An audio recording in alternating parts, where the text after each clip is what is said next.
Okay, members, we do have quorum, so I'm going to suggest we call to order and get things going. Okay, so I'm going to call to order, everyone. Going to stick to the script because we do have lots of details to go through. So first of all, good morning. My name is Shelley Carroll. I'm chair of the Budget Committee. I have quorum, so this is meeting number 8. Welcome everyone to meeting number 8. Today's meeting is being held by video conference and in person at City Hall in Committee Room 1. This meeting is being live streamed online at youtube.com/Toronto City Council Live. I'll just start with our land acknowledgements. Although we may be meeting in different locations today, the Budget Committee would like to acknowledge that the land we are meeting on is the traditional territory of many nations, including the Mississaugas of the Credit, the Anishinaabe, the Chippewa, the Haudenosaunee, and the Wendat peoples, and is now home to many diverse First Nations, Inuit, and Métis peoples. We also acknowledge that Toronto is covered by Treaty 13 with the Mississaugas of the Credit. And to make our African ancestral acknowledgement, though I am not a person of African descent, I am committed to continually acting in support of and in solidarity with Black communities seeking freedom and reparative justice in the light of the history and ongoing legacy of slavery that continues to impact Black communities in Canada. As part of this commitment, I'd also like to acknowledge that not all people came to these lands as migrants and settlers. Specifically, I wish to acknowledge those of us who came here involuntarily, particularly those brought to these lands as a result of the transatlantic slave trade and slavery. In support of the City of Toronto's ongoing efforts to confront anti-Black racism, I pay tribute to those ancestors of African descent. So, members, before we get started, are there any declarations of interest to do with the budget? Seeing none, we can proceed. So, just so that you have a script, so to speak, for the next 3 days, and if councillors are tracking this in their office, they should pay attention to this in particular. The full schedule of presentations can be found on toronto.ca/council on Budget Committee Agenda Item BU 8.1. along with links to each of the presentations. Today, we'll hear from Corporate Services, which includes Corporate Real Estate Management, Customer Experience, formerly 311, Environment and Climate, Fleet Services, Office of the Chief Information Security Officer, Technology Services, and a presentation on the carbon budget. I'm going to stop right there because last year we did this division by division. If you have a particular interest, and every Canadian should, in the carbon budget, today's the day, and we would welcome your questions. If you're hearing this, you should join us. And then we will proceed after the carbon budget to infrastructure services, which will include Toronto Water, solid waste management services, engineering and construction services, municipal licensing and standards, policy planning, finance and admin, Toronto Emergency Management, Transit Expansion Office, and transportation services. And last but not least, development and growth. No, it isn't last but not least. Still another one after that.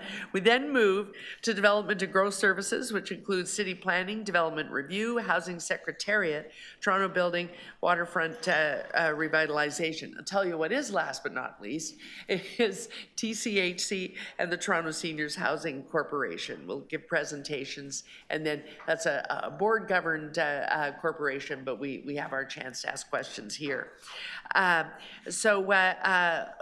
In most of these, there will be a general presentation from the DCM, and you'll have a chance to ask them questions of the general presentation, and then we go into divisions, with one exception.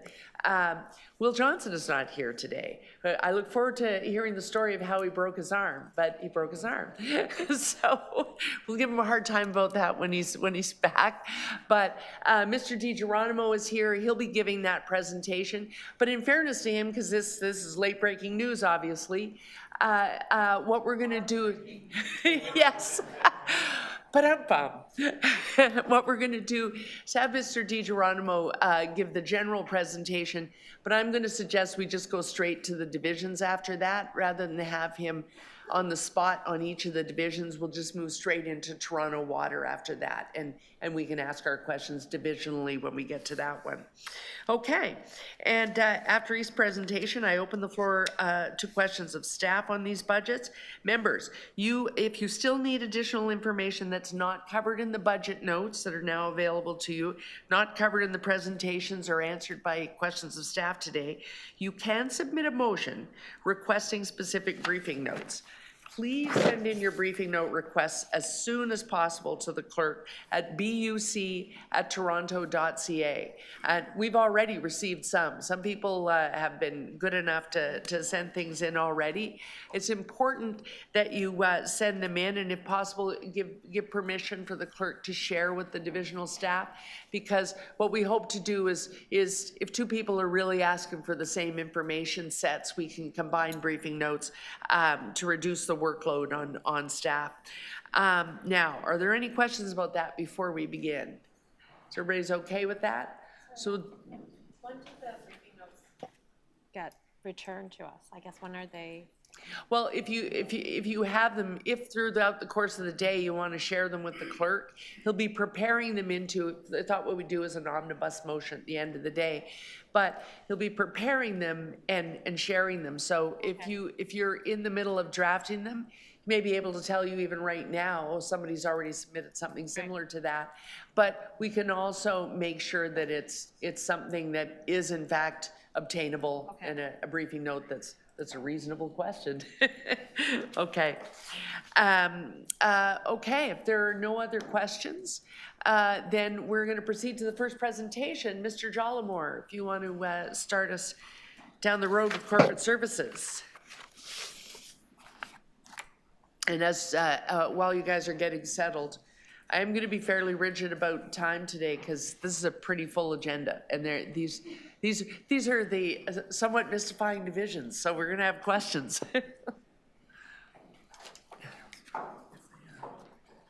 Okay, right. You have the floor is yours. Thanks. Thank you. So good morning, Budget Chief Carroll, members of the Budget Committee, visiting councillors, and members of the public. My name is David Jollimore. I am the Deputy City Manager for Corporate Services, and it is my pleasure to present the 2025 Corporate Services Proposed Operating and Capital Budgets. I am here with my colleagues, Marco Cuoco, Director of Business Management, and James Nolan, the Executive Director of Environment and Climate, who will present the corporate carbon budget following my presentation.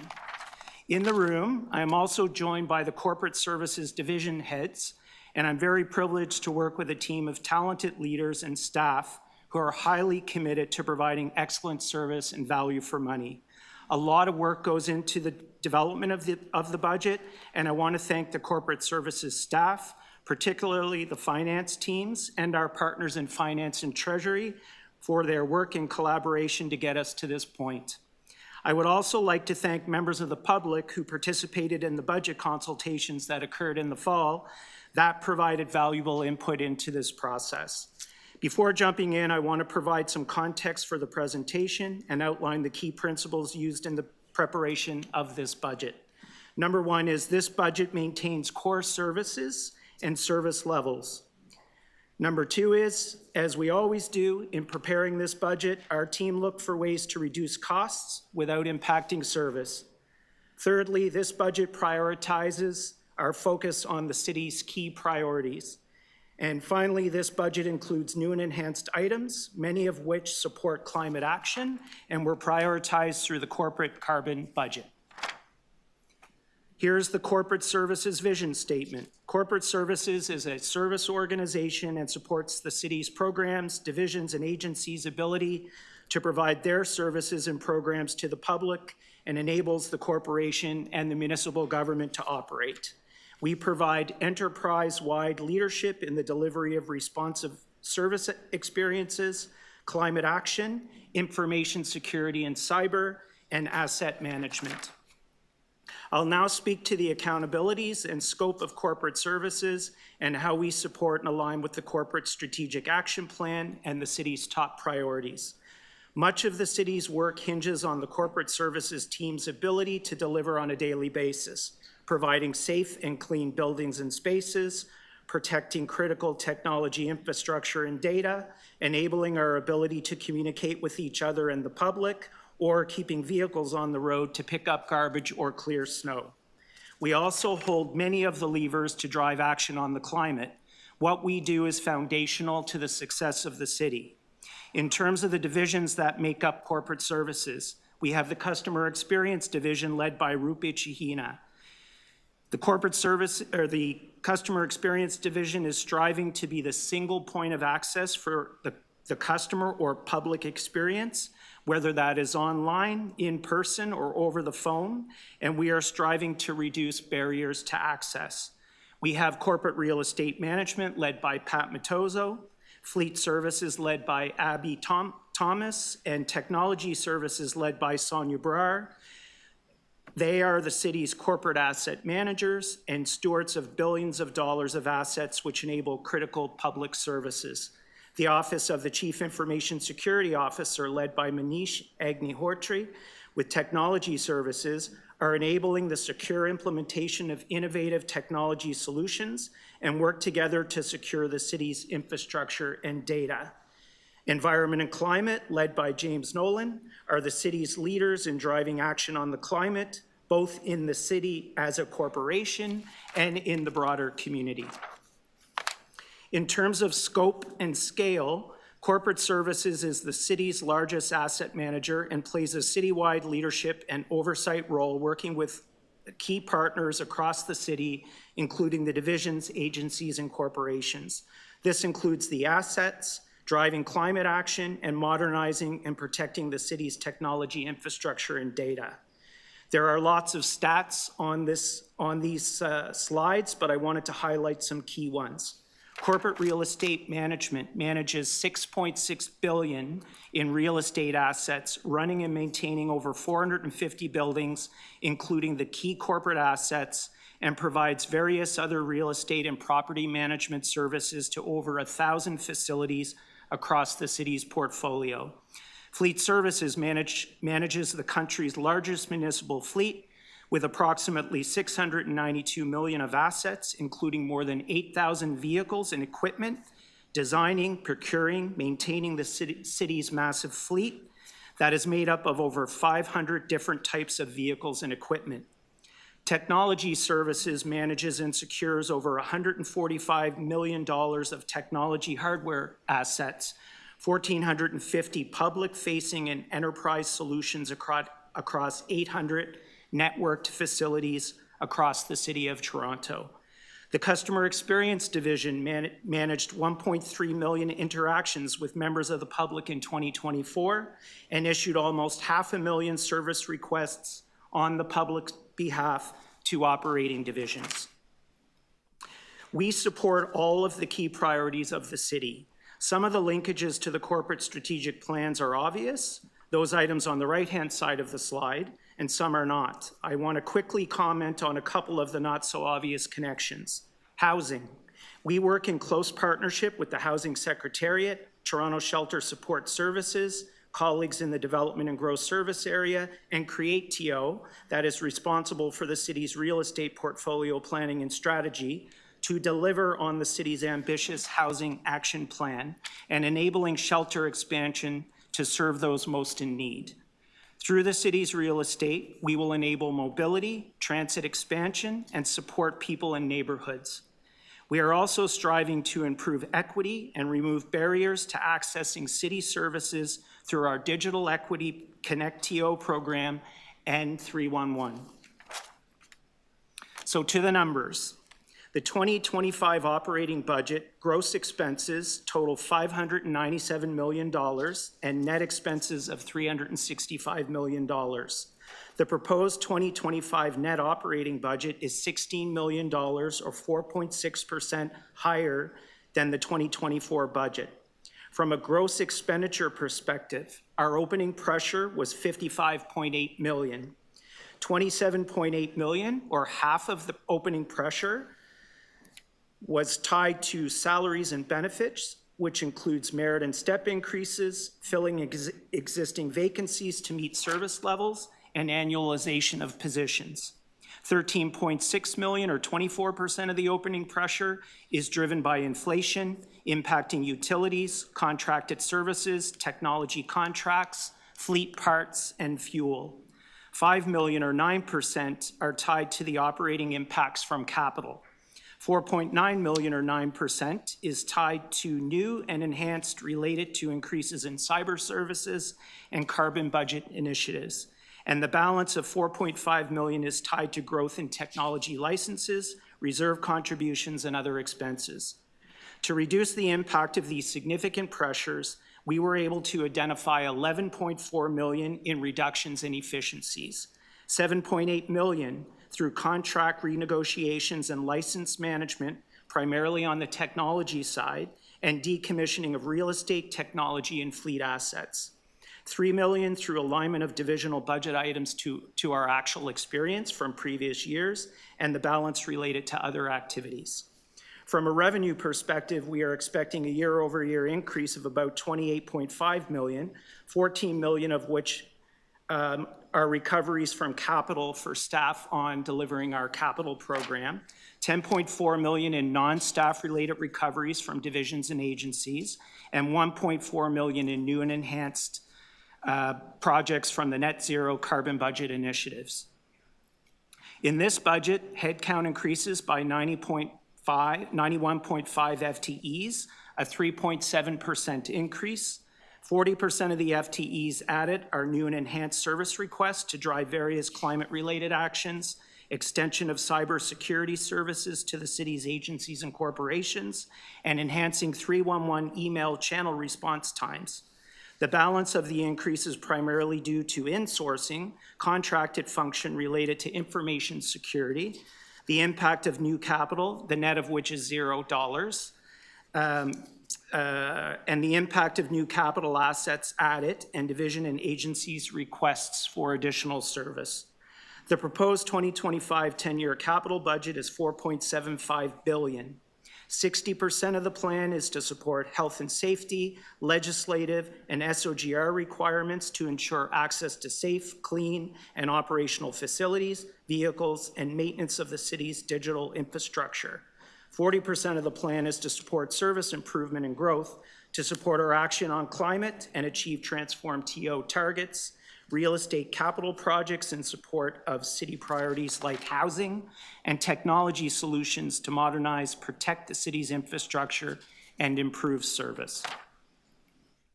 Now to summarize the service group's key risks and challenges. Number one is talent, and these are all the same as last year. We provide our services through our people, and they are our most valuable resource. We continue to be in a very competitive marketplace for talent. We have a broad set of talent in the teams, everything from skilled trades, our mechanics, our plumbers, our welders, to the niche roles that we have in our cybersecurity team. Climate action. We have a broader responsibility that goes beyond the city as a corporation and transitioning our assets to zero emission. The city's assets only represent about 5% of the community-wide emissions. We need to influence the broader community, and City Council has limited levers to enable this through regulation. We need the other orders of government to step up and support us both financially and through policy. Asset lifecycle management. We are balancing the city's program and divisional needs with modernizing and optimizing the city's assets, which are aging. Over the next 10 years, we are expecting to have $1.5 billion backlog in the state of good repair, which continues to put significant pressure on our operating budget. We also need to continue to rationalize every asset the city owns. The costs of maintaining our assets have significantly increased, and this is expected to continue. Resilience. Related to asset lifecycle management, our aging infrastructure increases the risk to our ability to support public services through our real estate, fleet, and technology assets, and additionally, the need to build in resiliency to deal with the impacts of climate change is exacerbating the situation. The city continues to advance the use of technology in our operations as it should, but we need to continue to mitigate the increased risk of cyber incidents as we do this. And then finally, modernizing government. We need to continue our efforts to keep up with the growing demands of a growing city and the public's expectations of how they want to engage with the city and access our services. We also need to ensure that we are effective and efficient in providing those services through the use of technology and ensuring equitable access. The issue is that there is more demand than capacity, so we need to sequence and prioritize based on the impact, our ability to deliver, and the organization's ability to deal with a significant amount of change. Now on to the actions, our priority actions. Like the broader city budget, we have a multi-year plan related to our key priorities that will ensure effective delivery of service outcomes, maintaining base operations, and enabling city priorities. Talent. Without great people, we can't do the job. All of the other stuff I'll speak about as priorities cannot happen without the best people. We need to continue to invest in training and development, especially as we modernize, to ensure that our staff can continue to increase the value they are delivering to the people of Toronto. We need to expand our equity-focused apprenticeship program that we launched in Fleet Services to attract the next generation of skilled workers into our teams. The marketplace continues to be very competitive, and we need to use new ways to bring in talent and to recruit the critical positions that are aligned to the city's key priorities. Climate action. Driving action on the climate is the right thing to do, not just because we have a climate emergency, but because there are medium to longer term economic benefits associated with it. For example, the total cost of ownership of electric vehicles is expected to be lower based on more simple designs and fewer components, which will result in lower maintenance costs and lower total cost of ownership. More broadly, there are positive societal impacts, like improved health impacts, which will have positive economic impacts. Key things that we'll focus on delivering in 2025. Number one is using the carbon budget to help prioritize actions that will provide the biggest bang for the buck on emission reductions. Advancing the building performance standards policy, which will be a key lever that the city can push to drive a community-wide impact in its building stock. Expanding electric vehicle charging station networks, both for the city's fleet and to provide publicly available charging in partnership with the Toronto Parking Authority. Expanding the fleet's electric vehicles, this year adding over 100 additional vehicles and equipment, and expanding the city's fleet of bicycles and e-bikes to replace the use of motor vehicles where that makes sense. And finally, in partnership with industry, continue our use of hybrid technology in our heavy-duty fleet as a bridge solution to a fully zero-emission version, and continue the assessment of a fully electric garbage collection vehicle currently in operational service. Under asset lifecycle management, across all asset types, fleet, real estate, and technology, we will continue to rationalize assets and remove those assets that are no longer needed to support the delivery of public services. For the assets that are needed, we will continue to make the necessary investments to meet legislative and health and safety requirements. We will also continue to invest in the use of technology to improve the effectiveness and improved access to our services, whether that is the use of telematics and fleet assets to better manage our operations, free Wi-Fi in city spaces through ConnectTO, or through the use of work order management system in operating divisions. Resilience. We will continue to mature the city's cybersecurity level with an expanded mandate covering the city's corps, agencies, and boards. We will continue to advance our business continuity plans with investments in network, data centers, and cloud. We will continue to equip the city's heavy-duty fleet with new safety features that support our Vision Zero goals. Under modernizing government, we will continue the digital transformation, striving to improve the experience of the public while ensuring equitable access. We will continue our workplace modernization, an example of real estate asset rationalization, reducing the city's office space by approximately 1 million square feet, with annual operating and capital cost avoidance of $25 million once it's fully implemented, and freeing up that real estate to support key city priorities like housing. In terms of the gross expenses for the service group, our $597 million is focused on baseline operations and keeping the lights on, supporting legislative and health and safety requirements for our core assets as we deliver day-to-day services in fleet, real estate, technology, and information security, and supporting the key priorities that I covered in the last slide, driving action on the climate, asset lifecycle management, including rationalization and resilience, and modernizing our service delivery. On a gross basis, 86% of the budget is with corporate real estate, technology services, and fleet management and managing the assets, and the remaining 14% with the Office of the Chief Information Security Officer, customer experience, and environment and climate.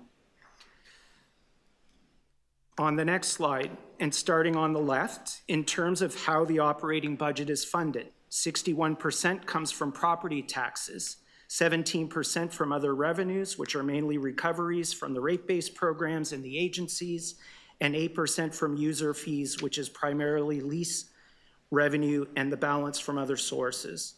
In terms of where the money goes, 55% to salaries and benefits, 31% service and rents, which includes contracted services and software licenses, and 12% on materials and supplies, primarily utilities and fuel. As I covered in slide 6, corporate services 2025 net budget represents a $16 million increase over the 2024 budget. All divisions, with the exception of fleet services, experience an increase in the net budget year over year to maintain current service levels and to support climate action. Now switching gears to the capital program. On the left-hand side of the slide, looking at the 2025 capital program totaling $462 million and how it is funded. $182 million, or 39%, is funded by debt. $152 million, or 33%, is funded by reserves, and this is mainly the fleet capital reserve, which is funded by divisional and agency contributions from their operating budgets. $107 million, or 23%, from other revenues, and the balance from other sources. Moving to the right of the slide and where we spend the capital program, $229 million, or 50%, to CREM for SOGR, the AODA program, workplace modernization, new builds, and property acquisitions. $100 million, or 22%, to fleet services for vehicle replacements, including zero-emission vehicles. $83.7 million, or 18%, to technology services for infrastructure refreshing, lifecycle management, and disaster recovery, and the balance with the other programs. This slide summarizes the service group's 10-year capital program broken down into key buckets. There is an overall increase in the 10-year capital plan of $1.2 billion versus 2024. $540 million in SOGR, primarily in CREM, Fleet and Technology Services Division. $530 in climate action, primarily in CREM and Fleet to support asset transition to zero emission. $190 million in other investments, a portion of which will previously unfunded to support the new Etobicoke Civic Center. And then when we look at the breakdown of the 10-year capital program for 2025, we have $2.8 billion, or 58.3% of the program in life cycle asset management. $1.54 billion, that should be billion, for fleet replacement, $715 million for facility SOGR and AODA, and $347 million for technology asset lifecycle management. Under strategic real estate development, we have $746 million, or 15.7, $464 million for the new Etobicoke Civic Center, and $190 million for workplace modernization program, among other projects. Climate action and resilience, we have $790.3 million or 16%. $310 million for net zero carbon plan programs, primarily in CREM and environment and climate. $218 million for sustainable fleet. $170 million for existing and new building retrofit programs, and $122 million for sustainable energy and renewable thermal energy. Now looking at the capital program over the 10-year horizon, which totals almost $4.8 billion. A bit different from the one-year view, we see a greater contribution from debt when looking over the 10-year horizon, mainly attributed to a significant increase in CREM's SOGR program through the reallocation of DVP and Gardner Capital as a result of the upload of those assets from the city to the province, and net zero carbon budget projects and actions. There is also an increase in reserves, which is mainly attributed to a significant increase in the fleet capital program in the last 5 years, with significant increases in paramedic services, fire services, parks, and Toronto Water. We have also been working with client divisions to account for higher cost of zero-emission vehicles through increased contributions from their operating budgets. Now on to state of good repair. As you can see from the chart, we are seeing the SOGR backlog grow over the 10-year horizon. From a real estate perspective, we have an old portfolio with an average age of buildings over 50 years, and the needed capital investments are significant and are continuing to grow. As presented by the city manager and the CFO, with additional investments in SOGR, we are seeing a reduced rate of growth in our SOGR backlog over the 10-year horizon. I am now going to throw it over to James Nolan, Executive Director of Environment and Climate, to present the corporate carbon budget. And we are scrambling to pass out the presentation. I love this presentation. Okay, James, take it away. Good morning, Budget Committee members. I'm here today to provide an overview of the carbon budget work for 2025, detailed in the carbon budget briefing note, its appendices, and the budget notes of various divisions, agencies, and corporations. As a reminder, the basis for the carbon budget process and reporting is codified in the Toronto Municipal Code as part of our carbon accountability governance system. The purpose really is to collect and analyze data report on two main questions. What is the budget's impact on emission reductions, and what is the budget's impact on fossil fuel dependencies? For 2025, we do have a new addition in the prioritization process that seeks to proactively identify new and enhanced actions that could reduce emissions and be included in the proposed budgets for divisions, agencies, and corporations, and for consideration by council. So moving to the next slide, I do want to highlight that the carbon budget process has been an evolution. With the adoption of Transform TO in 2021, the city has applied an approach of continuous improvement to considering climate change within the context of the budget, with each year seeing progressive actions based on better information, as well as feedback from councillors, the Climate Advisory Group, stakeholders, and the public. Climate reporting in the budget process started with simple project tagging as part of capital projects, basically asking the question is, does this project reduce greenhouse gas emissions or improve climate resilience? And has now evolved over the last few years to not only increase the precision of that process, but to expand the analysis to include the operating budget and projects with fossil fuel dependencies. In 2024, we undertook a detailed analysis to establish a greenhouse gas baseline for projects already in the proposed budget, and which we could measure the contribution of additional investments over time. So new for 2025 is the carbon budget prioritization process, which looks at new and or enhanced projects that would be additive to the baseline set in 2024. This process also identifies projects that may not be included in the 2025 budget, but could be available for inclusion in future year budgets. This year also establishes some reporting that will be standard each year, including the impact of emission reductions in the baseline that continue year over year. So, for example, looking at long-term capital projects or operating funded programs that recur in the budget, as well as the impact of corporate fossil fuel dependencies on both capital and operating. Next slide. So just quickly, on this slide, you will see an overview of the carbon budget prioritization process. Additional details are included in Appendix B of the carbon budget briefing note. However, I would note a few important elements of this process, which kicked off this past March and involved divisions, agencies, and corporations identifying areas for new and enhanced emission reductions that can be included in this year's budget. Those proposals are then screened by climate staff to ensure there's a clear link to emission reductions before further work is undertaken on emission reduction potential and budget impact. Proposals are then ranked based on criteria I will speak to on the next slide and brought forward for consideration. While I will get into a few more details in the coming slides, I would note that this process resulted in 31 new and enhanced emission reduction actions, and overall across the budget, including from previous years, we have approximately 190 projects that have been identified to reduce greenhouse gas emissions.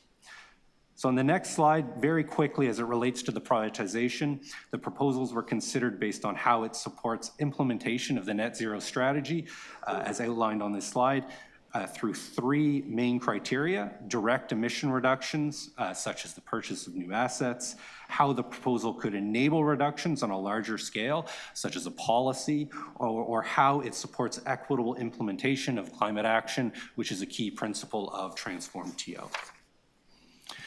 So the next slide provides a little bit of an overview, a snapshot, I should say, of some of the key highlights in the carbon budget note, though there is a significant, as I mentioned, number of projects, so I won't speak to all of them. And obviously across all the divisions, there is detailed information related to those projects. But looking across the 2025 staff proposed budget, the total estimated greenhouse gas reduction impacts for 2025 from both baseline actions and new and enhanced actions is over 160,000 tons of CO2 equivalent greenhouse gas emissions.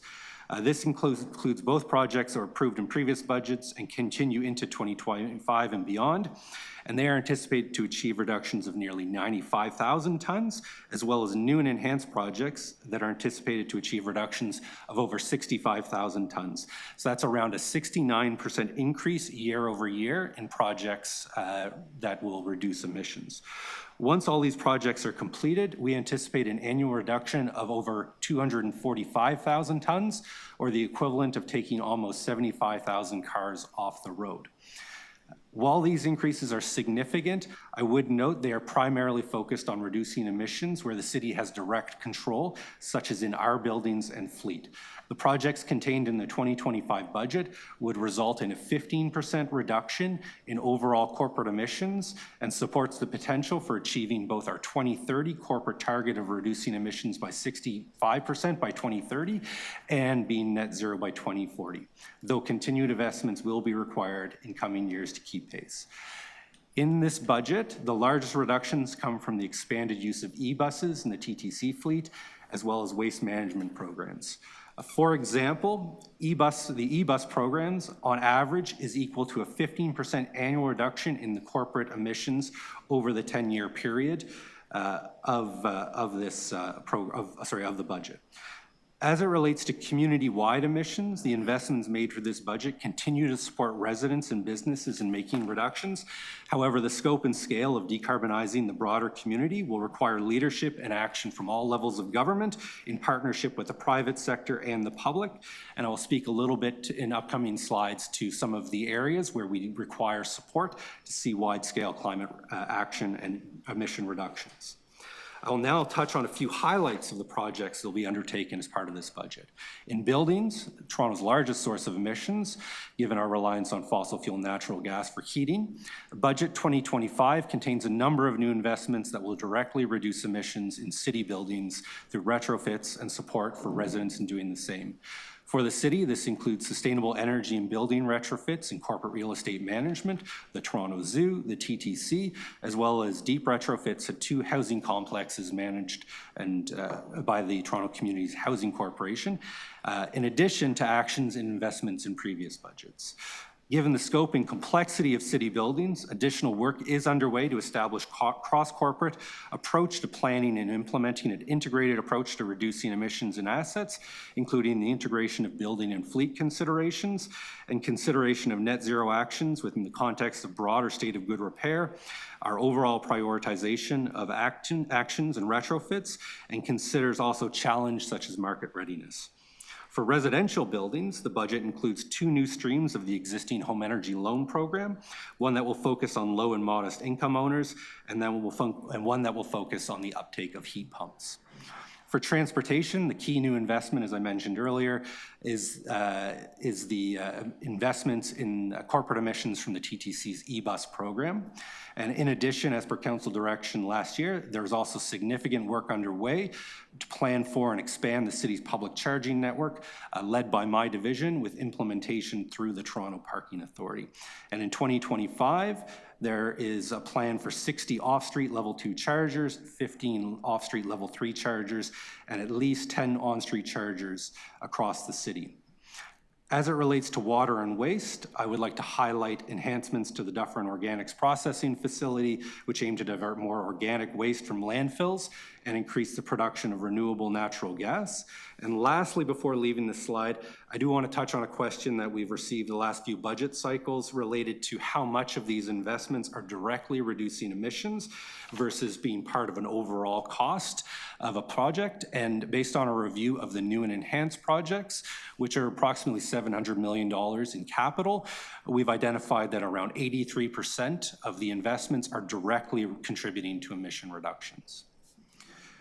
On to the next slide. A few other highlights that I do want to mention is the city's support for Toronto Hydro's ability to invest in electrification, which is critical because the Transform TO net zero strategy is largely dependent on increasing electrification in the buildings and transportation sector.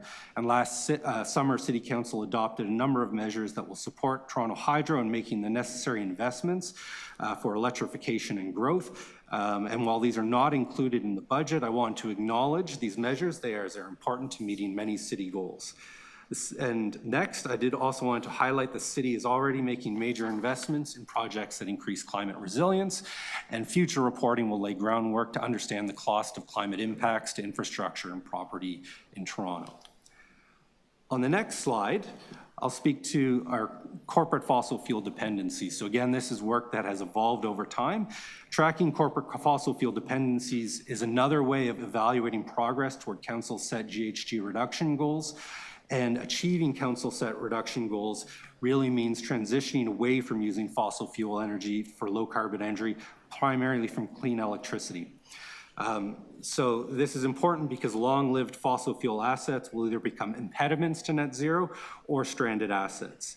So as you consider this information, though, I would like to make 2 notes. One, similar to the challenge we have in disaggregating what investments in a project go directly to climate action, the same challenge exists for determining what investments go to fossil fuel dependencies. So while these numbers may seem large, not all of these investments are directly attributed to fossil fuel consumption. And as we evolve our carbon budget process, we will work to have a clearer sense of the level of direct investments occurring. Second, there are many factors that may result in fossil fuel investments being needed over time, which our city staff are working to eliminate. For example, while we are making significant progress in electrifying our light-duty city fleet, there are not necessarily equivalent options in our heavy-duty and specialized fleet. So to address this challenge, our Fleet Services Division is working with counterparts in other divisions, such as fire service and paramedic services, to test new technology, which once, if it proves to be compatible, can then be rolled out and reduce fossil fuel dependencies in future years. The last 2 slides, I'll speak a little bit to intergovernmental dependencies. So as we've mentioned a few times and is kind of core to a lot of the reporting we do at Environment and Climate, achieving net zero emissions requires leadership and coordination across all levels of government alongside adequate and stable long-term funding support. However, I would note the intergovernmental climate policy landscape is evolving and there is growing uncertainty. On this slide, we outline a few of those uncertainties. Both federal and provincial governments are facing their own significant fiscal constraints. public priorities are changing, and we see focus on housing affordability and safety concerns. And we also anticipate that elections in both provincial and federal levels may occur within the coming year or years, and they create uncertainty on existing policies and programs. For example, federal clean fuel regulations and the electric vehicle availability standard. Energy planning is also crucial to meeting our net zero goals. And at the provincial level, there is work through an integrated regional resource plan for the City of Toronto, as well as Ontario's first integrated energy resource plan that considers the long-term view of energy that across the economy and across all sources of energy that will determine the greenhouse gas intensity of our electricity grid and therefore contributions to net zero. And so the last slide just identifies some of these key areas where climate leadership and assistance from other levels of government is key, and the availability or lack thereof of key policy and fiscal supports for climate action from those levels of government over the remainder of this decade will play a large role in determining how significantly the city can advance toward council set goals, particularly as it relates to community-wide GHG reductions. And so, for example, on a positive note, in buildings, long-term sustained financial support for residents and businesses will be important to achieve deep emission reductions across the community. And just last week, the province made a major announcement of increased funding for retrofits, including heat pumps, over the next 12 years. So these types of programs, when partnered with some of the city's existing and planned retrofit initiatives, really can help to see significant action in reducing emissions to meet our climate goals, both in the near and long term. And so thank you, committee members. That is an overview of the carbon budget. Okay, so we have two breathless individuals here ready to take questions. So we're going to take first questions on the general presentation, but I'll remind you, I'm going to be rigid about sticking to the general presentation because with all the divisions we have today, we want to get into the divisions themselves. So are there any questions? I guess we'll do them in order. Are questions corporate services, or they actually overlap? So I guess we can combine both corporate services and carbon budget presentation. Questions? Oh, yes, that's right. We had some non-budget committee members arrive. Welcome, Councillor Fletcher, Councillor Nunziata. Do you have questions on the general presentation? Yes, I do. Oh, and thank you, Matthew. We also have a virtual attendee. I see you, Councillor Burnside, and I'm putting you on the list for questioning. I'm going to start with Councillor Fletcher, and then I'll come to you.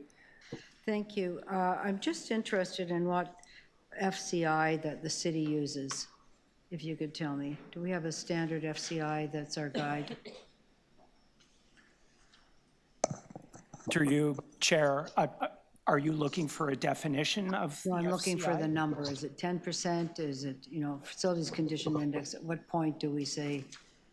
I'm gonna ask Pat Matozzo if he has the current FCI for our port. What we use, our city standard. Which one is it? Through you, Madam Chair, I don't have it with me handy in terms of what the average FCI is for all that buildings, but I No, can. I'm asking what our standard is. Oh, standard, We sorry, say- so industry standard, Councillor, so 5 to 10% is good. 10 to 25% is fair. And basically anything over, then 25 to 50% would be in that sort of range, and then anything over 50 would be Critical. in poor condition. So I would say 5 to 10, good. 10 to 15 would be fair. 25 to 50 would be fair to poor, and anything over 50 would be poor. Yes, but our goal is what for FCI? 15%, 10%, 20%? What's our standard? Our target should be in the 10 to 25. Obviously, optimally, we'd Yeah, I like to just get need to into. know what our target is Yeah. because that is different from the city and other divisions. So 10 to 25% is this FCI that we're using That's for our what we should be working to Okay. achieve. Thank you. Then I just want to know more about fleet services. 8,000 fleet assets. What are they made up of, please? That's on page You want me Counselor to wait Fletcher, on that? if we're doing, we're going to give each division an opportunity to get deep into the details, but this is really more of this session is on the general presentation. Well, I'm just wondering what kind of fleet pieces there are that the general meant, but that, because I'm not going to be here all morning, so that's all I wanted to know. And how do you account for how is forestry accounted for in your projections for employees? Are those 91 new positions the forestry positions, or are they already embedded there? Madam Chair, so just to address the issue, so, as was announced, we did move forestry operations and merge them with environment and climate to create a new division called Environment, Climate, and Forestry. Operationally speaking, that accountability now rests with corporate services and with James Nolan, who is the Executive Director of Environment, Climate, and Forestry. There are still a number of items to transition. I'm asking about employees' numbers. Yeah, so our numbers in terms, this budget does not include the financial piece Well, I'm or asking. the headcount piece. For the purpose of drafting this budget, because it begins so much earlier in the year, forestry will be covered in the traditional. Just asking if it's covered or not. That was my question. Yeah, it's not in this presentation. Not in the 'Cause For the presentation. purposes of Thank you. drafting this That's fine. budget, it was not available. Not Yeah. in the presentation, all right. And then just, I guess, I'm, They're division questions, is that? well, I have questions, but my train of thought keeps get cut off. I just want to know the numbers. I'm a numbers person. That they're not in this number of the new employees, that doesn't account, that's not your forestry people, transferred over. That's correct. So Community and Social Services Service Area is going to be presenting on Friday, I believe, presenting on Friday morning. Mr. Nolan will participate with Mr. Dayton in terms of the presentation of the PF&R budget. And, I think Mr. Dayton will be in a position to answer any detailed questions about headcount or costs associated with those operations. And then my last question, who would decide what kind of fleet vehicles would be under fleet services? Not fleet services themselves, but that might be you, Mr. Jollymore. So at what level in the corporation would it be decided that TTC vehicles or these other vehicles or ferries should come under fleet services? Yeah, through the chair. So I think that would be a decision in collaboration with those parts of the city, including the corps and agencies, and where responsibility for the fleets best lie. And how do you review that? Do you review that regularly?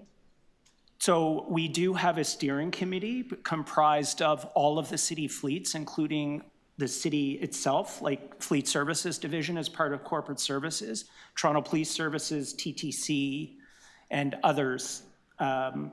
So we have ongoing conversations with the corps and agencies on matters related to the fleet. My last question is, what's your division standard, or is it different for each of these sections, customer experience, corporate real estate, environment and climate fleet, for work from home? What is it? Is it 3 days at home, 2 days at work? What is it? Is it standardized? And so yes, so the work from home policy it's a corporate policy that corporate services and our divisions follow. Of course, that policy only applies to specific roles where it's actually appropriate for work from home. So obviously in our service area, we have a lot of frontline workers. We have, people cleaning buildings, we have mechanics repairing vehicles, et cetera, so it wouldn't apply in those cases. you could tell us in each of these different areas what the percentages of people who are on a 3 and 2, and what job descriptions there are. Some people have to be here every day. Yeah. I think if you want exact numbers, Councillor Fletcher, those are division questions.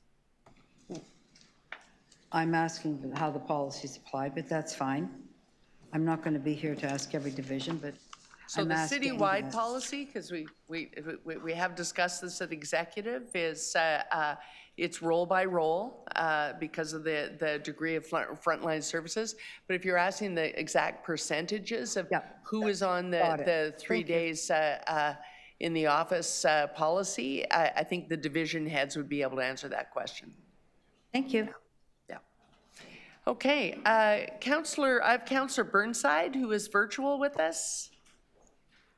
Thank you so much, Chair. I just want to follow up on the working from home, and this isn't, I just want to understand, would the city manager know the numbers or what percentage of our workforce is working from home? I don't need to know, like, I'm just trying to understand if we actually know that number as an organization. Yeah, it's Chair. The number across our organization is about 25% of our workforce would be eligible for that process. Each year, people are required to submit a form indicating that they will be participating in our hybrid work piece. But in terms of a general percentage, Councillor, it would be in the area of 25%. Okay, cool. Thank you. So to follow up then, how do we monitor actual performance? Recognizing that in certain divisions we've had certain problems with supervision. How are we monitoring working from home? What's our procedure there? So, Chair, the procedure would be the same as monitoring work within the office. The supervisory duties are to ensure that the employees are completing the tasks that they're assigned and that the overall goals and objectives are met. So it would be in some ways no different in an overall perspective, and then the supervisors are required to figure out how to best do that in a remote and hybrid way. We do provide some training and advice and guidance around that as well, but all employees, wherever they work, are required to complete their tasks and are held to account and monitored for that. The other piece is that we do monitor the adherence to the hybrid policy, and like other pieces of discipline, it is a disciplinary piece if you're not adhering to the 2 to 3 days in the office as per the policy. Oh, so there's a disciplinary process. Have we, without knowing numbers, have we, would you say the process is being employed? Yes, it is, and although I don't have the total numbers, I have been made aware on a couple of occasions where it has been addressed as a disciplinary matter. And I would equate it to a chronic lateness without reasons being given. The other things that we would do as an organization and have for years. And yes, I am aware on a couple of occasions it has been part of a disciplinary conversation. Okay, thank you. Recognizing that the private sector is looking to get more people back to the office. One of the issues being supervision. Do you share any of those concerns of the private sector, or are you confident that our workforce is somehow different than the private sector? So, Chair, I would say that we're confident our hybrid work policy does work. That doesn't mean I can say that we have pockets of performance-related issues regardless of the work environment. So I don't think it boils down to a difference between where people are working or how people are working. We're confident that we've struck a balance that allows us to be competitive in the recruitment and retention market, which is always part of this discussion. We're confident we're providing the resources for supervision and monitoring. That said, when there are issues that are raised, we have to address them. And we've been very clear with those that supervise employees wherever they're working, that it's their responsibility to ensure tasks are completed and completed in the way we would expect as the City of Toronto. So this is not an employee by employee basis in how they do their work. They are to adhere to standards. And I can tell you in certain cases, there are very good, and you would see no degrading of the performance of roles, and in some cases, we have heard that this has helped. Thank you. Sorry to interrupt, but I'm on a time limit. So I just want to switch gears. During the presentation, there was quite a bit of emphasis. In fact, I believe it was mentioned twice about the competitive work environment. Could you expand on that, please, through the speaker? I'm not sure who the person to expand on that. Mr. Jollymore that handled the talent problem. Yeah. Madam Chair, can you please clarify the question? Yeah, do you want to just... what I'm looking for is clarification. Yes, and what did you want clarified? I don't know if you are looking at the presentation. There's quite a bit of detail in it in print. Well, as the presentation was given, if I'm not mistaken, is the impression I was left with is that it's hard to find employees. It's very competitive to hire employees. That's correct. Is That's that what it wrong- says in the is that the wrong presentation. So impression? what is the question? Yeah, okay, perfect.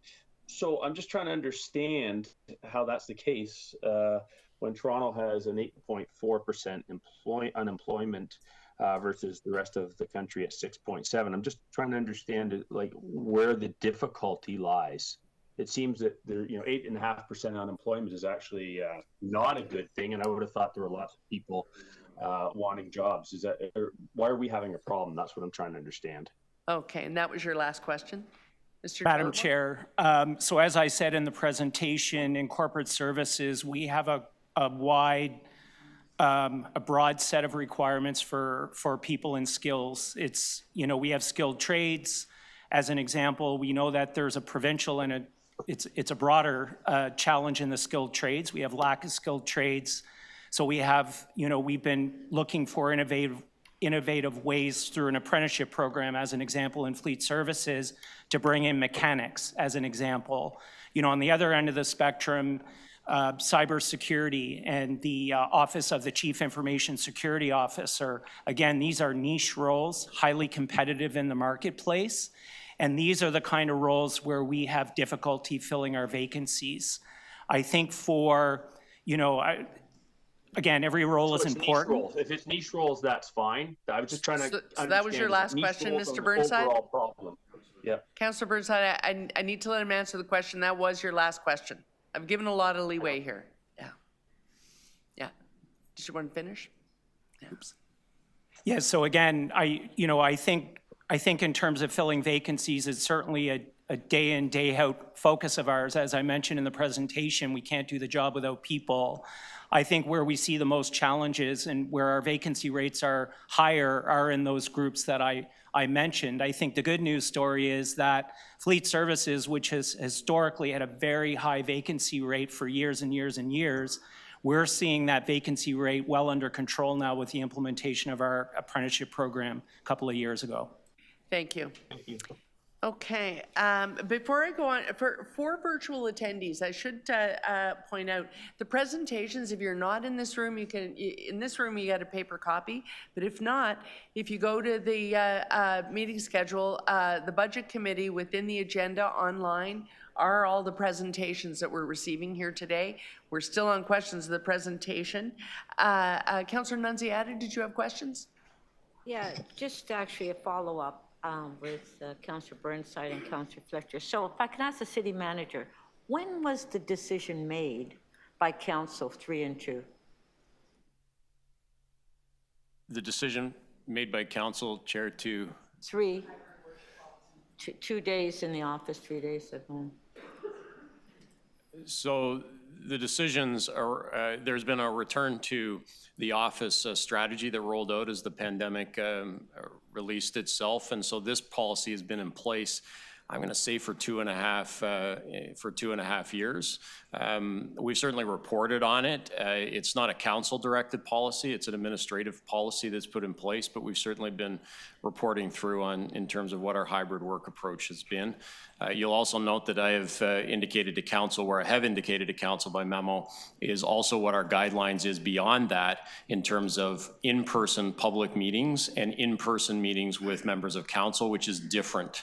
Our staff are to respond to in-person requests it's up to you to determine whether you want in-person or not in-person for those meetings. No, I understand that. I'm talking about the staff. So when, at what point are we going to review on the decision that was made a couple of years ago, and who supervises? Because if you have the supervisor working from home, how can that supervisor supervise?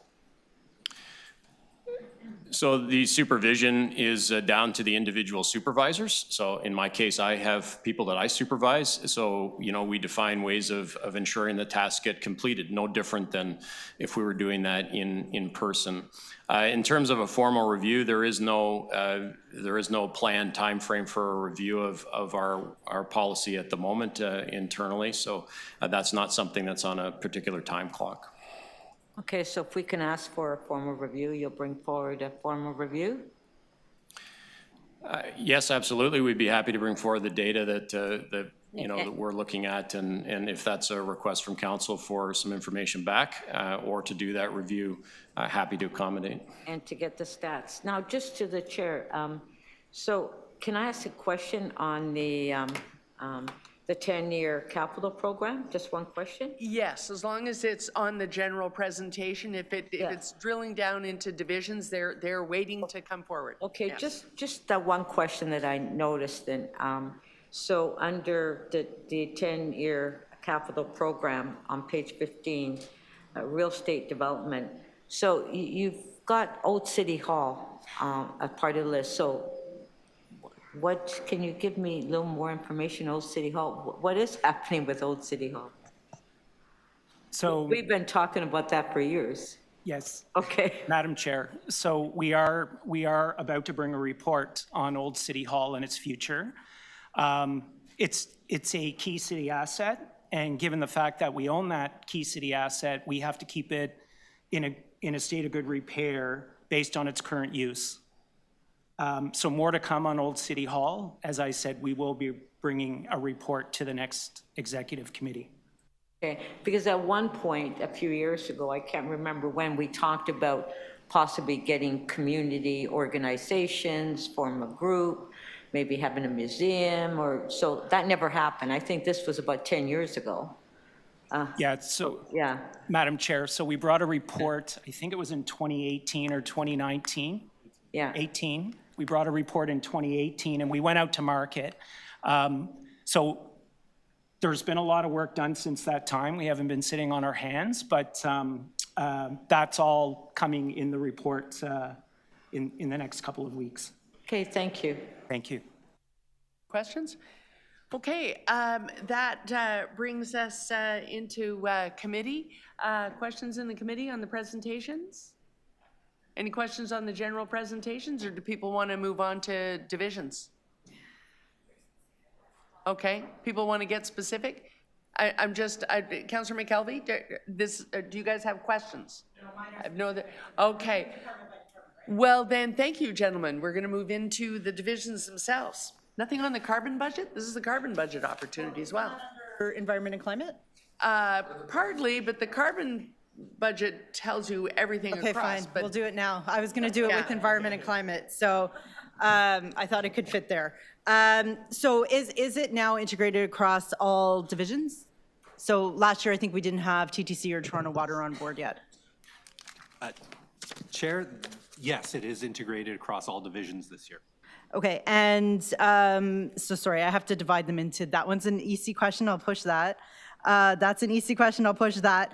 Does the $1.9 billion investment in climate action that you have summarized, does that include the equity injections into Toronto Hydro, or are those in addition to what you have summarized, the $1.9 billion? Those are in addition to, so Toronto Hydro, just given that they are a corporation and there is different rules around that, are separate. Their budget does not come through this committee or city council, and therefore they are separate. So that is in addition to what is in the budget. Okay, and then the climate projects we're investing in, I thought somewhere I saw 23, but you've clarified it's 31 new and enhanced. 31 new and enhanced. So there's 190 projects overall. Okay. 14, so 31 new and enhanced, 14 are enhanced, 17 are new. Okay, and then when you do the prioritization, the one thing that, and firstly, I think that's great, and that's what we wanted to get to, was having the A list of the biggest bang, let's invest here, and then a B list of should more funding become available, these could be picked up. So I think that's great, or as federal or provincial programs open up. But one thing that wasn't clear to me is that just because something was ranked low from a carbon perspective, it could have been ranked high in another division and funded through that other division. So having a rank low here doesn't mean we're not proceeding as a city, it just means it's not being prioritized through carbon budget delivery. So through this process, these were new and enhanced, so they went through, they would be included in the carbon budget if they were being funded. I don't believe that any of the ones that were ranked low were not included. There may be items that came forward that aren't included here because they weren't carbon or GHG related that then would get picked up elsewhere. But as far as I understand it, the ones that were ranked low are not included. In this file, but they could be funded budget. by another division or agency by another ABC? They could, I don't believe. Because they could be a priority that contributes to Yes. active transportation or resilience, but just not from a carbon perspective. That's right, but they wouldn't be considered as part of this work in terms of getting a ranking and support from a carbon perspective. Okay. I'll check if anything else here does not qualify under the other one. I think everything else I can do through the division by division. So thank you, and it's nice to see that this work is now fully integrated.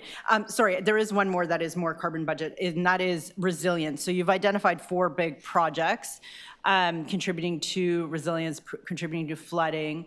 Are we looking through a goal of doing a similar thing going forward where we're starting to put, there's not a dollar summary. So we can say we spending $1.9 billion on projects that contribute climate action, but I don't see a similar roll up for resilience. Is the goal to start to work towards doing that as well?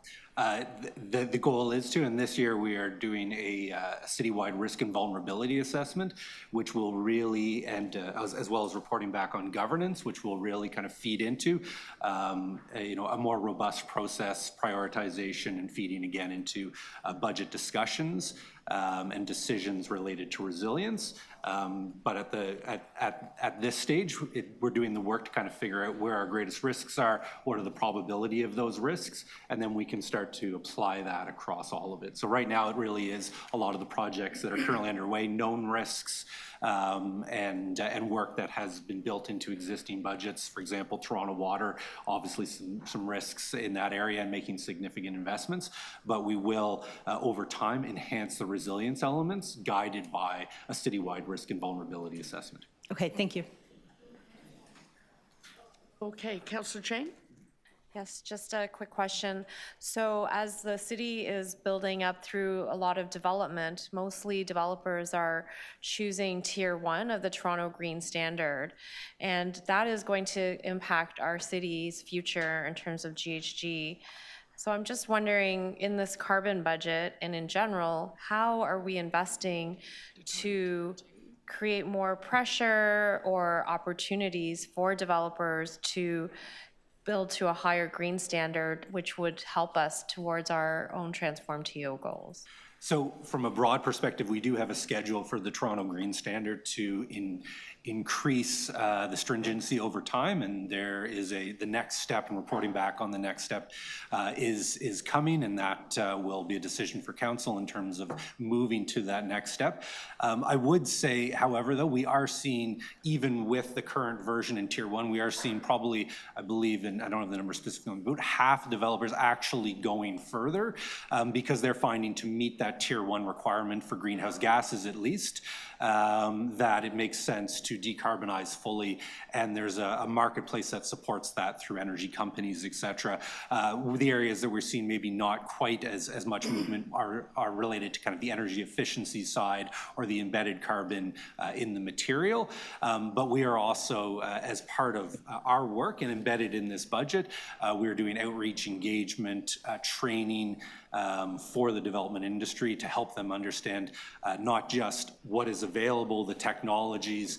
There's a lot of misconceptions around the challenges of reducing emissions, but also to help them understand the financial benefits, especially, for example, in where the builder will own the building, so maybe a long-term rental. There's significant advantages from making upfront capital investments that will significantly decrease the operating expenses over time.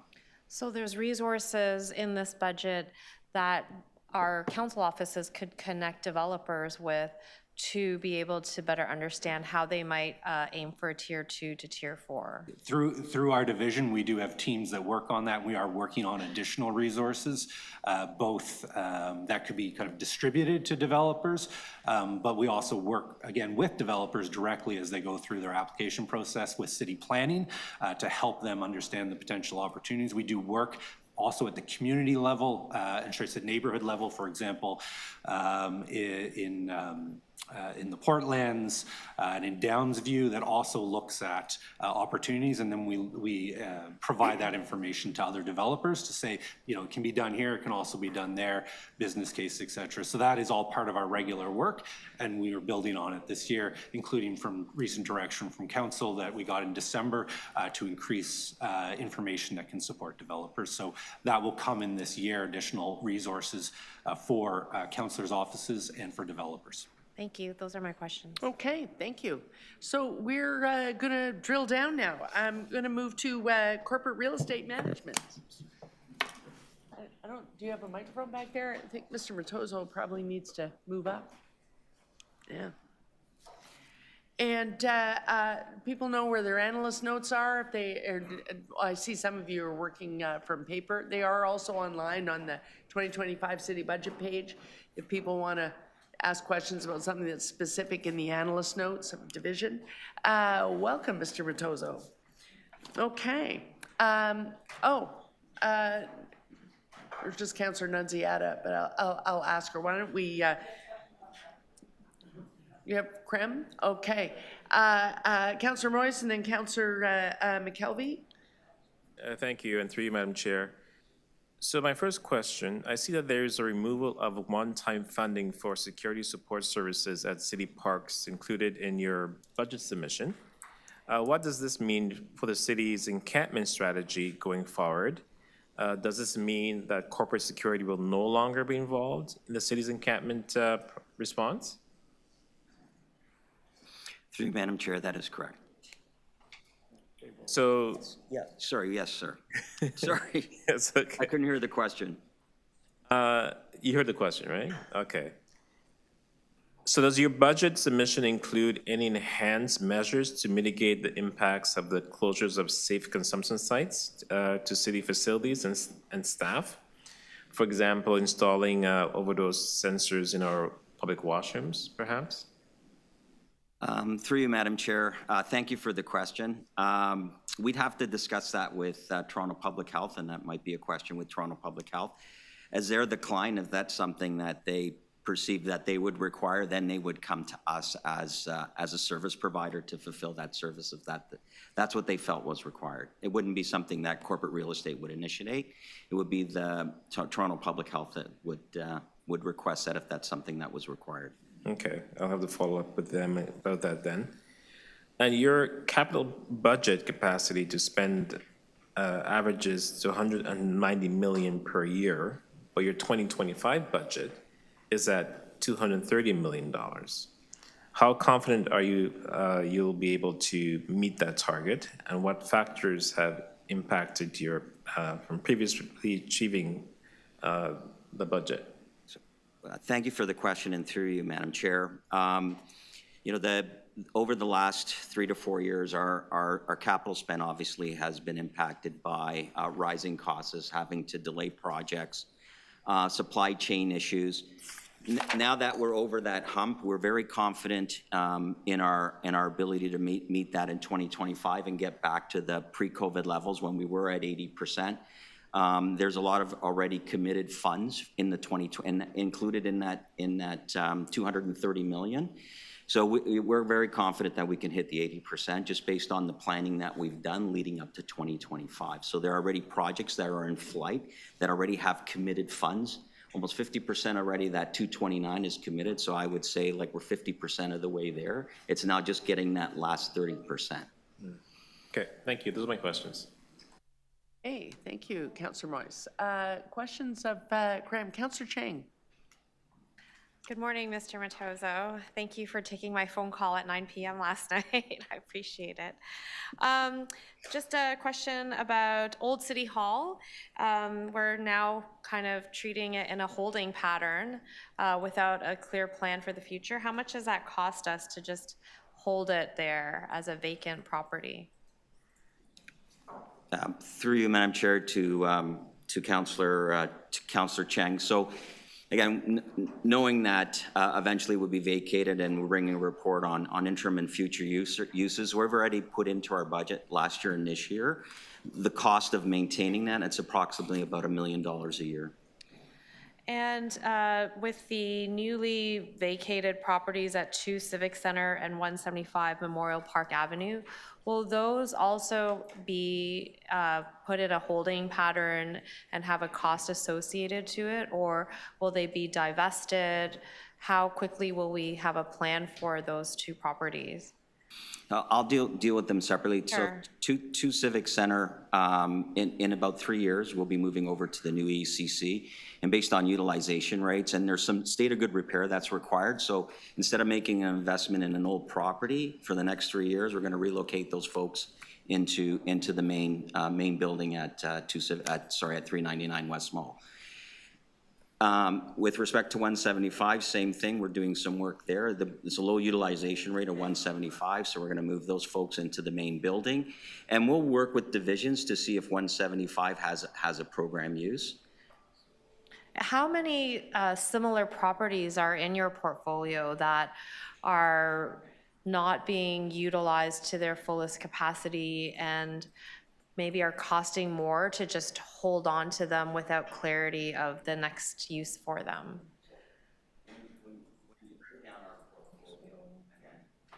Oh, that one, yes, okay, okay. Now I remember. We also manage all the... Sorry, through you, Madam Chair, to Councillor Cheng. When you look at our portfolio in terms of asset types, we have the main occupier building, City Hall. Civic centers, then we manage emergency services, we manage fire, we manage police. So those are the primary, and then we manage yards. So in terms of non-core buildings, like that, we don't have many. The majority of our buildings are used, but we continue to work with Creatio looking at rationalization of different asset types, which we're doing over the next couple of years. So currently, that's why the opportunity with these 2 came up when we looked at it, but we continue on an annual basis to look at rationalizing our portfolio. And have these 2 locations, in addition to some of the other ones in your portfolio, been presented to shelter support services and housing secretariat for potential affordable housing or shelter locations?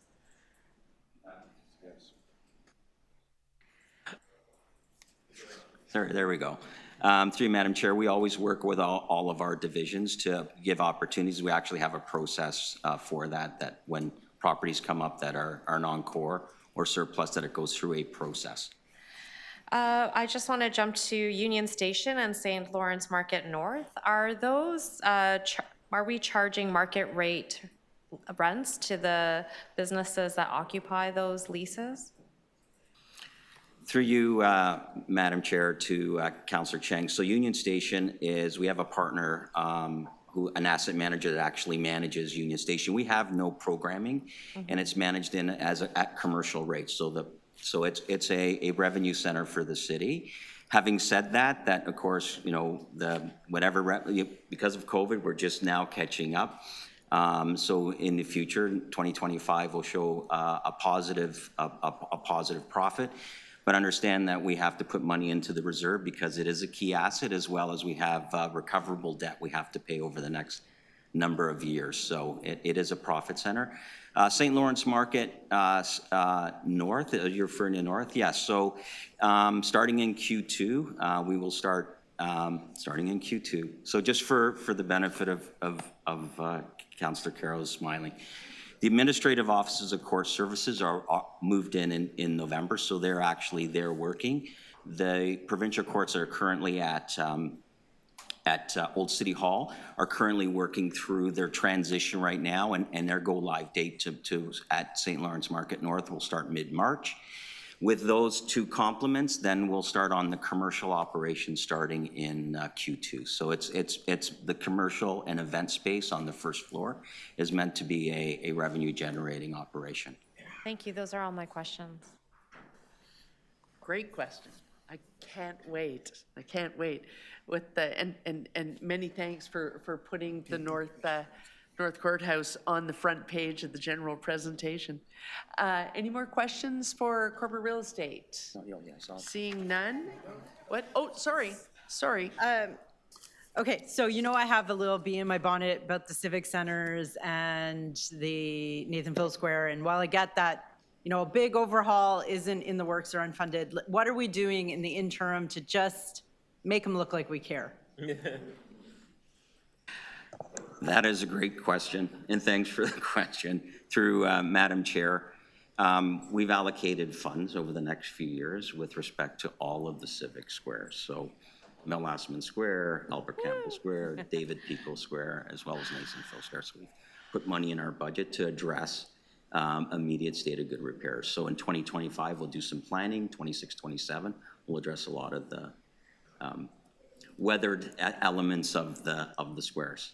But in particular, just, I mean, the landscaping, can we do some of that this year? The pots behind, don't make me come with a truck and do it, I will. No, And then I'll get in trouble no. for like guerrilla gardening, but like.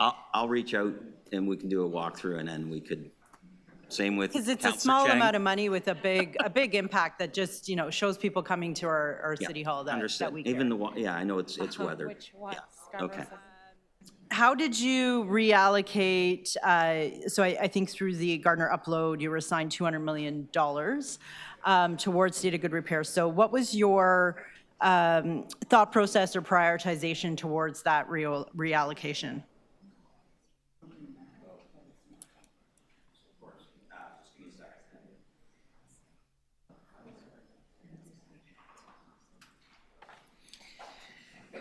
Through you, Madam Chair, to Deputy Mayor McKelvey, we looked at the requirements of prioritizing state of good repair into four major buckets. One was the city squares, which we talked about. Two was around civic centers and what's required in civic centers and City Hall. Three, looking at community centers, neighborhood centers, because that was important as well. And looking at emergency services and what was required from a state of good repair. So we've broken that down into those four buckets and looking at the prioritization of what's required, one from a health and safety, two legislative, and what we believe is imminent failure. So that's how we categorize that 200 million. Okay, and your investments, how are you tracking towards our goal of, I think it's 65% carbon emission reduction by 2030? Are you on track with the investments that you have here, or how much more of a heavy lift do we have to do? Yeah. I'll keep it for Through you. you, Madam Chair, to Deputy Mayor McKelvey. Now that we have the funding, we've identified, so what we did this year, or sorry, in 2024, we looked at our entire 450 buildings. We identified out of the 450, 25% of our buildings, approximately 160, actually generate 83% of the GHG.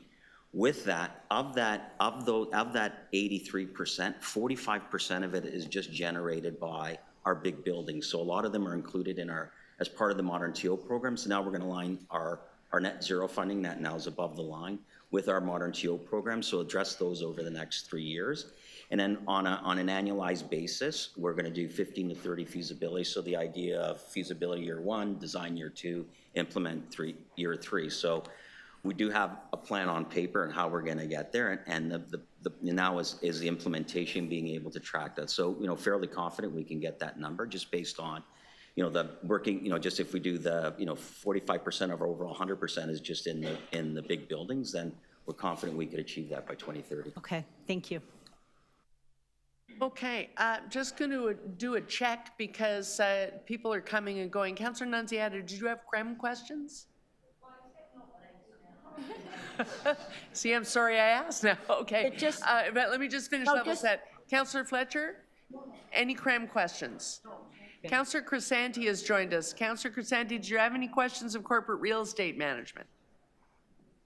No, thank you, Chair. No, not just yet. I will have some questions a little later on the next topic. Thank you. On the next topic. Okay, thank you. Okay, so I'm going to go to Councillor Nunziata. Then Councillor Chang has one more question, if we can indulge. I think people don't mind that. Any other questions of CREM? Okay, on the basis of that, I'm going to quickly pass the gavel to my vice chair for a second. Go ahead, Councillor Nunziata. Yeah, I just have one question, since we're talking about civic centers.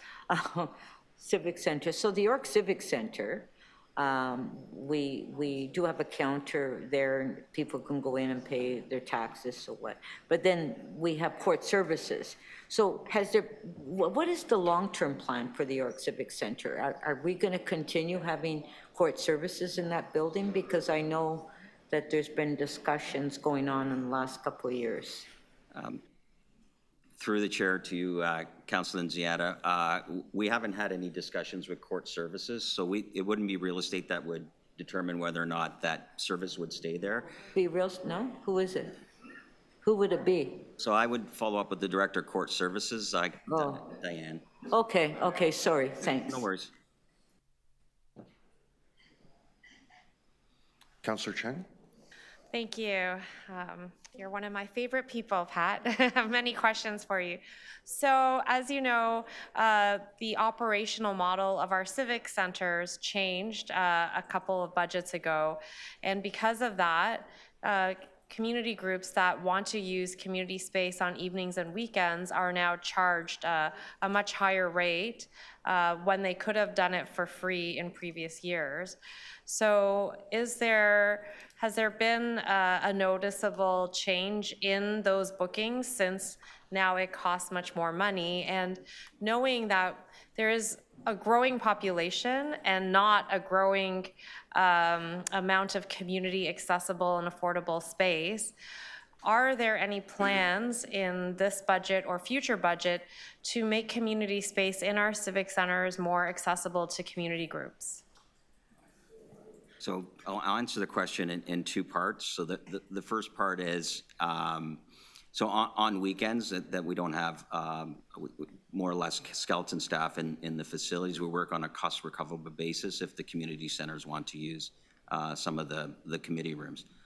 In terms of future community space, we're out to market right now to hire a consultant to help us look at reimagining, I'll use that word, reimagining the civic center, the community and public spaces to see how they can become more community oriented, hoping to close that RFP in the next month or so, and then we'll engage with the respective councillors at the respective civic centers and work through that process. So would that potentially result in a different budget next year in order for the staffing to happen to support whatever reimagine is presented through this consultative process? And that's something we did address at the time once we get the outcomes of the Because public it can be very consultations. expensive for a group to pay on a weekend. I know one group, they had a few hours and it was $700. So, and that's not easy for a community group you don't want seniors to pay $700 to have their meeting when they can't find another space. So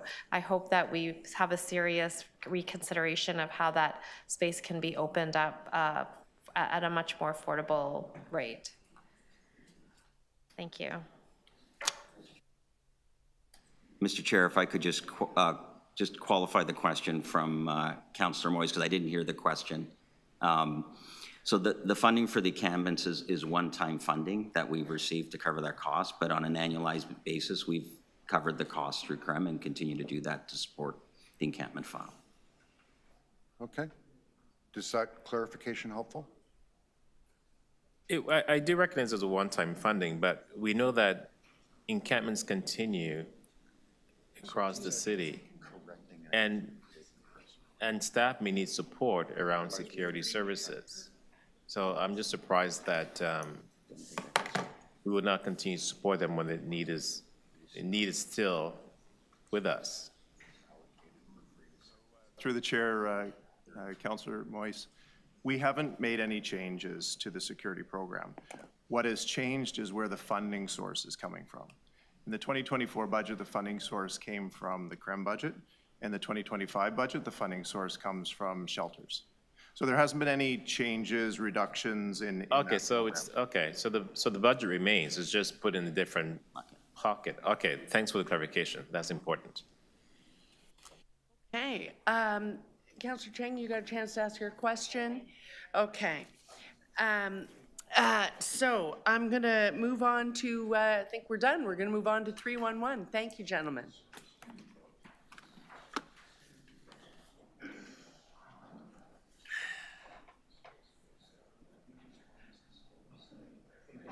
I should have, before we got all resettled, do people have questions of 311?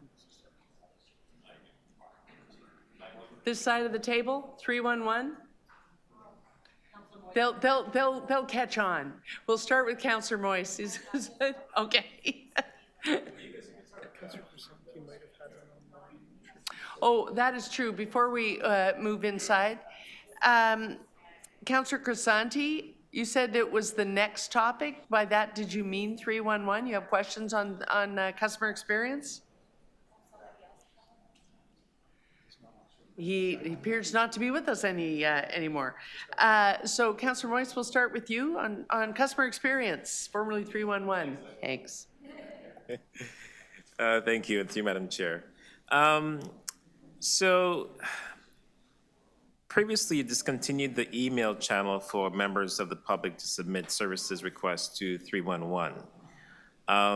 But in this budget, I see you're asking for 16.5 FTE positions. So does this indicate you are reopening the email channel? And also too, your predecessor had said that the reason why they discontinued that program, the email program, was because the new system couldn't capture emails. It had to be done manually. And they're receiving, thousands of emails a day. They could not keep up with it. So if there is a change, I'd like to have a full understanding of that change. Through the chair, so yes, we are reestablishing. Your mic on? Can you hear me? Can you hear me now? Yes. So through the chair, yes, we are reestablishing the ability to submit service requests through the email channel. We have received feedback from the public that this is a channel that they would like to have available to them. It is still a fairly manual process, but we want to use the time this year to actually run a pilot to see the volumes that come through, the efficiency of that channel. But we still do also encourage the public to use self-service as much as possible. But because we've seen an ask for this channel, we do want to be able to provide that channel and meet customers where they're at. Okay, that's good to know. When would that pilot program start? So we are looking approximately at July. We are in the process of hiring staff for that channel. So another complaint I get a lot of is people have issues reporting graffiti, maintenance, and cleanliness of our parks through 311. They're advised to call parks supervisor directly.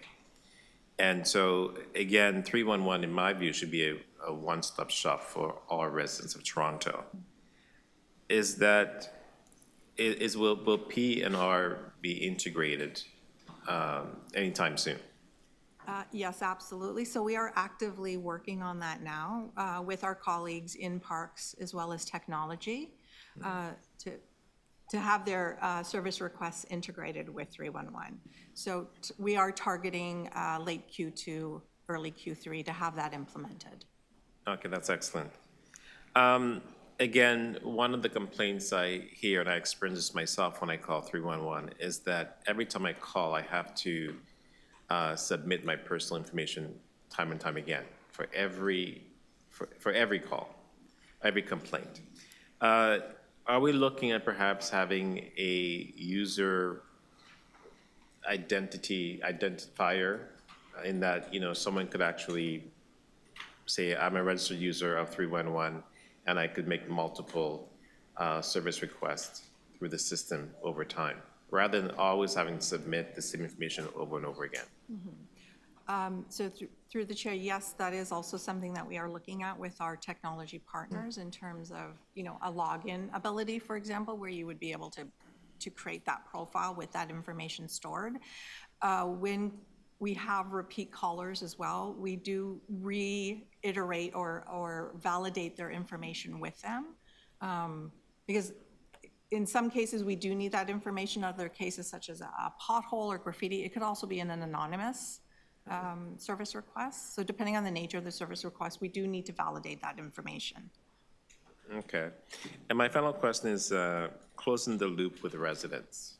People call into this system, be through the app or the website or whatever, but there is not a closing the loop in that people are not notified when the ticket is closed or the issue's been resolved. Are we looking at at that aspect of the service?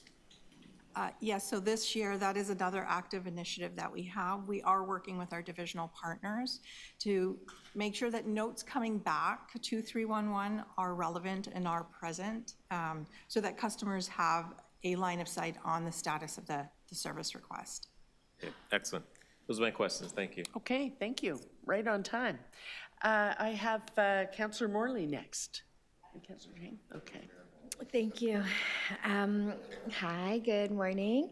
I just want to pull the thread a little bit more on the email issue.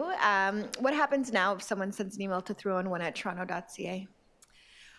So depending on the nature of the email, if it's a general inquiry, we will answer that.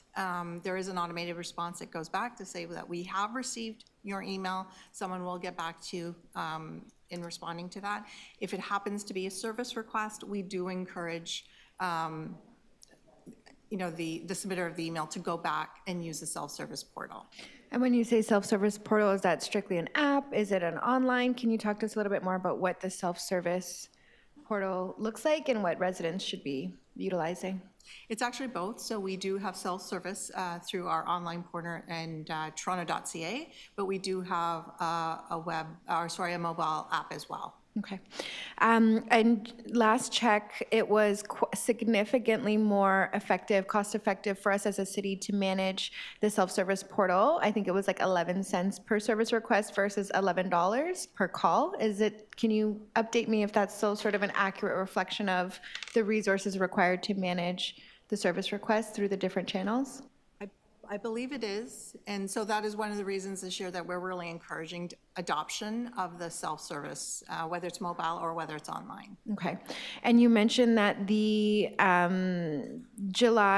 you're targeting July for the reestablishment of the email channel, and there's still somebody will sort of reply, but not necessarily a service request itself. So what will be the change between now and then? What will it look like when someone sends an email after July?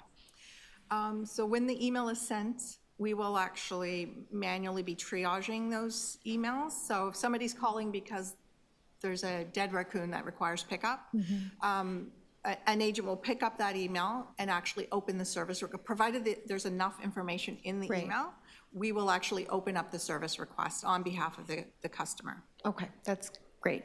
The other question, and my colleague already sort of started in on it, it's good to hear that PFNR is sort of coming into the fold. One of the biggest frustrations as a former staffer who, leaned heavily on 311 and supporting residents is the lack of communication or sort of follow through when it's a different division that's needed to take action. So the raccoon pickup is a good example. We had a situation where a raccoon needed to be picked up, it was collected, and then there needed to be a cleanup of the street, and that there was no internal process to ensure that the job was done from start to finish. And so I'm just wondering, and I know that historically we've had a number of divisions that don't have the same work order systems in place, which created a challenge. Where are we at with that, and which divisions are outstanding in terms of coming into the fold to make sure that there's a clear communication channel and feedback loop? So I may ask our technology officer to help. Chair, so we are working, so you nailed it. Like, we are looking at work order management systems, and namely our enterprise work order management system, EWMS. So we're working with PFNR on accelerating that, because it was not on our roadmap originally for 2025. So we're looking at an accelerated path to have them integrated. If not, then we'll look at an interim solution so that we can at least get something in, and there is feedback on those work orders through to 311. My recollection, thank you for that. My recollection from previous discussions was there was more than just one division that was outstanding. Toronto Water and MLS are coming to mind. Can you correct me if I'm wrong, and is there work underway to ensure that those other divisions are also part of a streamlined system? Absolutely. We've got I would say 3 to 4 year roadmap. We're actively working with Toronto Water. We worked on planning with that division last year, and we're in progress in terms of implementation. We've also got kind of subdivisions inside transportation and some of the other divisions that we're working on in sequence. But we do have a full roadmap, and we're looking to have the major divisions covered over the next few years. Thank you, appreciate that. Those are my questions. Okay, thank you. I'm going to go to Councillor Chang, and then we'll go back out. Councillor Nunziata has a question. Oh, Councillor And myself too. Chrysanthi, you're back. Did you have questions on 311? I do, Chair, when it's my turn. Yeah, I'll get to you eventually. I'm going to do Councillor Chang, and then I'm going to come back out to non-budget committee members, to Councillor Nunziata and yourself. Councillor Chang. Thank you. Through the chair, also about email. What is the volume of emails that we've been receiving to rationalize this decision to start a new pathway? I believe last year we looked at just under 100,000 emails, and we saw that in 2023 as well as 2022. And, you know, with the 11 cents for the self-serve, $11 for a phone call, where will email sit? Because email will definitely require much more manual triaging than the self-serve. So will it be somewhere in the middle, or what do you think? What is the estimated cost? So that is one of the reasons we actually want to run a pilot to understand the degree of efficiency related to this channel. So that is something that we'd have to come back on. And are there some AI tools that can help read the email and kind of populate some fields? So with our technology partners, we are looking at those options to understand if there is a way to automate or drive some of those efficiencies through those tools. And is there any percentage of this budget that is going to continue to push people to self-serve? While we're looking at adding people, we will always continue to push But is there a budget to like communicate? Because, in 2023, 25% of service requests were through the self-serve portal, I think. And then in 2024, it says we pushed 6% more to self-serve. So we haven't grown a lot last year in terms of self-serve portal usage, and that takes some creativity. It's not just if you build it, they will come. And further to that, in my own experience with the portal, I find it not that intuitive, and you do hit a dead end sometimes because of the different service requests categories are not all covered. And so is there a budget allocation to improve this? And I would invite staff to consult with the constituency staff in the councillors' offices, because we are constantly coaching people and knowing where those dead ends are. Right. I'm going to ask our technology officer to assist. The chair, yes, we do have capital in the technology services budget for digital improvements in 2025. We haven't exactly defined what those need to be, so we're happy to work with, where we see some of the volumes and where the enhancements need to be, but we absolutely do. We had some successes in 2024 where we did put resources on improving that digital experience, and we saw, upwards of 90-95% adoption, so we're looking to leverage that learning into 2025. And, back to the communications, because it's so important to be creative, and, people look at reels now more than they read the newspaper. So how are we going to make sure that we are using all those tools in order to inspire more people to help us save their tax money by using the self-serve portal? So that is something that we can definitely look at this year. Already we do, if somebody's waiting on the phone, for example, we do encourage them to go to the portal. It is in our email responses back. So we can look at expanding that. I do believe we are doing some of it through social media as well, but we can certainly look at doing more of it. Like humorous videos. Yeah. Dead raccoon videos might help, people get engaged. With regard to the priority actions, sometimes, I'm sure it's not always the case, but we do hear about representatives that are not representing our city in the way that we would want them to. And I'm wondering, you know, how, because it's not in the priority action list in your report to improve customer relationships and service in that regard. So I'm wondering what aspects of this budget are invested in improving how that response is with our residents. Just so I'm clear, are you talking about like our agent Yes, response? yes. So we do have an agent scorecard. We do monitor the calls. We are constantly doing coaching. Last year, we also introduced surveys, so constituents have the opportunity to comment or provide feedback on their interaction after a 311 call.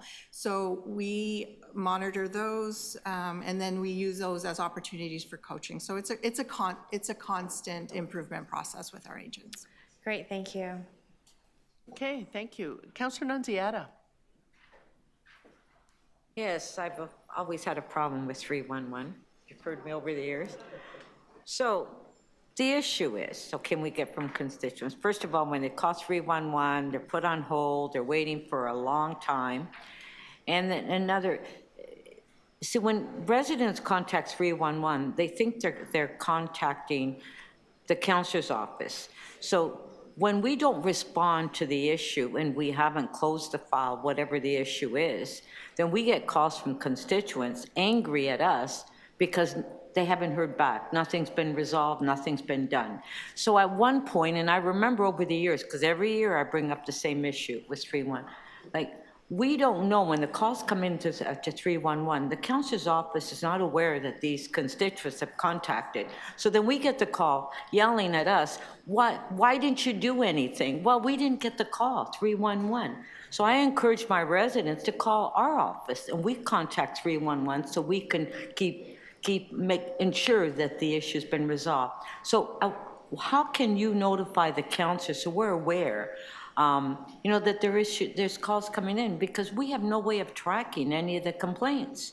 And if they're not resolved, it's the counselor's office that's you know, that we get yelled at because we haven't done anything and we didn't even know the call came in. So how can we correct that? Because I've been talking about this for years. Ever since we started 311, when David Miller was the mayor, that's when we brought in 311. So Councillor, if we can keep it to questions, we have a lot of divisions to get through. So Yeah, the okay. question So and the how critique can you come make later. streamline it that the counselors, we get some sort of information so we're not, you know, in the dark when we get calls in, outstanding items? Through the chair, we do share monthly ward dashboard reports with the individual councillor offices. Can you, it's not on? Okay. Is that better? So we do share those reports on a monthly basis, I believe. We're certainly, I mean, we can talk about how we don't track individual calls at the ward level. We do have an escalation line that's available to the councillors that we also respond to. So beyond the reports, if it's individual call information that you're looking for, then I think we may just need to talk about what it is that you're looking for, because we'd also have to ensure that we are meeting privacy compliancy. Through the chair, maybe I can add. So we do have information on a ward-by-ward basis related to service requests for that particular ward, and certainly that information is available to the ward councillor. And I think that would be a good start in terms of understanding what are the key drivers of service requests in your ward. I think that would probably go a long way. Our plan is to train members of the councillor office staff in the use of the tools so that you can go in and kind of mine and understand the information as an office. But our current practice is providing those regular updates by way of that summary that Ms. Chihina described. That's it for my question. Okay, thank you. Councillor Crisanti is with us virtually. Customer Experience 311. Yes, Chair, thank you. Just to pick up on what Councillor Nunziata was just speaking to on the 311, the calls and advising the councillor's office. I just need clarity on that because we do not receive any information from, I got two screens here. Can you guys hear me okay, Chair? We can. Can you hear me? We all right? can hear you, and we just see your singular face on the screen right now. Oh, okay. I see myself twice. Okay. All right. Well, let me carry on, and then I'll fix it at my end. It's a technical glitch here.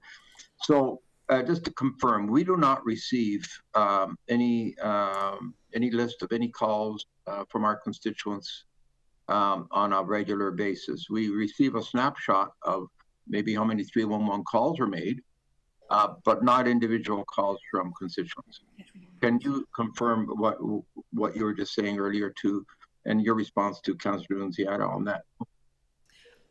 So we do, you're right, Councillor, we do share monthly dashboards with the different ward offices. As Mr. Jollymore was speaking about, we are also rolling out access to our 311 business intelligence tool that will allow councillor offices to go in and look at data directly. We do not provide information on individual phone calls for privacy reasons. Okay, and I understand that. However, what does happen, and we confirm the same experience, and I know our constituents call, not satisfied with the responses from 311, or they get upset with us, and so we have to deal with it. So I don't know if there's a, and I understand the privacy reasons, but we get the calls anyway. Is there no way of overcoming this privacy issue and advising us of who the constituents are that actually called and confirmed that those issues have or have not been resolved? So when a constituent calls a councillor office, there is an escalation line that is available to councillors. I would certainly encourage you to use that, councillor. That is one way where we can follow up on the request that has been made through 311.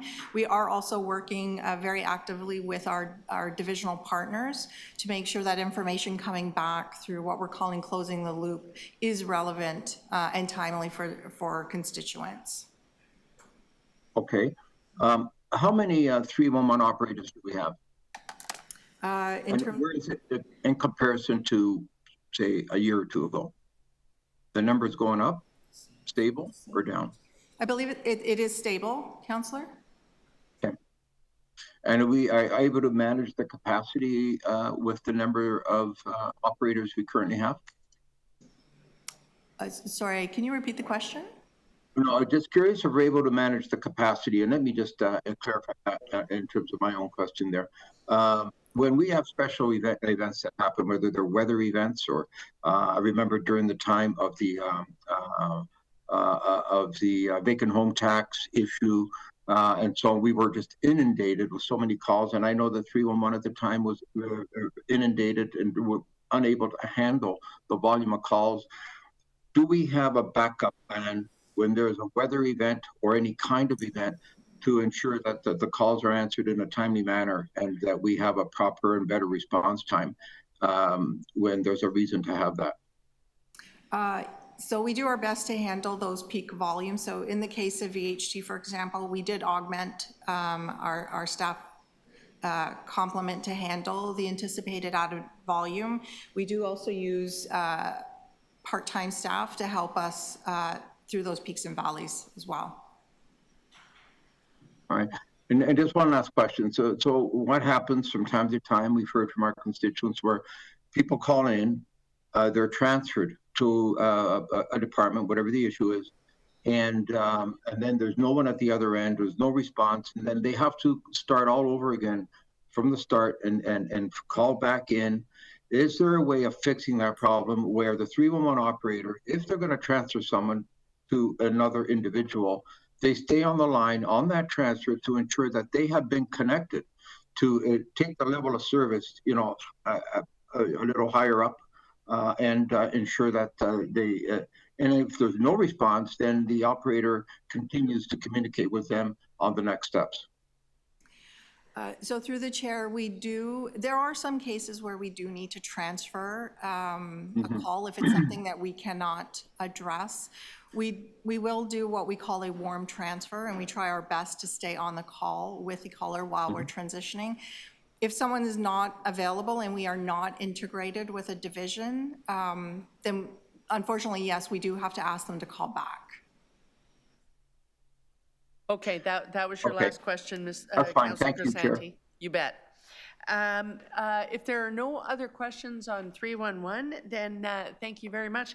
We're moving on to environment and climate, where we did ask some questions during the carbon budget. This is on the budget for the office itself. Environment and climate. Yeah. So Councillor McKelvey will start us off. Just two quick questions. So the bulk purchasing program for heat pumps, great. This is the first time hearing we're doing that. So it's a nice surprise, but what is the timelines for this? How much is included in this year's budget? When does this ramp up? When is it fully implemented? So to the chair, so the bulk purchasing program, we're still kind of finalizing details. And I would maybe clarify, bulk purchase sounds like we're going to buy a lot of heat pumps. It's a bit of a misnomer. The funding here is really for debt capital. We'd be working with contractors and others that we would qualify to install heat pumps. We'd actually be an aggregator, developing lists of individuals who are looking to get heat pumps, providing some concierge service to enable that. And the dollars is debt capital, where we can then also provide low interest loans like we already do through a home energy loan for those heat pumps. And that, coupled with, for example, the new grants that the provincial government is rolling out, up to around $7,500 for a heat pump, we anticipate to drive a significant amount of interest. But this will be a bit more of a concierge service that we would provide, and an aggregator working again with contractors. We anticipate kind of a rollout of the actual program in the second half of this year, and then continuing on over the next 2 years after that, at least. But again, as this is debt capital, it may continue on further on, as we've seen through other programs. As people repay, we've used that money to continue to kind of revolve programs. Okay, is similar work underway for solar panels in collaboration with Toronto Hydro? So for solar panels, we are looking at potential opportunities, and not just with Toronto Hydro, but also with the Atmospheric Fund, who has been focused specifically on solar and energy storage. So that is part of the discussion that that is happening, and potentially, if there's another program, could dovetail with this. But this one specifically is focused on heat pump adoption. Okay, great, thank you. Okay, are there other questions of environment and climate? Councillor Morley, Councillor Morley, Moise, Chang. How about we do that? Back and forth, back and forth. Councillor Nunziata, you didn't have any questions? Okay. Thank you, Madam Chair. Through you to our colleagues, I just wanted to dig into, and I was going to ask about the heat pumps, so that's great. Thank you for sharing that information. With regards to a air conditioner pilot program for renters, can you talk to us a little bit more about that and the anticipated impact as well as the cost? So this pilot program comes out of some of the feedback that we've heard as recently as December, related to extreme heat and the impacts on tenants and some of the challenges that they experience, and the potential for health impacts, et cetera, from extreme heat. The idea of the pilot program is that we would have a small pot of money to actually enable the purchase of air conditioners, likely portable air conditioners, which are much easier to deploy than, for example, the old school window shakers. And we haven't done necessarily the full details in terms of the rollout. We are looking at potential models. We know there is existing programs offered through our employment services folks based on the provincial program that provides equipment for medical purposes, but we're also looking at potential partnerships with community organizations as well, as they are very close to the individuals who would be needing this. And we'd be looking again those communities that are susceptible to extreme heat, that that may see significant impacts. But kind of at a high level, I think the program we've identified about $200,000. We've kind of kept it conservative for now, but if you were going to pay retail for a portable air conditioner, you'd be looking at kind of $400-ish. So we're talking 500 plus units, but we would hope that we'd potentially be able to get more scale through a program like this. But we also know that not all circumstances will be the same, and it may require some minor retrofits to enable it to fit into an existing unit. But that is really the basis to look at how we can support this. And it builds off programs we've seen in other municipalities like the city of Hamilton. Great. I have a comment, but I'll ask it like a question, so I don't have to comment later. But are you aware of the recommendation from some advocates in this area to have them in shared spaces in larger buildings? And I'm wondering if you can confirm if there have been conversations. We are one of the largest landlords through TCHC, TSHC in the city, and all of those spaces typically do have a common room, a party room, whatever. So have we been exploring that as part of this pilot program in terms of efficiency and more bang for our buck and maybe a greater distribution of the limited funds?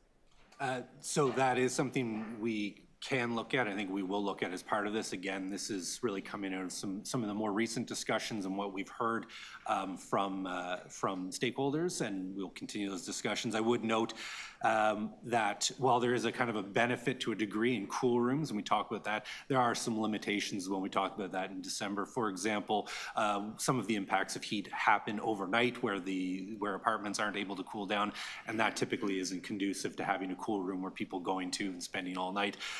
So I think we are looking at it kind of from that individual perspective, but we'll also look at opportunities for a kind of broader rollout. And again, we are working with Toronto Community Housing in general, both ourselves and our partners in public health and MLS, just in general about how we support action to address extreme heat. But I take that back as something we can ensure that is covered off. It's part of our thinking, but I think we are primarily focused on individuals and especially those most at risk through this pilot program.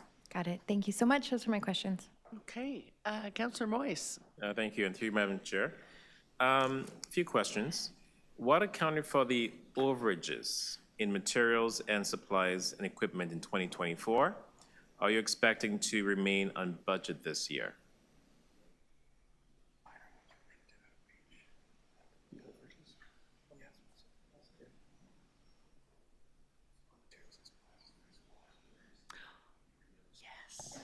So in terms of 2024, I think the overages, fairly minor, were around our outreach and engagement.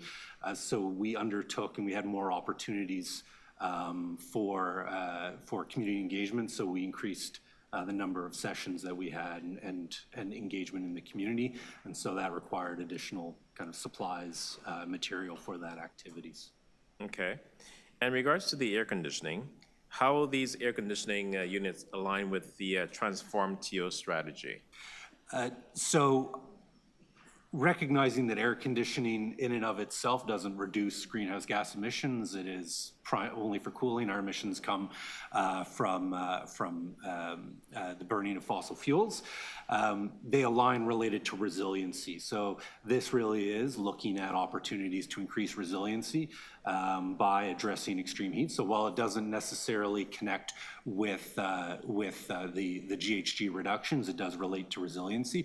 I would say as part of this, we're also exploring in the longer term how we could deploy heat pumps as opposed to air conditioners. But we recognize in the short term, next summer or the summer after, when we potentially could have extreme heat events, these technologies are easier to deploy and faster. But I think in the long term, we are looking at that expansion of heat pumps. So you have the cooling and the heating, but that has a larger electricity demand. So it sometimes takes a bit more work at the building level, especially as you deploy them in a larger scale to ensure that the systems in various buildings can accept that level of electrification. Okay. Just to add to that, so what kind of investments do we need from the province and the feds to help us meet our emission targets then? So I would say in terms of investments, really is around those grants that help to reduce that upfront capital cost. So for example, the provincial investments announced last week are very helpful in that regard because they provide that additional dollars that kind of reduces the cost, that upfront cost to an individual, so it makes it more economic to, for example, buy a heat pump instead of just buying your old furnace, and then you will see the operating savings over time. So I think that type of investment, but also investments around policies and programs that provide certainty. And I would mention maybe the other areas around training and workforce development and skills development, retrofitting 470,000 odd buildings across the city, deploying massive amounts of electric vehicle charging, and so on and so forth, transit expansion, et cetera, requires significant amount of skills and a significant labor opportunity. We really need at both levels of government investments in providing that training for workforce development so we can take advantage of those jobs within our community to deploy that technology. And we don't kind of get stuck that heat pumps and all this technology is available, but there's no one there to actually do the work. Okay. And finally, I see there's a so in 2024 and now 2025, your capital budget carry forward has been about 30 million. So despite your capacity to deliver being about 13.6 million.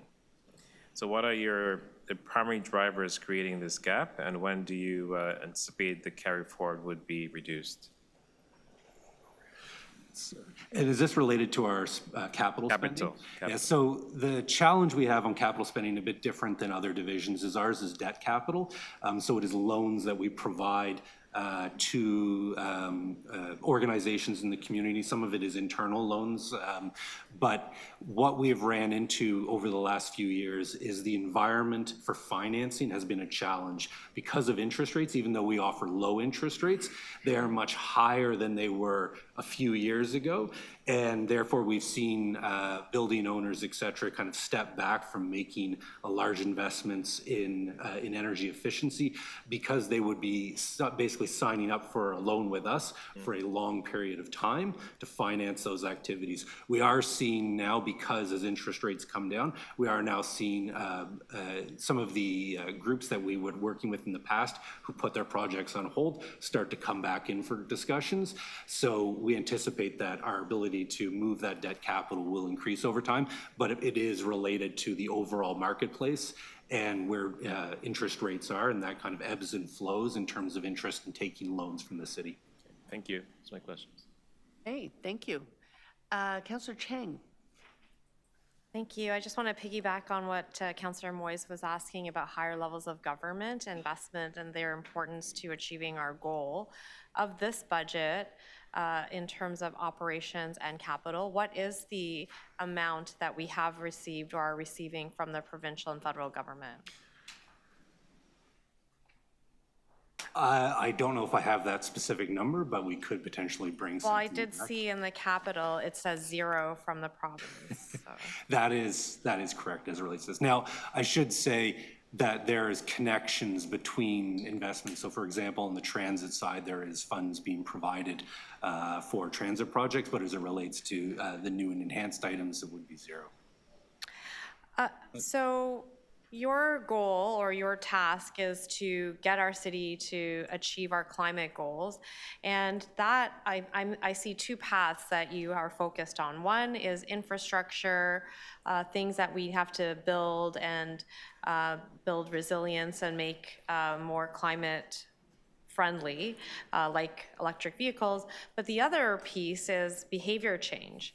And I'm just wondering, what is the percentage of investment, just from a high level, that you think we're investing in terms of focusing on behavior change versus focusing on infrastructure?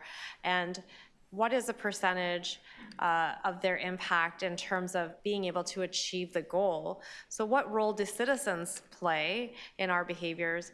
And what impediment are we right now to getting to net zero?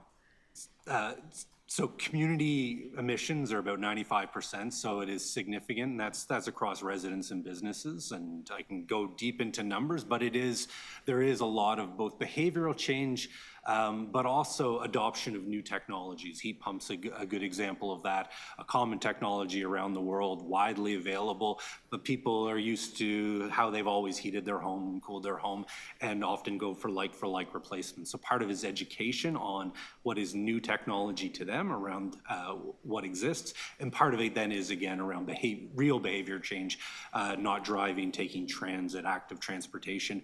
In terms of our work, we have a unit that is focused almost exclusively on that, and the budget for them is around nearly $3 million. Though I will say this kind of the work around behavioral change flows through everything that we do, but they are focused specifically on outreach, engagement, training, as well as creating connections at the community level. That could be through our neighborhood climate action grants, our neighborhood climate champions program, our Indigenous climate action grants, and we were doing work with the Toronto School Board. There's a whole host of programs. We're really looking to connect with people to help them understand what can be done about climate change, what are the specific steps that they can do, but also to bring that into broader communities that they work with to really start to demystify some of the challenges around climate change. It's either too big, it's somebody else's issue.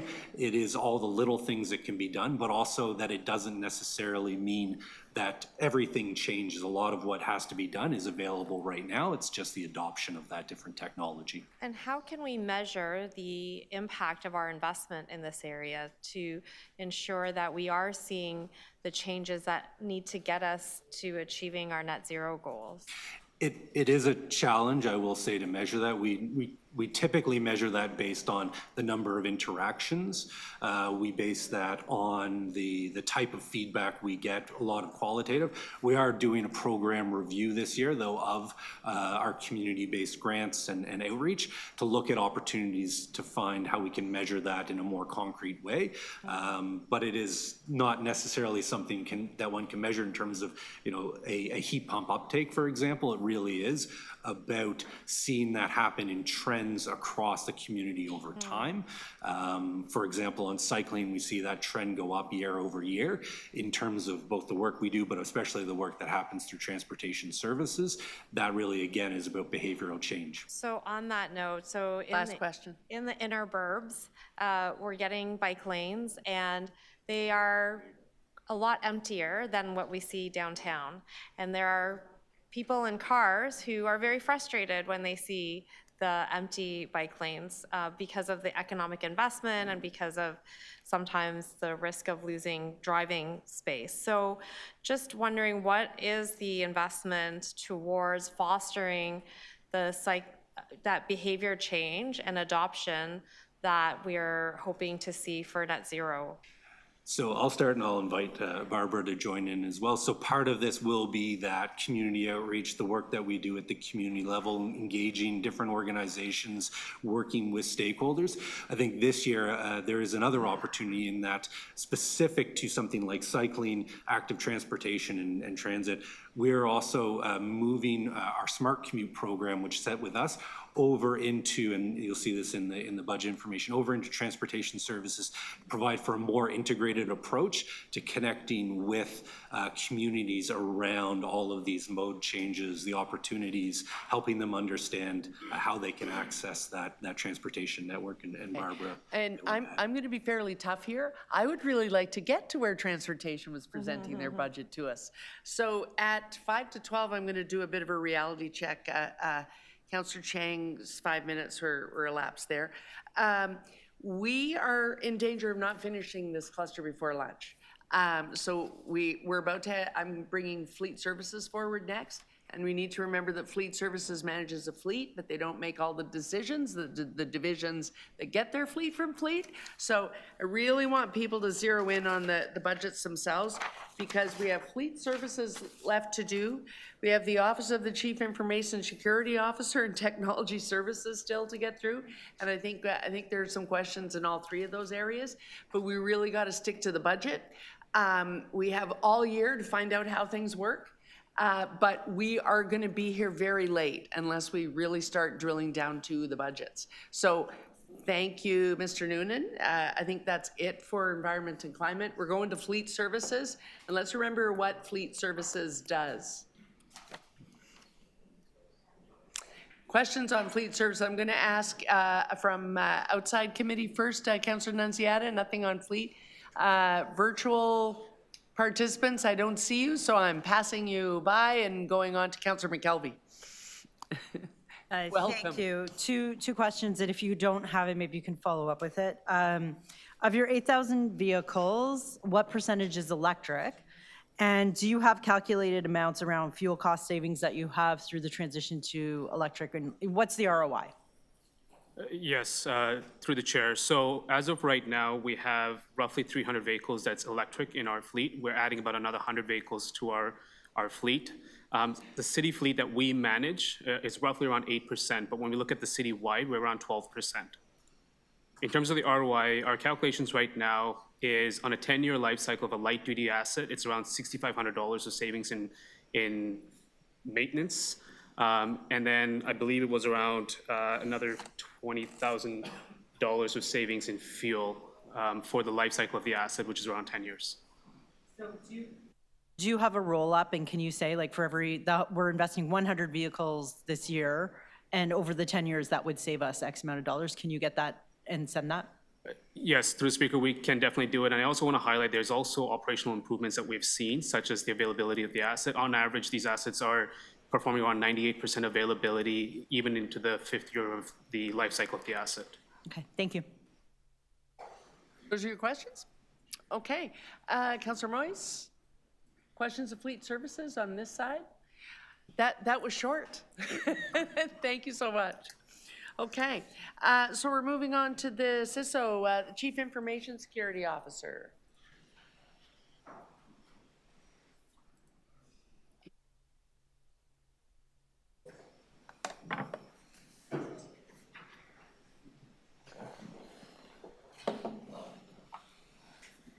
Welcome.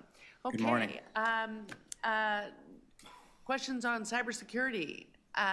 Councillor Nunziata? I think we lost our virtual attendees. Are there questions for the CISO? Councillor Morley. Deputy Mayor Morley. Thanks, Madam Chair, through you. To our colleagues, thank you for being here. We know in 2024 we saw, I don't know, unprecedented is the right word, but a number of challenges around cybersecurity, specifically with some of our agency partners. I know the office has been deeply involved and collaborative in those. I'm just wondering if the budget before us is what you need to ensure that we can continue to get ahead of and better ensure our resilience or our sort of protection against future cyber attacks.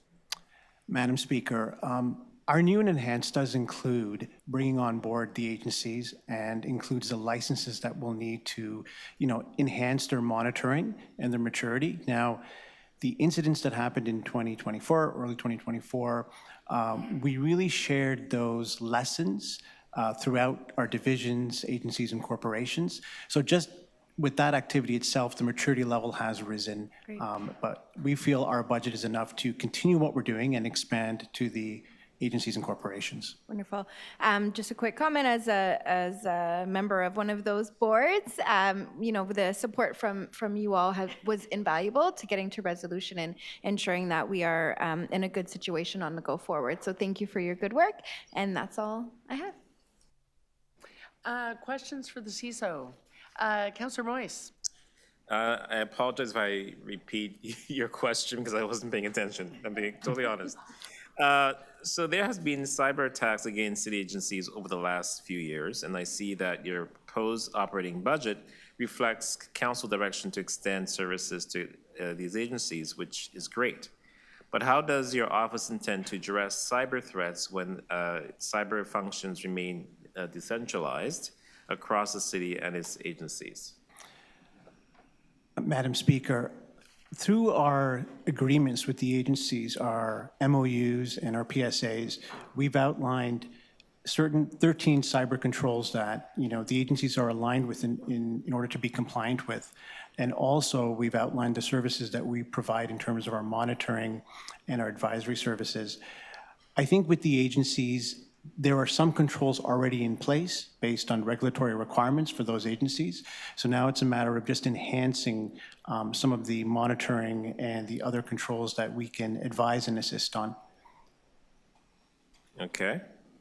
And I also see that the completion of the Cyber Foundation and digitization support services projects will result in a net operating cost of 0.572 million in 2026, and an incremental 0.306 million increase in 2027 to sustain the system and associated initiatives. Will this be the only increase, or can we expect similar increase annually? Currently, right now, we have this as a one-time increase to enhance our capital coverage in those areas, and we don't anticipate further increases. Okay.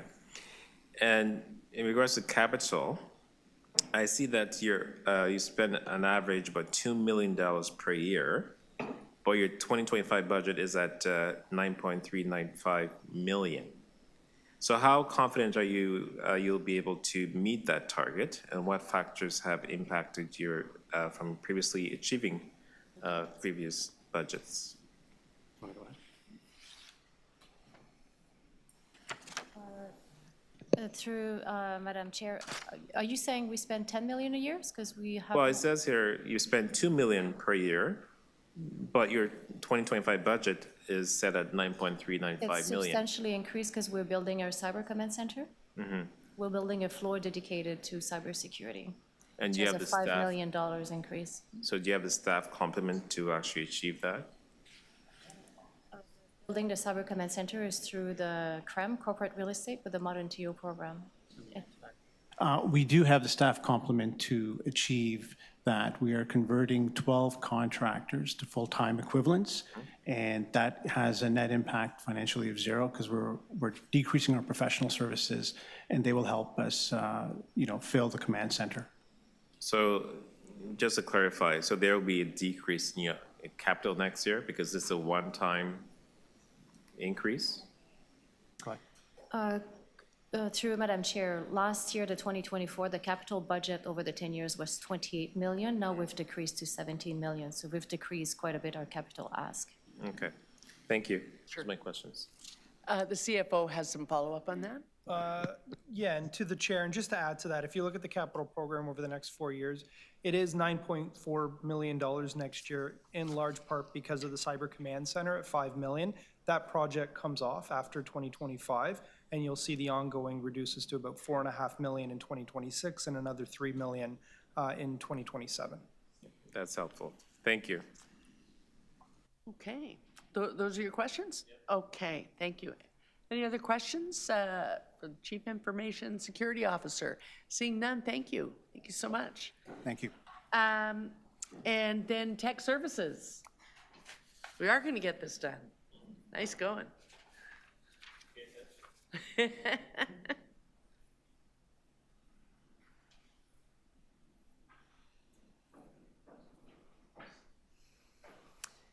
Okay, questions in Technology Services. Councillor Nunziata? None? Okay. From inside, Councillor Cheng, you want to start us off? Sure. Hi, Sonia. I'm just wondering about the suite of tools that, digital tools that are employed across the city, and what are the opportunities for councillors' offices to leverage some of the group buying power of the city, and examples like Hootsuite, S3 mapping, digital document signing, survey applications. These are things many councillor offices are using or want to use. And so in this budget, are there opportunities for that, those packages that we buy as a city to also be shared? Otherwise, many of our offices operate in shadow technology. Because we don't have the same tools or buying power. To the chair, when we look at our contracts, we always negotiate on behalf of the entire city. This includes the agencies and corporations as well. So the pricing is available. What we don't do, though, is budget for your tools or the specific agencies and corporations. So there's a budget versus what's available. And oftentimes we'll find, like at the city, because we're 45,000 strong, we're buying enterprise-grade solutions that may not fit your office needs, but we can always look at that and evaluate and support you on the buying power. Is there a potential perhaps to have a further conversation with counselors to come up with a plan for how maybe we can, because I know our CRM costs were included in a clerk's budget. So somehow I think we're doing a lot of duplicate buying at the scale of, because I know Councillor Moyes uses a lot of technology. So, but your role would be a reduced budget, a reduced cost because of the enterprise scale of buying that you're doing. Absolutely. We can meet with clerks as well as yourselves on your needs and just look at how we can support that. We've really strengthened our contract negotiations team and our contract management, so we're absolutely available to look at that for sure. And there is a goal in our city to provide more free Wi-Fi access. And just wondering, what is the allocation for that, and is it changing from last year? Through the chair, our ConnectTO program, which is our free public Wi-Fi program, is still going strong. In 2024, we added about 36 sites, and into 2025, 2026, we still have capital allocated. I believe it's around $600,000, so it's sustained. It hasn't gone down. We intend on keeping that program alive. Great, thank you. Those are my questions. Hey, thank you. Councillor Moyes. Madam Chair. So given that the budget for technology services aims to have positive equity and reconciliation impacts for Indigenous, Black, and equity-serving groups, could you provide specific metrics or benchmarks that will be used to assess the success of these initiatives? And how will the outcomes be tracked to ensure their success, particularly for the most undeserved communities? Through the chair, thank you for your question. So we, a few years ago, launched our DISF, which is our digital strategic framework, which incorporates that philosophy. There's a couple things we do to make sure that we're advancing as best as we can. There were some comments earlier around making sure our technology solutions are accessible to those communities. We invest a lot in AOTA compliance and making sure that, again, usable. In terms of our internal programs, we do have internships where we bring in resources and employees to represent those groups so we can clearly understand the barriers when we're building solutions.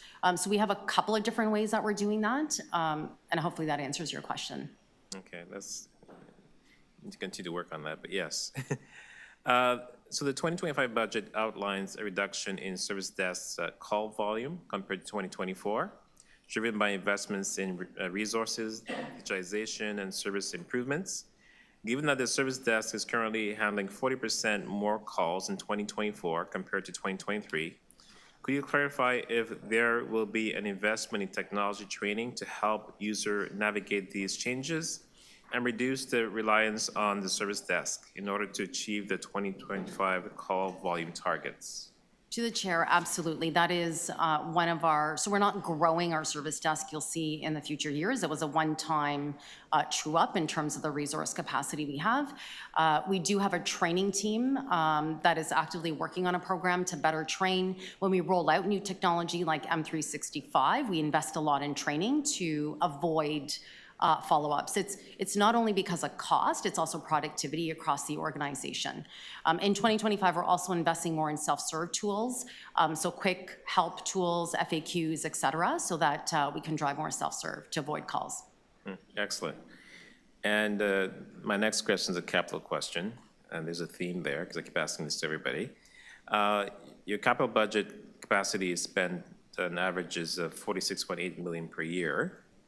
But your 2025 budget is almost doubled at $83.7 million. How confident are you'll be able to meet that target, and what factors have impacted you from previously achieving previous budgets? To the chair, our capital, I'm quite confident. We hit 91% of our budget in 2024 spend rate. In past years, it was 60 to 70%, so we've invested a lot in our governance, our processes, and resourcing to make sure we can execute on our capital. In 2025, the majority of the increase is around LCM. It is around equipment, so it's more purchasing equipment, less on resources. So I'm quite confident. When we first did our capital planning, the demand actually came in around over 100 million, and we did right-size it back down to something that we felt we could deliver on. Excellent. Thank you. Those are my questions. Okay. Are there any other questions? Councillor Morley? Thank you, Madam Chair. Just a quick one around the efficiencies that were found this year. We understand there's been a lot of work done to sort of decommission old tech and all of those pieces. I'm wondering how we are trending in terms of this coming year and future years. Is there additional pieces of technology or sort of licenses that we are monitoring for usage and seeing where we can continue to uncouple ourselves from what we're no longer needing or using as technology is very quickly advancing? To the chair, great question. So 2024 was our initial year at really targeting usage of technology, usage of licenses, as well as decommissioning duplicative systems. We delivered around 6.5 million of savings without reducing service in those areas.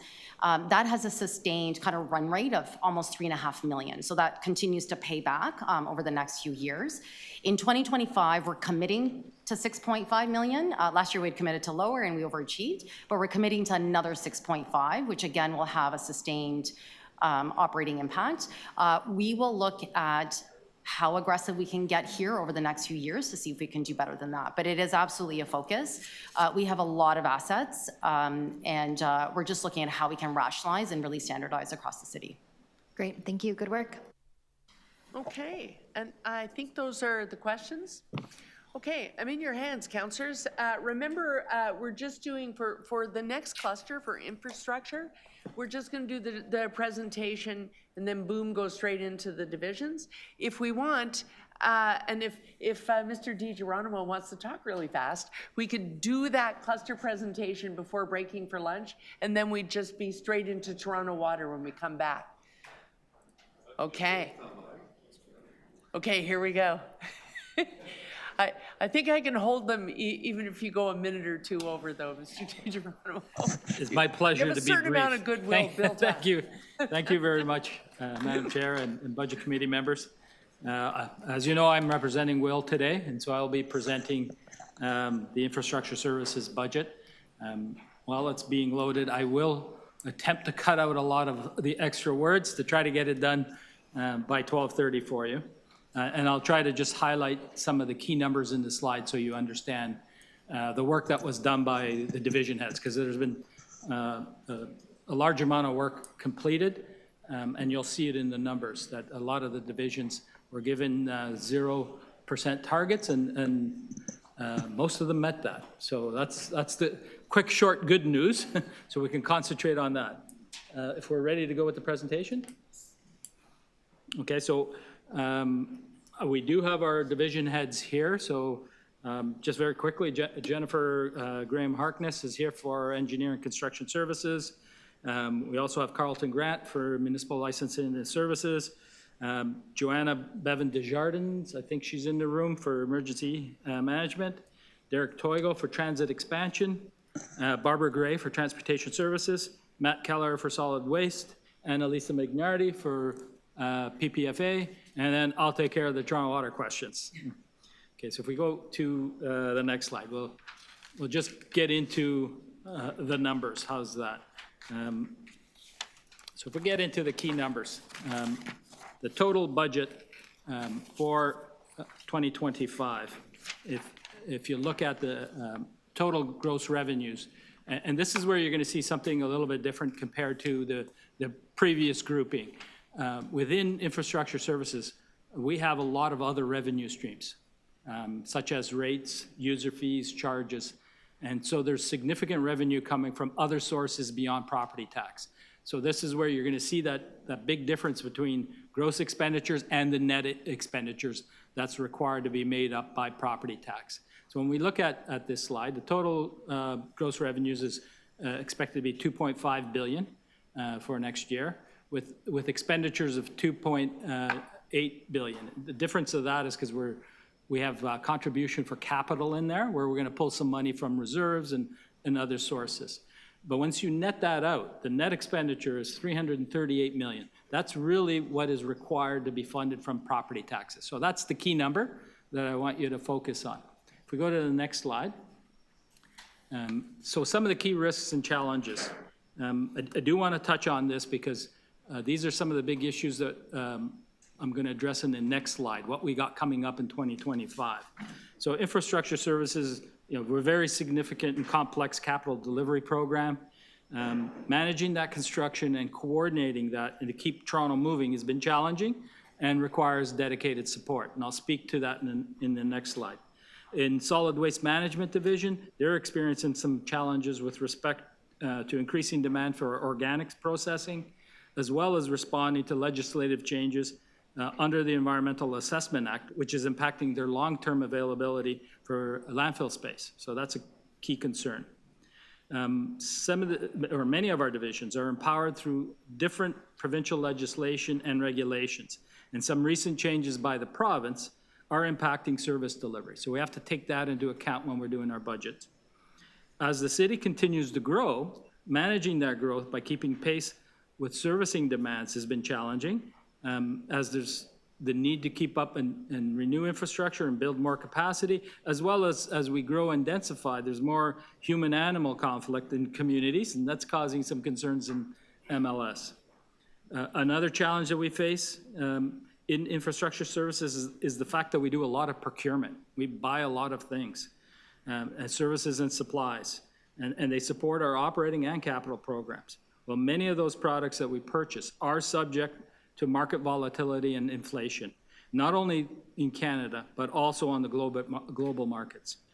And given the technical nature of some of the positions that we have in certain divisions, it has been challenging to find some of our staff, such as engineers or specialized trades.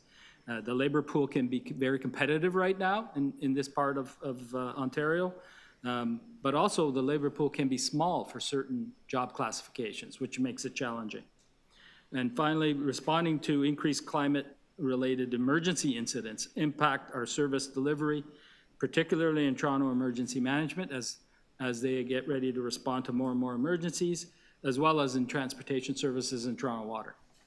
So if we go down to how are we addressing some of those issues, well, in 2025, there's a need to strengthen our capital coordination. And so I mentioned that was one of the challenges. So last year, we created the Strategic Capital Coordination Office. We will continue to improve that group and put processes in place to ramp up as they will be instrumental in supporting our capital delivery program. We're also working to identify further efficiencies in delivering the capital program, being led by Engineering and Construction Services Division. And they are working in consultation with the programming divisions, with purchasing and legal services, and they're reviewing methods and ways to deliver capital differently, and a report will be coming back to Committee and Council in 2025. We're also continuing to expand our congestion management tools, and this budget provides an additional 25 traffic agents, which brings our total staff complement to 100 now.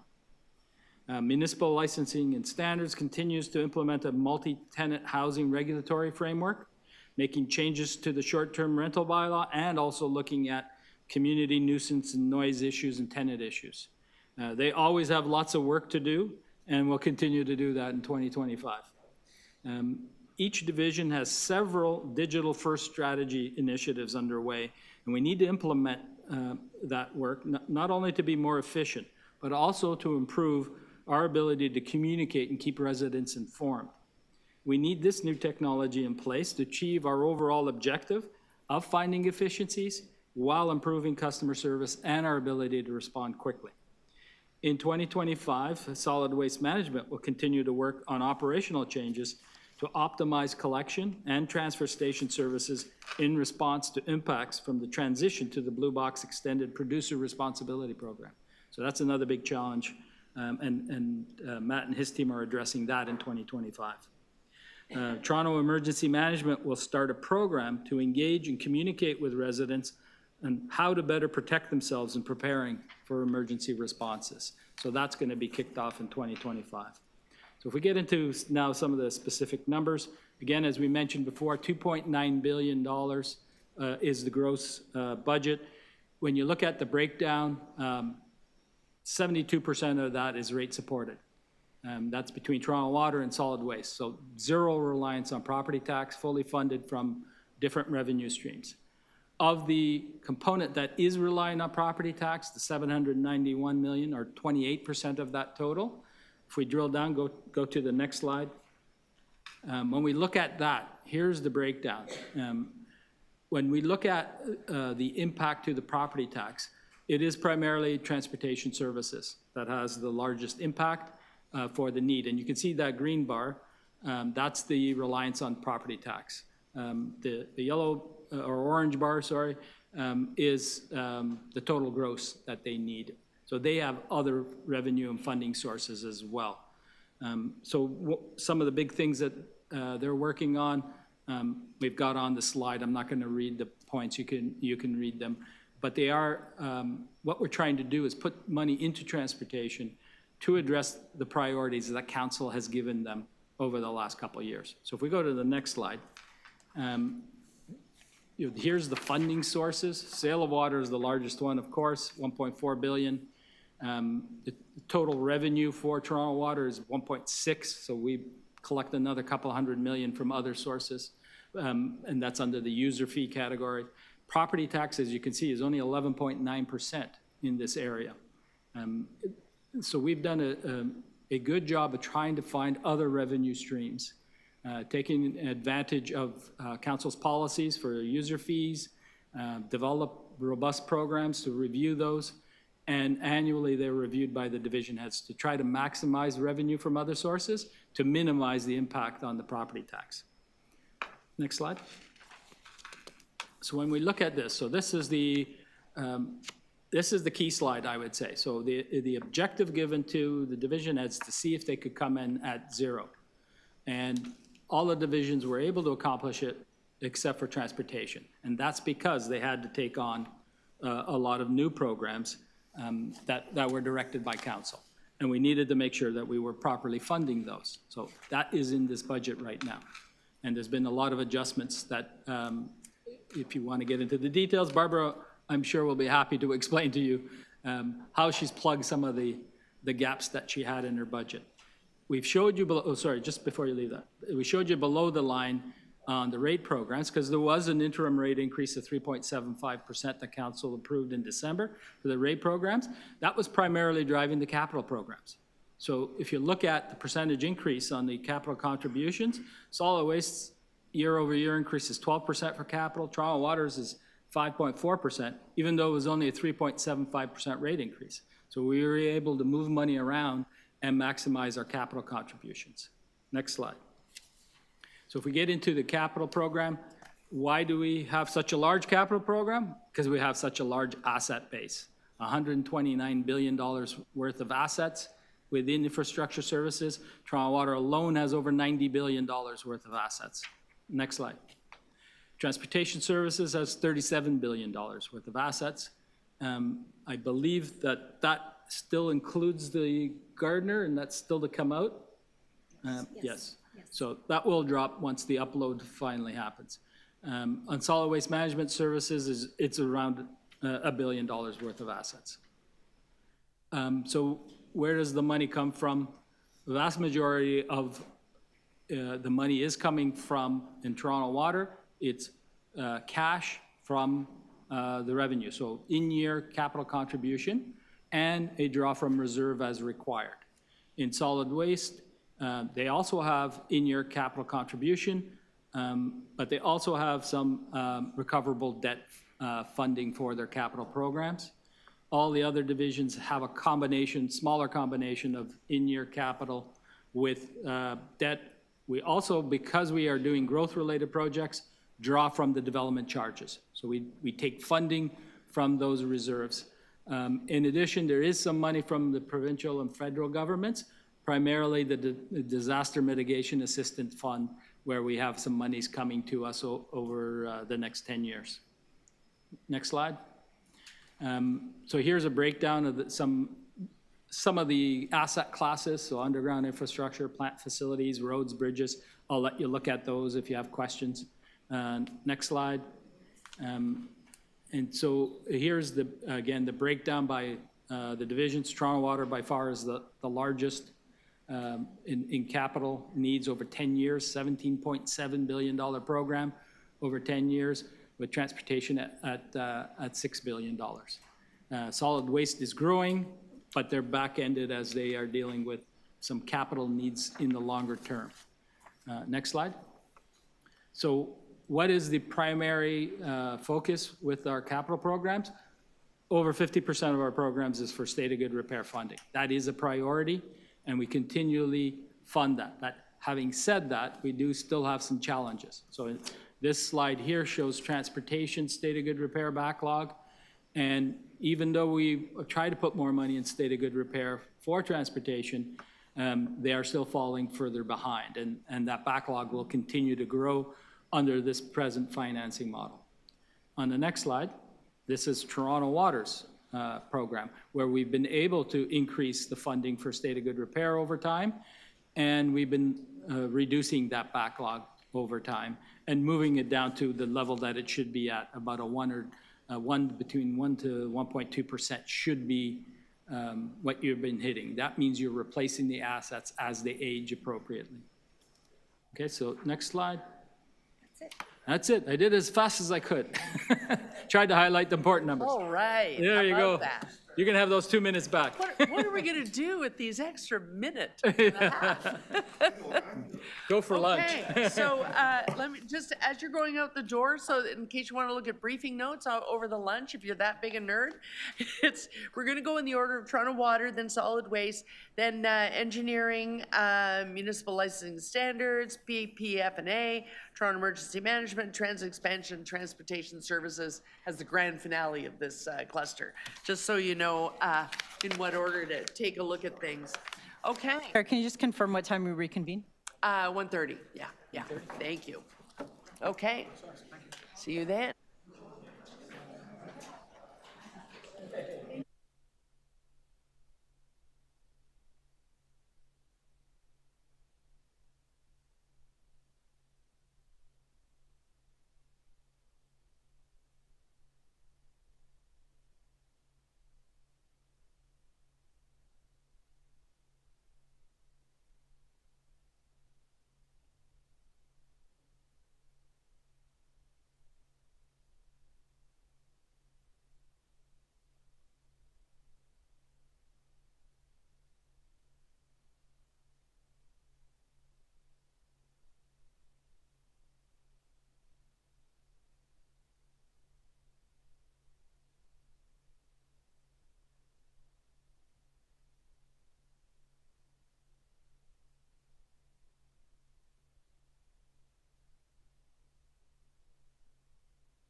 Councillor Moyse. Councillor Moyse is the hero. It means we can start.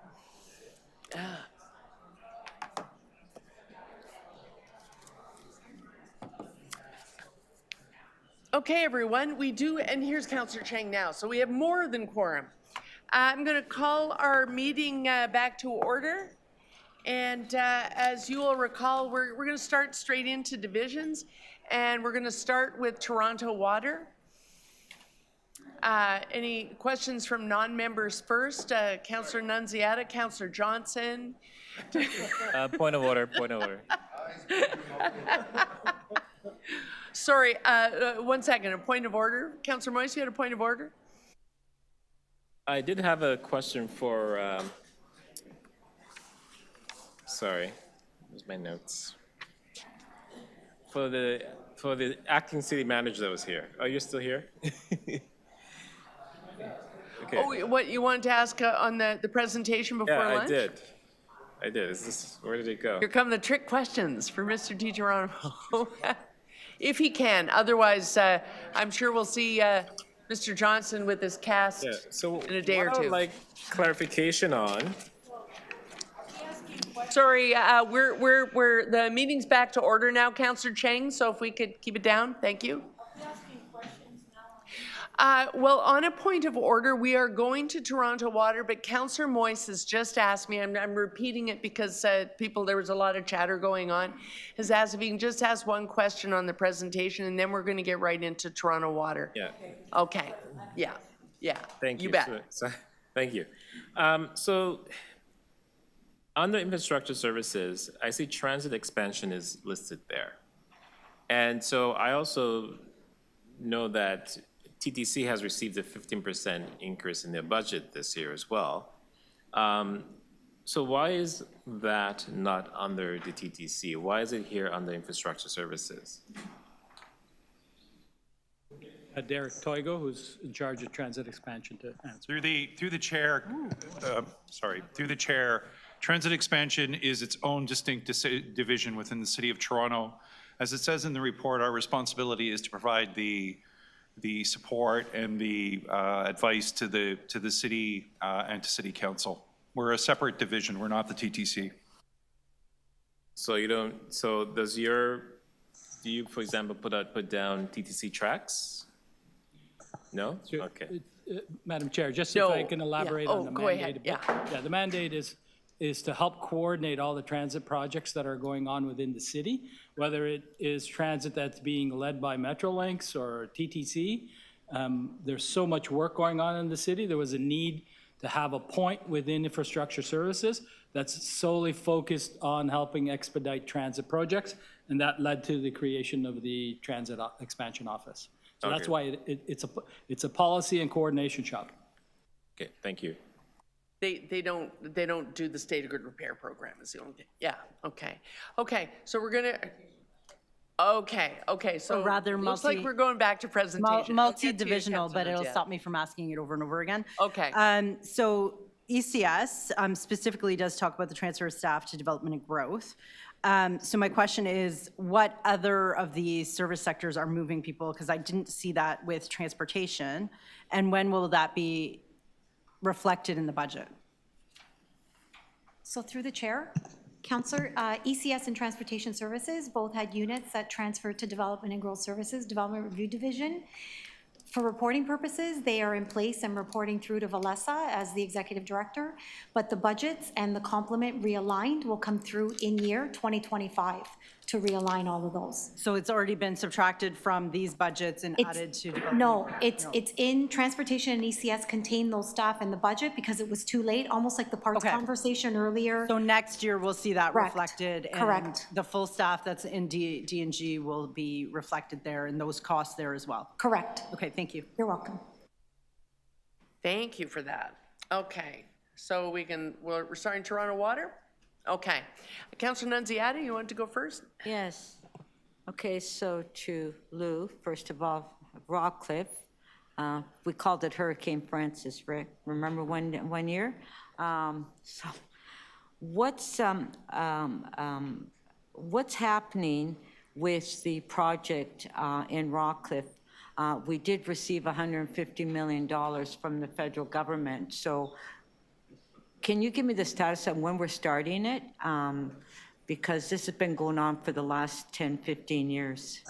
Okay, I will talk about what we have in the Toronto Water budget, and then I'll ask Barbara Gray or Jacqueline to answer the specifics of where we're at in the status of design, because the bridges have to go first. So there's a series of capital projects that have to be built in Rockcliffe, bridges, basement flooding work, and new channel works. So in the Toronto Water budget, we've got the city portion to fund the channel works for the TRCA to get the DMAF funding, which we did.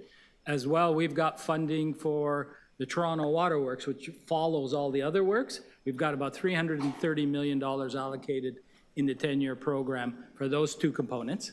The bridges are on transportation side, so maybe Barbara, if I get you to, or Jacqueline, to give an update on where we're at with the work. Yeah, so the $150 million that we received from the federal government, is that going to bridges or to, because we just received that funding? Through the chair. It is actually being split between a couple of the projects. So Toronto Water's getting some of that contribution, and Transportation's getting some of that contribution. So if you want to give a status update of where you're at. Jacqueline, it's been 20 years. Absolutely, Councillor. Okay. We are working very closely with TRCA and with Toronto Water as a strategic capital coordination project on that portfolio as well. And the status update is that the RFP for the design and construction administration of the first of the bridges with Jane Street was awarded in late 2024, and we anticipate construction to start in 26 or early 27. So we're underway with design of that massive bridge replacement. So at what point should we get back to the residents that have been waiting all these years, just to give them an update that we're actually doing the work, and you know, that we received the funding from the federal government? We need to give them an update. We just can't keep them, you know, waiting. We're happy to work with your office, TRCA and Toronto Water, to update on the status of each. So we're happy to connect with you offline.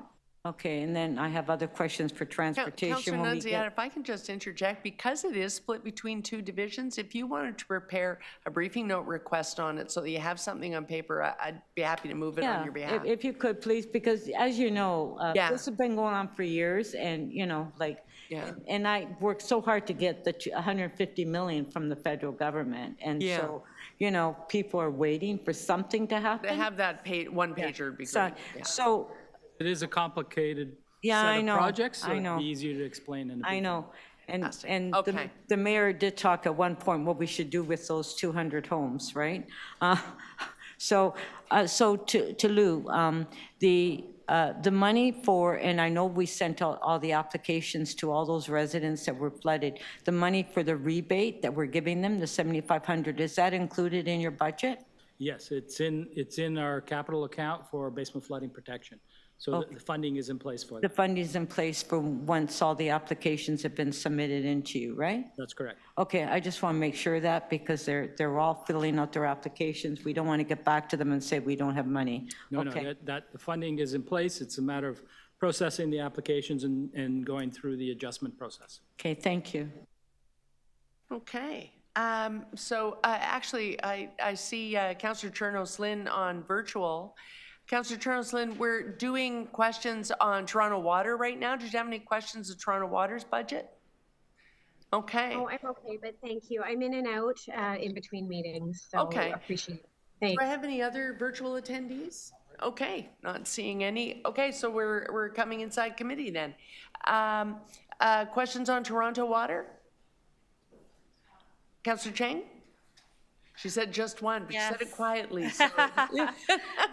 Thank you, through the chair. Just about the stormwater charge that then got sold as a stormwater tax, that then created an uproar in the city, but we know that good policy can incentivize people to make good decisions that can prevent the flooding that we see on an increasing basis. So just wondering, in this budget, where does that fit in? Is it still being revisited? And is there a pathway towards creating that program or bringing it back in a new way that won't get misconstrued? So Madam Chair, after the storms that we had this summer, council did move a series of motions, giving us direction to go away and look at doing some further consultation and work, specifically looking at stormwater incentives, looking at some issues on impervious pavement, looking at green programs, and having us report back. So we did that consultation, and we did that in coordination with the commercial parking levy, that we needed to go talk about both issues. And we also did it with the energy and environment, and they got forestry now in them. We did that work together. We are reporting back on that in this upcoming executive committee. And so staff recommendations you will see there. So with respect to budget provisions, we've made some budget provisions for the recommendations for incentives that you'll find in that report. So we made certain allocations in this budget. Should council adopt the recommendations you're about to see, we do have to report back on the programs. With respect to the broader issue of stormwater charge, we did not have direction to do that full consultation. And so we do not have anything in the budget with respect to implementing a program like that. And I just want to say kudos to the, continual drops in water main breaks. I think you guys are doing a fantastic job, and that should be highlighted in our city.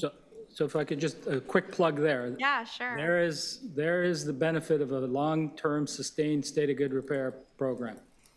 It takes many years to get there, but if you build it and stick to it, you do see the results. It just takes a while. I'm sure that Barbara Gray is jealous of the funding for her. Thank you. Okay, thank you, Councillor Chang. Councillor Morley, we're on Toronto Water. Do you have Toronto Water questions? No. Okay. Councillor Perks? Ooh, there you go. Okay. Councillor McKelvey, that's it? Okay, that's it for Toronto Water questions. I'm not sure it'll be the same in council, but there you go. Okay, solid waste management is next. Oh, there they are.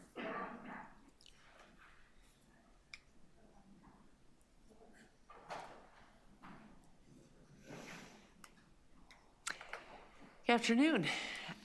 Okay, so solid waste management services, Councillor Nunziata? You may, absolutely. So at the last council meeting, I think it was the last council meeting, we talked about increasing the fees for the bins, yeah. So, and I know I did speak to you about it. So what we want to do is we want to encourage residents to get the smaller bin, correct? Rather than use the bigger bin, and a lot of them are throwing everything in the bigger bin. So are we looking at a way that we could get the message out to residents that, to encourage them to use the smaller bin and not increase that additional fee that you had for the smaller bins? Through the chair, yes, Councillor, we are. In this year's public education and marketing campaigns, there will be a piece on reducing the size of your bin and reducing the cost of waste for the homeowners. Okay, so that would be, you'll be doing that this year? Absolutely. But are we still going to be giving them the small bins, that increase? Through the chair, yes, that's part of the rate increase program. But again, if you're moving from a medium bin or a large bin down to a small bin, there's substantial savings there. So to encourage and give incentive to homeowners, why that increase that you have for the smaller bins, why don't you just pass it on to the large bins? Through the chair, that would be the direction of council, and we could accommodate that if directed. Because that would be incentive, and people would get the smaller bin if we want to promote that. Okay, thank you. Right. But just to note, we have adopted this rate now or previously, yeah. But I brought it up It'd at be a policy council. change. I brought up at council, and it was suggested that I bring it up when we do the budget. Oh, that's interesting. Ah, okay. Okay. Questions? I have some outside committee members. Councillor Chernos-Lynn, did you have any solid waste questions? I don't think so. Councillor Morley, before I leave virtual, do you have questions on solid waste? Okay, go ahead.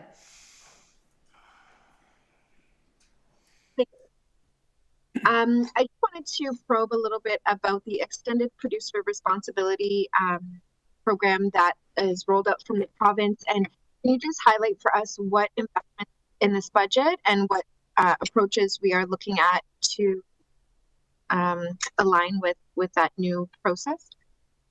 Sure.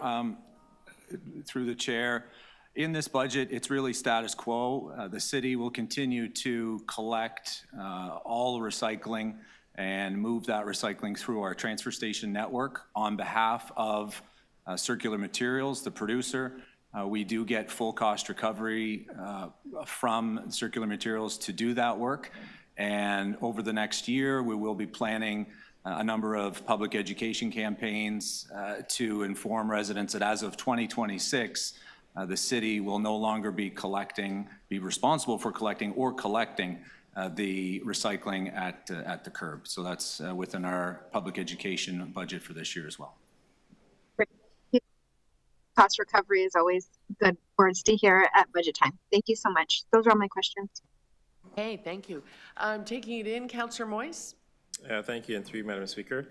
So I've been told that your division is responsible for cleaning our laneways, whereas Transportation Services is responsible for cleaning roads and sidewalks. Is that true? Through the chair, yes, we do clean laneways in and around the urban core, yes. Okay. So then shouldn't you also have targets and metrics for regular laneway cleaning? I don't see that in your submission.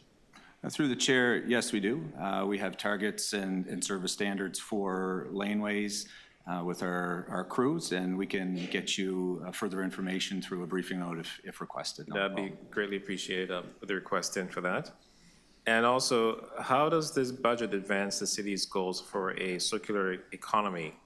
Are there new or enhanced programs for reuse or repair initiatives? So through the chair to committee, in 2024, the Circular Economy Group within solid waste was realigned to energy and climate, as that work is more broad than just the solid waste division.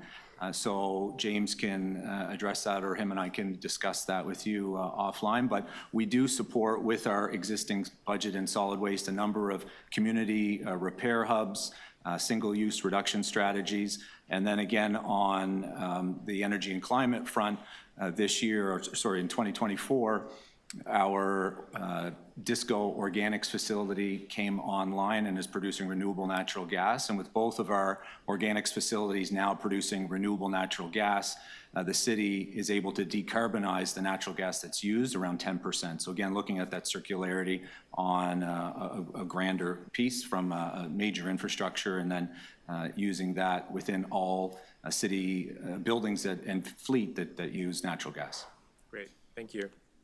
Okay, and I'm going to interject because the CFO just pointed me in a direction that you might find useful. I was kind of frustrated that the service level standards aren't there at the back of each analyst notes. They are in the system on the city budget page. Great search engine this year, just alphabetically go in and look for the division, but you can also, briefing notes are in the same search engine. If you type in briefing notes service levels, they're all in one briefing note. All the service levels of all the divisions, they're there, and your staff can do the backstroke through them. Yeah, okay. Questions of solid waste, Councillor Chang? Thank you. Through the chair, just wondering about the transition towards the provincial upload of recycling. Is the cost of transition covered by the province? Through the speaker, the cost in terms of education is being provided by Circular Materials, and the cost of completing all the work that we're currently doing curbside is covered through cost recovery, plus a slight margin for the city to cover off any of those auxiliary costs. So it's full cost recovery. And do we have clarity yet about sticker, no sticker, new bins, old bins? Because then we'll need a plan to get rid of bins And that might all have to happen in not too long from now. So through the chair, the direction that was provided by council was in-camera direction, so I can't speak to the specifics of that. All I can say is that we have met council's direction, and we are just waiting for circular economy to sign off on that contract. And once that's signed off, we can provide additional public details, or I can brief you offline, but we have met all the requirements given to us by council. And what is the staffing headcount that is doing recycling in the city right now? So right now, we are looking at approximately 55 positions that do curbside collection on recycling. And part of the strategy that was endorsed by council is that there will be no job losses for those individuals. There will potentially be position losses as we move forward, but this year, as outlined in the budget, there are a couple key pieces of policy that we brought forward to council in terms of looking at District 2, potentially bringing that work in, or at least a path to bring that in, looking at the litter collection and operations, and potentially bringing some of that work in as well to help mitigate those positions. But in general, we will be back to council in Q2 of this year to seek direction on those policy pieces. So the people currently doing recycling won't likely then be hired by GFL to continue doing it. They will be redeployed within our city in other roles? To the chair, to committee. So there's a couple strategies that we're using. So one is through normal retirement and attrition. We won't fill those positions permanently. They could be temporary hires. And right now we have around a 20% vacancy rate in collections just with the normal churn. So we're not looking at the reductions of staff, just those positions. And if there was, by chance, a staff that would have been impacted, we will absorb them into our normal operations within solid waste. Can you just speak a little bit about the financials around landfill gas usage? So are we saving money? Is it cost us money to build the infrastructure to be able to use that? And is it going to result in a sustainable source of energy? So there's a couple of fronts to that. So our renewable natural gas program is both at our organics facilities, and right now all of the renewable natural gas is being used by the city, like I mentioned. So it's able to decarbonize approximately 10% of the natural gas, and that cost is being spread or distributed over all divisions that use natural gas. And we're looking at around 80 to 85 cents per cubic meter that then gets shared across. So it's full cost recovery again for the division. When we're looking at the landfill gas usage, we are currently exploring that as an option, working very closely with Enbridge. And we will be coming back to council likely later this year to seek direction on if we use that gas ourselves, what that cost would be from a city perspective, or if that gas is shared or sold in the market where we could potentially generate revenue. And that mixture of usage will be brought back for council discussion. But again, just in terms of the scope and scale, our landfill at Green Lane has the potential to offset 50% of the city's natural gas with renewable natural gas. So it is quite substantial. And part of that business case will be working very closely with CREM and Fleet to determine where potentially upgrades or retrofits to buildings could be paused in lieu of green renewable energy being brought in instead of maybe investing on the capital side. So lots of work to come, and we'll definitely provide all the financials when we come back to council. Very interesting. Thank you. I look forward to the future reports. Okay, thank you. Any other questions of solid waste? I just have a couple myself. So you touched on it already about absorbing any of the staff that would be surplus as a result of the change in the recycling. Do you have a forecast that they are all absorbable now, or are you confident? Chair, I'm confident that all staff will be absorbed within the division, that there will be no layoffs. And although that was a direction of council, we made that commitment as staff to to our employees. And we are working very diligently over this year to ensure that we are right-sizing the complement and hiring temporary staff where needed instead of full-time permanent roles.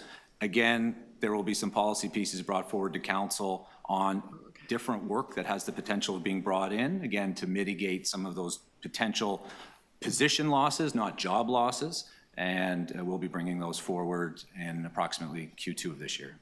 Okay, and lastly, your, oh, I can't find the page now. Your capital plan, for a number of years, you were kind of at a low spend rate, but in the variance report, you were projecting to actually get it up to more of the standard we want, around 80%, and now here we are at the end of the year. How did you do at the end? So through to committee, we're in that 80% range, and thank you for bringing that up, because a number of years ago it was a really big focus of the division. When I started, we had a capital spend rate of around 45%. That's now 80%, and the dollar value that we were pushing out was around $42 million a year, and now it's closer to 70, 80. So our numbers are moving in the right direction. We're working very closely with all partners on that, and our team is very diligent on the capital side. We want to make sure that when we ask for a rate increase, it's being used where we need it, and we're not just asking for funds to set aside for capital projects that we're not getting done. So what we ask for, we spend, and over the past number of years, we're really showing that to be true. Fantastic. Okay, those are my questions. I think that's it for this division then. Thank you so much. So we are going on to ECS then, Engineering and Construction Services. No, according to my list, we're going to do ECS and then municipal licensing. Not so fast. We're saving it because we want to spend a long time on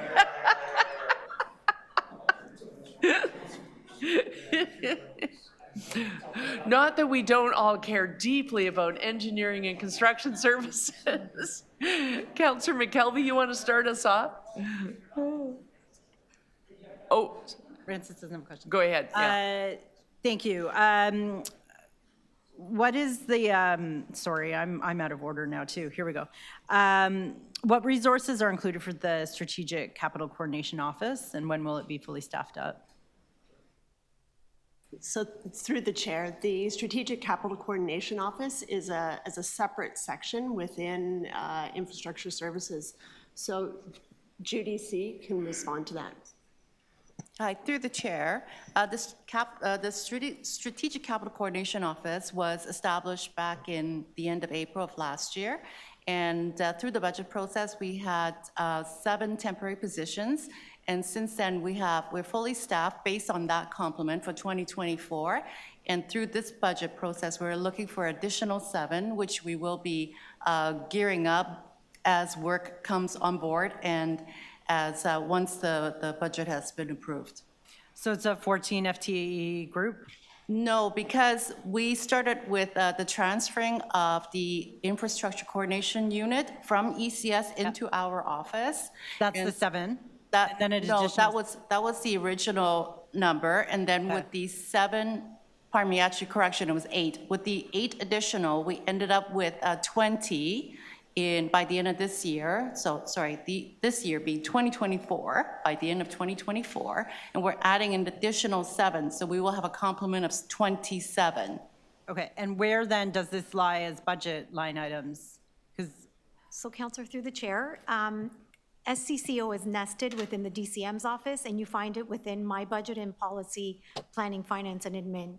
For administration purposes, they're all nested together. Okay, so it's in the PPFA. We're going to get to PPFA right after Mr. Grant. And then on that, I may as well just finish the question now on it, which is, when are you expecting to have those liaison positions and councillors to be briefed on all the projects on their ward?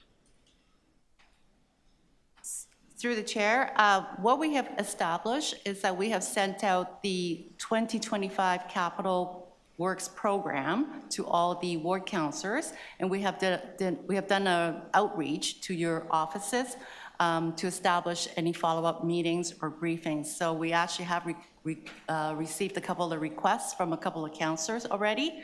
I think in terms of the liaison, that's probably a separate piece for ECS. I'm going to turn it over to Jen to answer that.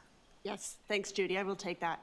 So through the chair, we have added 2 additional positions within ECS for counselor liaison and supporting our community engagement. What we have done in the past year was we have reorganized the community engagement group within ECS to provide enhanced service, and these additional resources will further strengthen it. That's part one.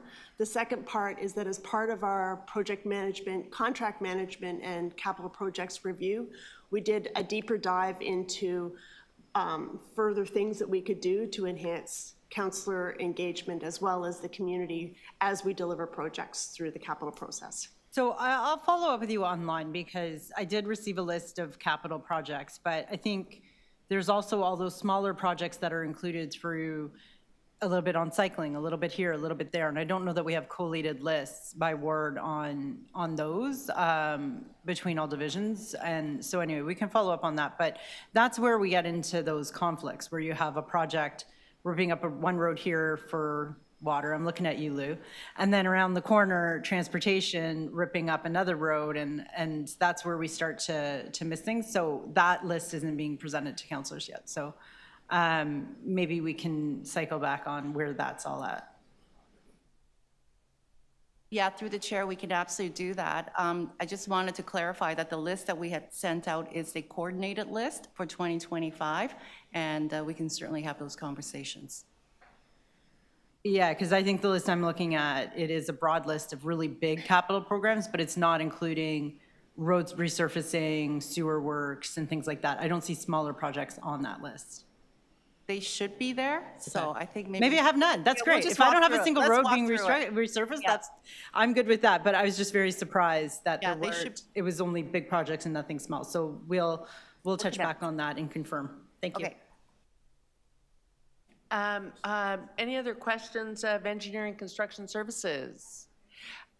Councillor Chang, and then I'll put myself down. I have one quick one. Thank you, through the chair. I'm wondering when we're building bridges and infrastructure, is there the deployment of smart technology, including video cameras, to monitor the bridges? Because I know that's a very expensive infrastructure, and good monitoring and maintenance can save us money in the long run. So through the chair, we don't have a specific program of adding sensors and monitors to our bridges. However, we do, when we know that there's a critical need to add sensors or to include them, we will deploy those and attach them to the bridges to make sure that there's that they are safe and remain monitored. So there isn't a program at the moment where we preemptively just install it so that there's ongoing digital monitoring in addition to whatever is required? There is not, unless we have a particular issue that we need to address, and we deploy monitors or sensors in order to make sure that those bridges stay in good repair. So we have the capacity, but it's not being used? It's, well, typically when a bridge is originally built and designed, for the majority of its first 20 or so years of its life, it's in very good condition, and so that monitoring isn't required at that point in time. But there does come a point in time when a bridge gets to a point where it's aged, and we want to make sure that we do the right intervention at the right time. And so we'll look at all the different tools that we have available to us and say we need to look at perhaps a sensoring program, or we would look at heightened visual inspection, or actually physically hammer sounding the bridge to make sure it's safe. Okay, thank you. Those are all my questions. Okay. Any other questions? I just have one line of questioning here, and it's development applications. We were looking for a vast improvement last year in ECS's review of development applications so that it doesn't sort of languish in that basket. Did we get there? Did we meet the ambitious targets? So I have to say that the development applications have now moved over to our to DGS, but up until so they transferred over. Even with respect to the engineering pieces. Correct. Oh. There are, yeah. So there are two buckets of applications that we still review within ECS proper, and that's related to transit projects and third-party reviews, as well as we look at any bridge or structural elements that are part of the overall review process. We'll do that within. So we have met our target timelines in terms of those reviews. The DGS or development review can speak to the accomplishments for 2024 in terms of improvements in that. Okay. I'll wait till then, but I will be asking that question. Okay. I think that's it then for engineering construction services. Thank you. Thank you. Okay. Now here's what you've been waiting for, Councillor Nunziata. Municipal licensing and standards. Everybody sit up. Sounds like such a neutral thing. It doesn't sound like anything anybody would be interested in at all. No, they want you to sweat it out in the hot seat.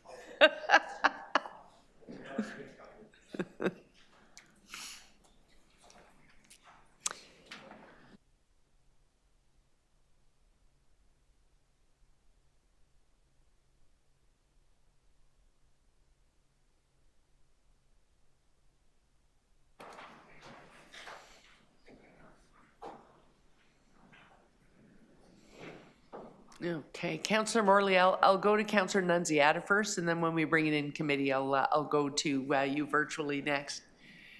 Okay, Councillor Nunziata. Okay.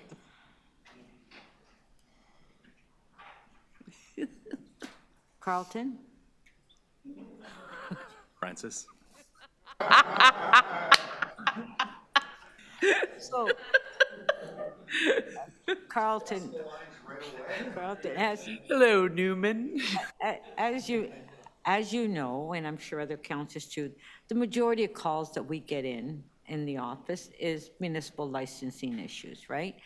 And you know, and a lot of the new programs that council has approved recently, which, and the question is always asked, enforcement, do we have enforcement? So in your budget, does it include, because that area is an area where constantly, even the calls coming in 311 is complaining about garbage and, you know, music and everything else, illegal businesses and so forth. So in your budget, have you budgeted for any, you know, future enforcement officers? For example, the renovictions as well, we just approved.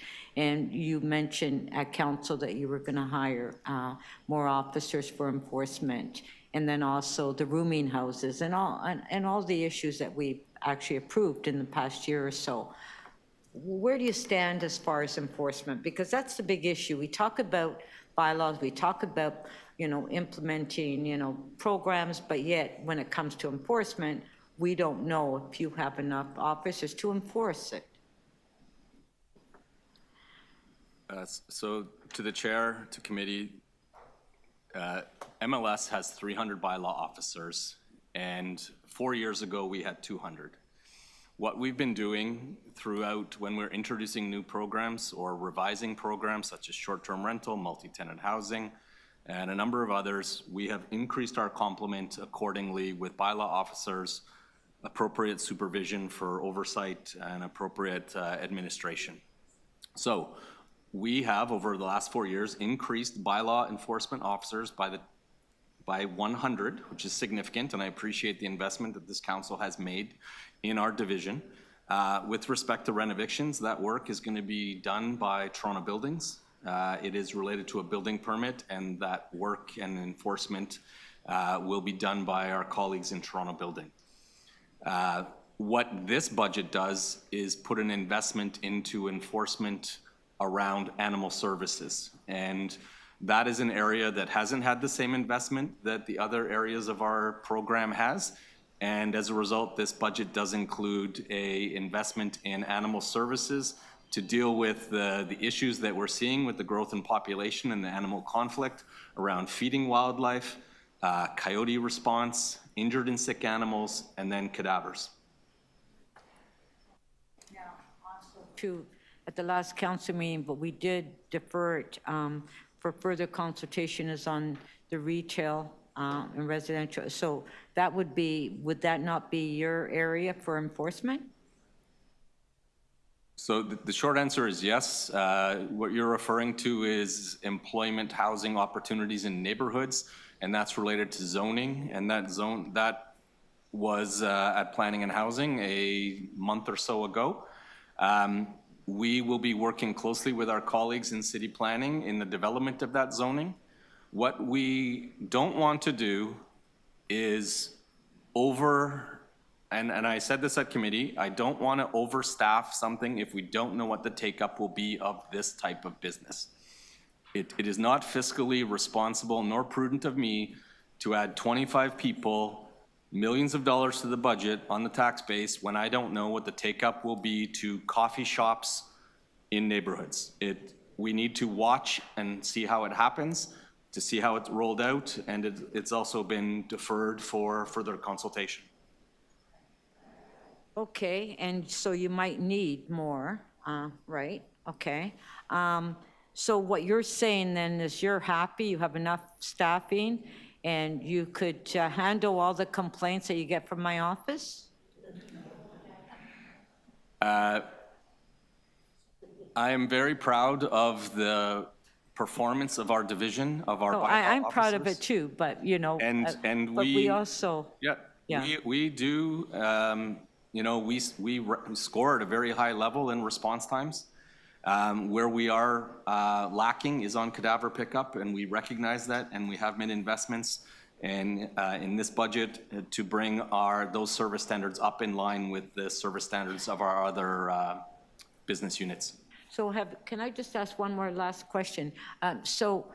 As far as when there's complaints that come in, and I know one time we discussed it, when there's a complaint for noise and that you ask your inspectors to work either to be working in the evening or on weekends where there's complaints in our parks and that. So you have enough staffing for that to accommodate those complaints? That's your last question? Yeah, thank you. Our noise team is quite large. There are 30 officers. We do have coverage from 6 in the morning until 2 at night. Most of that, the 2 at night, is on the weekends. If there are incidents where we're having an issue with a property that's constantly an issue at 4 a.m., I think it's fiscally responsible of me to utilize my resources and my overtime budget to put staff on to address that. I think that is a better solution than an entire shift that may or may not be dealing with issues that are only in certain parts of the city. Thank you. That was my last question, and thank you for all the work you do. I know but you receive a lot of complaints from me, right? Okay. In a good-natured way. So go to Councillor Morley next so that we don't forget virtual. Councillor Morley. Thank you. I just have a couple quick ones to the team. Can you talk to us about the Rent Safe TO program and how this budget is invested in that program? Councillor Morley. You're hard to hear. I just ate an ice cube. No, I know. Your sound is cutting in and out a bit. Hopefully you can hear me a little bit better. Oh, that's better. Very, yes. The camera up close. So just wondering around investments in this year's budget for the Safe TO program. Can you highlight how we're investing in that particular program in this coming year's budget? Yes, I can. This year's budget includes 10 additional staff for Rent Safe TO, which brings it up to our largest team of 63, 52 of which are bylaw officers, and they are the ones responsible for the 3,500 rental apartment buildings that we want to ensure are inspected regularly, audited regularly, that the issues are dealt with, and tenants have the quality of living that they pay for and they deserve to have. Great, thank you. That's welcome news. I'm from Torontonians. My other follow-up was just to pull the thread that you mentioned with regards to, and my colleague Councillor was talking about the noise challenge and the challenges with enforcement around noise. This came up yesterday at the police board as well in terms of police's restraints around responding to overnight noise complaints. So my question is, do you think that it is adequate to be looking or utilizing overtime only for the 2 to 7 timeframe, or is there consideration happening for having additional staffing enforcement officers specific to noise complaints during that window that's currently not regularly staffed? Yeah, that's a great question, and it's one I believe Councillor Moyes asked me last year, and it's one that I always look into. I'm talking a lot about being fiscally responsible and using data to make our decisions. Let 9% of calls related to noise come into our office through 311 between 2 a.m. and 6 a.m. Again, 9%, which means 91% are happening on those other hours, and I feel it's appropriate to put our resources when the calls are coming in. Having said that, we are not immediate responders. We will typically respond the day after or a week after if it's a constant problem on a Thursday or a constant problem on a Saturday. But I don't think it's responsible to put resources in on the street when it's less than when it's 9% of the call volume. Thank you. Those are my questions, Madam Chair. Okay, thank you. Councillor McKelvey? Thank you. At this time last year, you had quite a few vacancies. Where are you at with that? So you mentioned your staff complement is 300 now. How many are here? Yeah. So to clarify, the 300 is by law enforcement officers. Our entire division is 680. We make up 6 different service lines. We have a vacancy rate of 8.8%, which is 49. 10 of which are bylaw officers. I would say that our vacancy rate at this time last year was 14%. Of those 10 positions, we have a candidates list that we're utilizing and we're bringing those people on board in February. And then we'll be posting another class shortly thereafter. We are always hiring. There's a lot of churn in this area, but our team does a really good job of posting, recruiting, training, and getting officers bums in chairs. Great. And that's actually much better than where you were last year. So you did a lot of work last year. Yes. Okay. So of the 300, and maybe it draws from others, one of the priorities has also been rolling out the multi-tenant housing regulatory framework to have a more proactive compliance and enforcement. So where are we at with those resources? Is that fully staffed up and implemented, and how is that going? So to the chair and to the committee, that has been fully staffed up in MLS. I can't speak to fire and Toronto buildings, but I believe they are doing the same thing. We have phased this in over 3 years. And again, we brought in the staff on both the licensing side and the enforcement side. We are working closely with those that are currently in our system to relicense them under the new program. And then we are starting to work with the 400 that are illegal or that are not permitted right now to bring them into our framework. And our staff is out there proactively having meetings, having consultations, a lot of engagement. We have a stakeholder engagement position in this. It's really important that we're out in the community, we're understanding where these are happening, and we're putting the resources towards them. If you are aware of problematic properties that you're concerned with, please share them with us and we will investigate, and we have done that for your colleagues in Scarborough, other councillor colleagues in Scarborough. Well, we put ours in and you investigate. And then my last question is around the Cannabis Enforcement Unit. So I remember the first vote I had ever here at council in December 2018 was the licensing for the cannabis stores. And part of what we were told was that by going through the licensing, we would have a flow through of funds that we could use on enforcement. So my question is, what funds do we be receiving from the province? What is the status? I see in your budget note that there's things around that rolling, stopping, or what's going on, but how are we funding this and what are we doing? That's a really important question. We no longer have funding for cannabis enforcement. Over the past 3-4 years, we received $8.5 million from the province.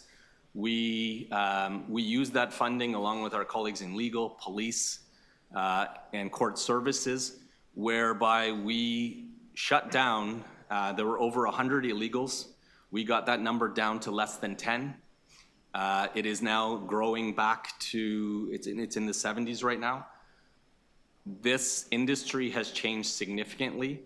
It is criminal, it is organized crime, and it is not appropriate for me to send my staff into these locations where there are weapons and there is criminal activity taking place. No other city and municipality in the province of Ontario does this with bylaw enforcement.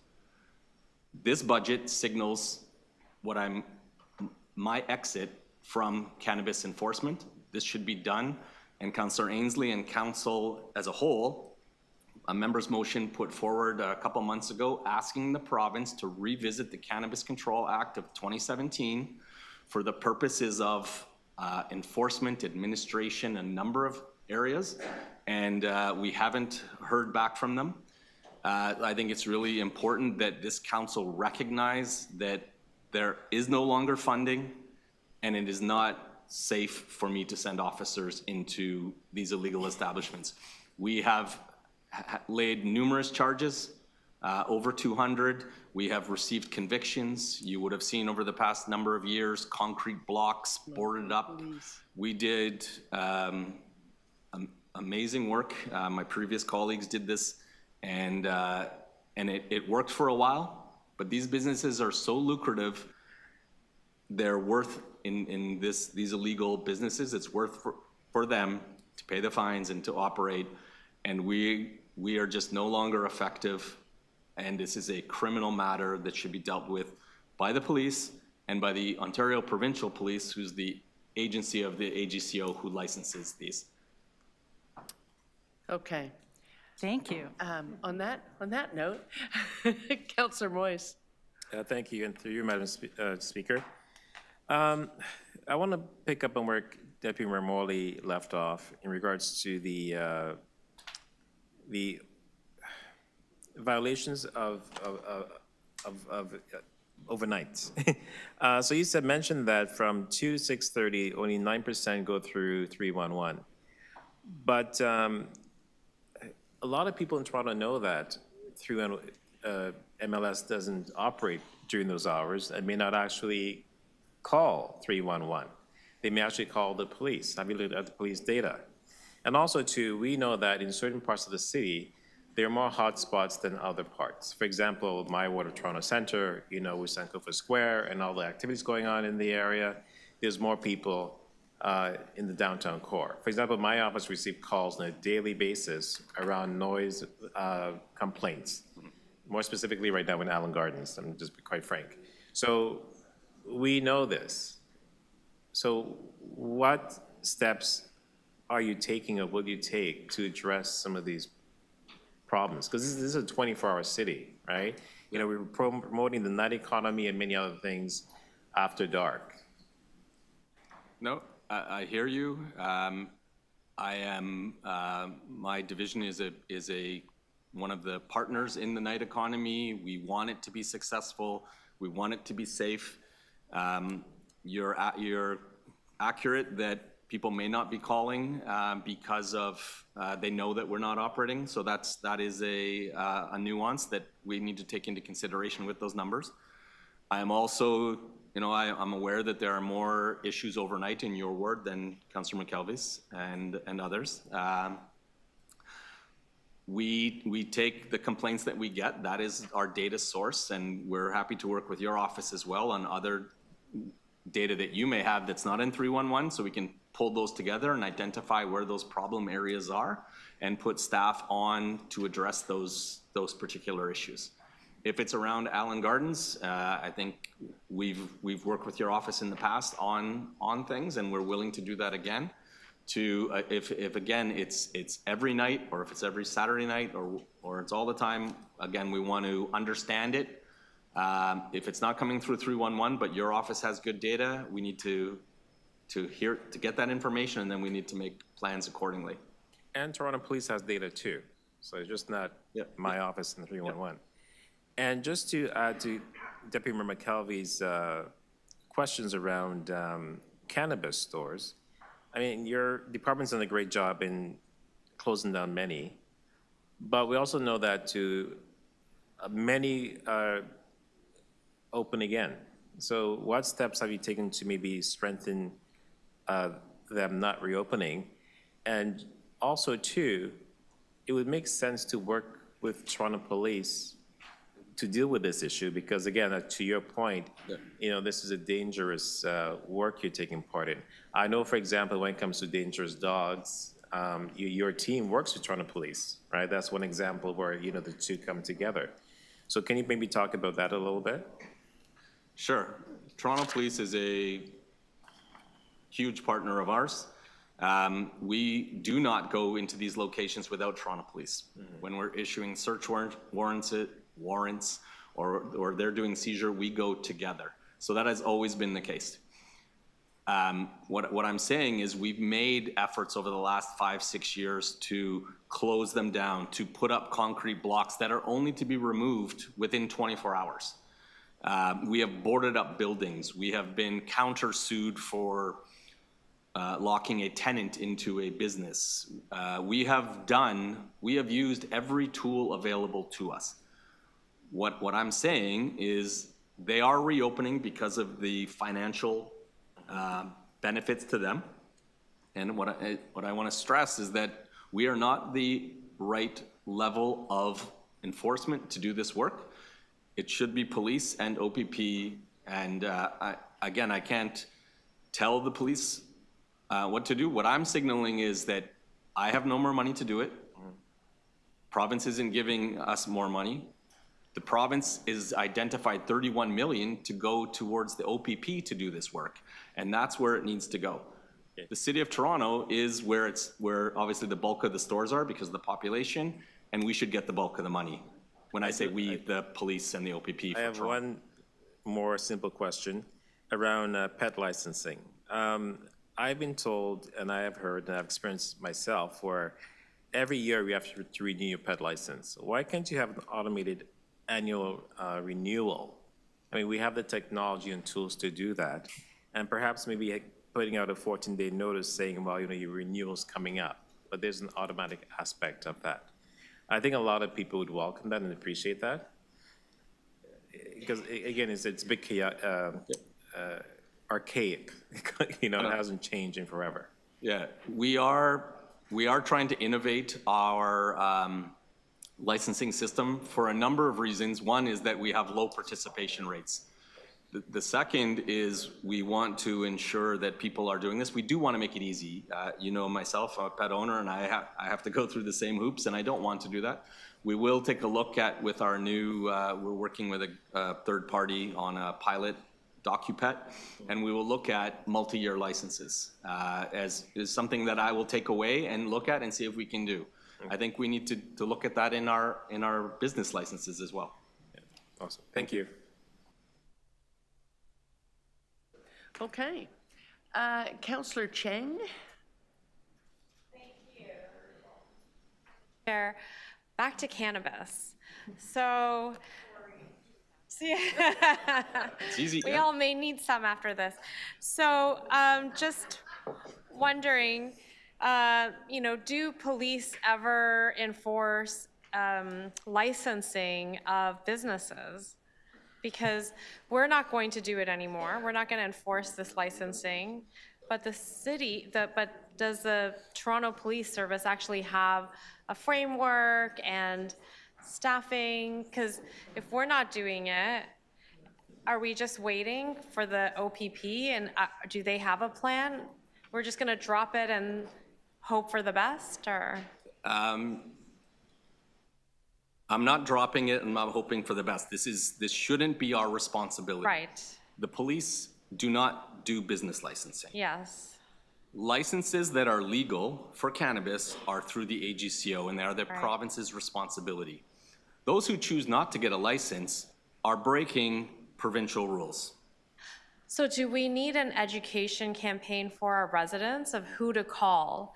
Because now if we see something, who should we be calling if it's not 311, when we see an illegal cannabis store? I would start by saying we do not get a lot of complaints about these. The customers of these locations care about price and product. They don't care if they're legal or not legal. I think it would be a prudent education campaign, not necessarily by the city, but by the province, that buy your product from a licensed supplier, not from an unlicensed. They have, stickers in the window. So what you're telling me. Councillor Chang, yes. I'm just going to caution, we have a lot of divisions to get yes. through, Yeah. and we're veering away from, we're now talking about something we no longer have a budget But it's about the funding, right? So the funding so is the being funding's pulled gone, out.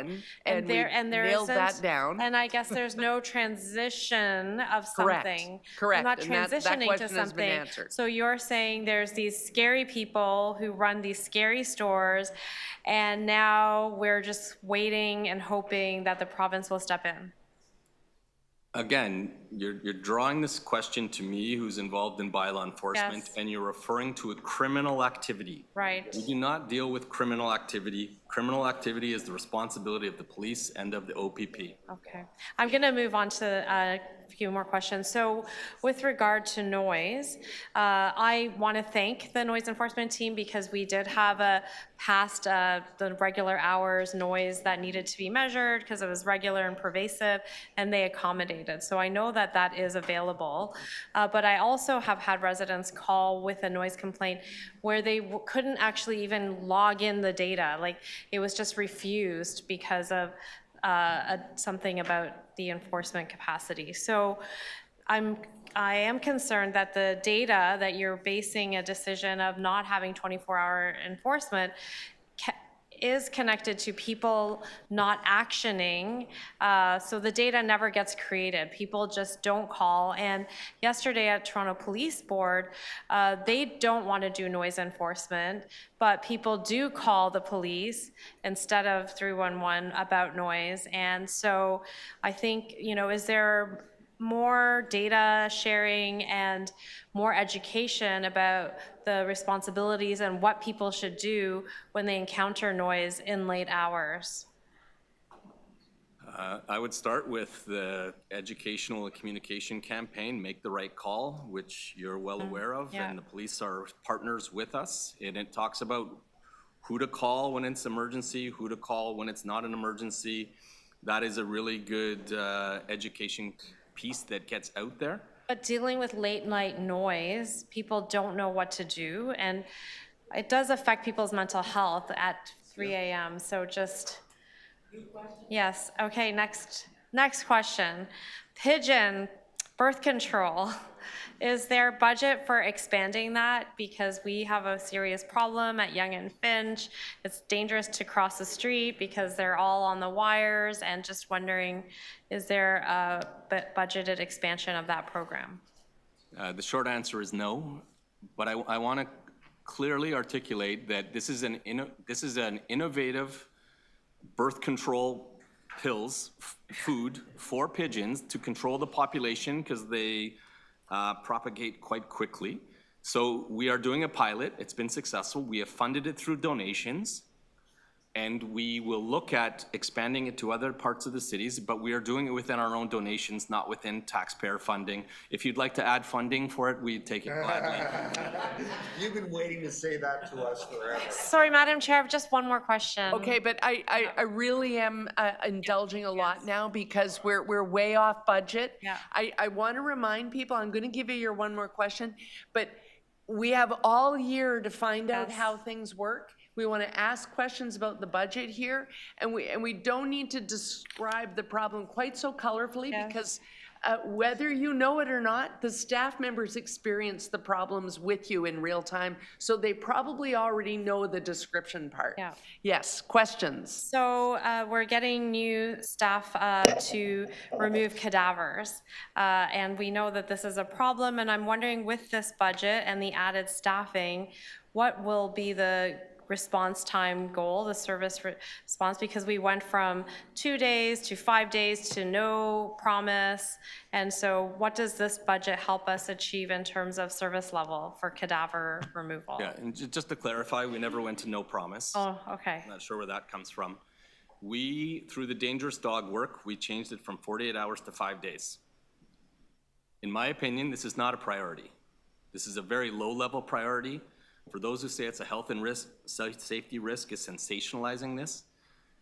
So we moved it to 5 days. Council moved it back to 48 hours. We are honoring council's direction to do it in 48 hours, and that is what the standard is now. In this budget, we have put forward a new dedicated team to focus on cadaver pickup only. We were having people doing coyote response, injured and sick animals, dangerous dogs, feeding wildlife, and cadavers, and we weren't meeting our standards. We are also having highly trained animal, knowledgeable people doing the work. We are now putting in light equipment operators. We're borrowing from position groupings in solid waste and transportation to have a lower salary wage, less expertise in animals to do this work. And we will closely monitor it, and if we're not meeting the 48 hours, we'll have to come back for more staff, or we'll need to continue to look at how we deliver this service. I think it should be 5 days. Council would like it to be 48 hours, and I've been given that direction. Thank you.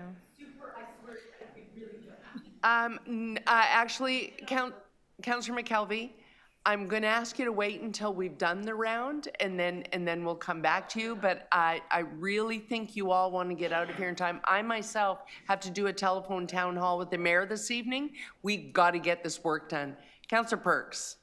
Yeah, you can start my time, but before I ask a question, I just want to note that the provincially appointed Gary Crawford, who's supposed to help us negotiate the new deal, left when we were discussing cannabis enforcement.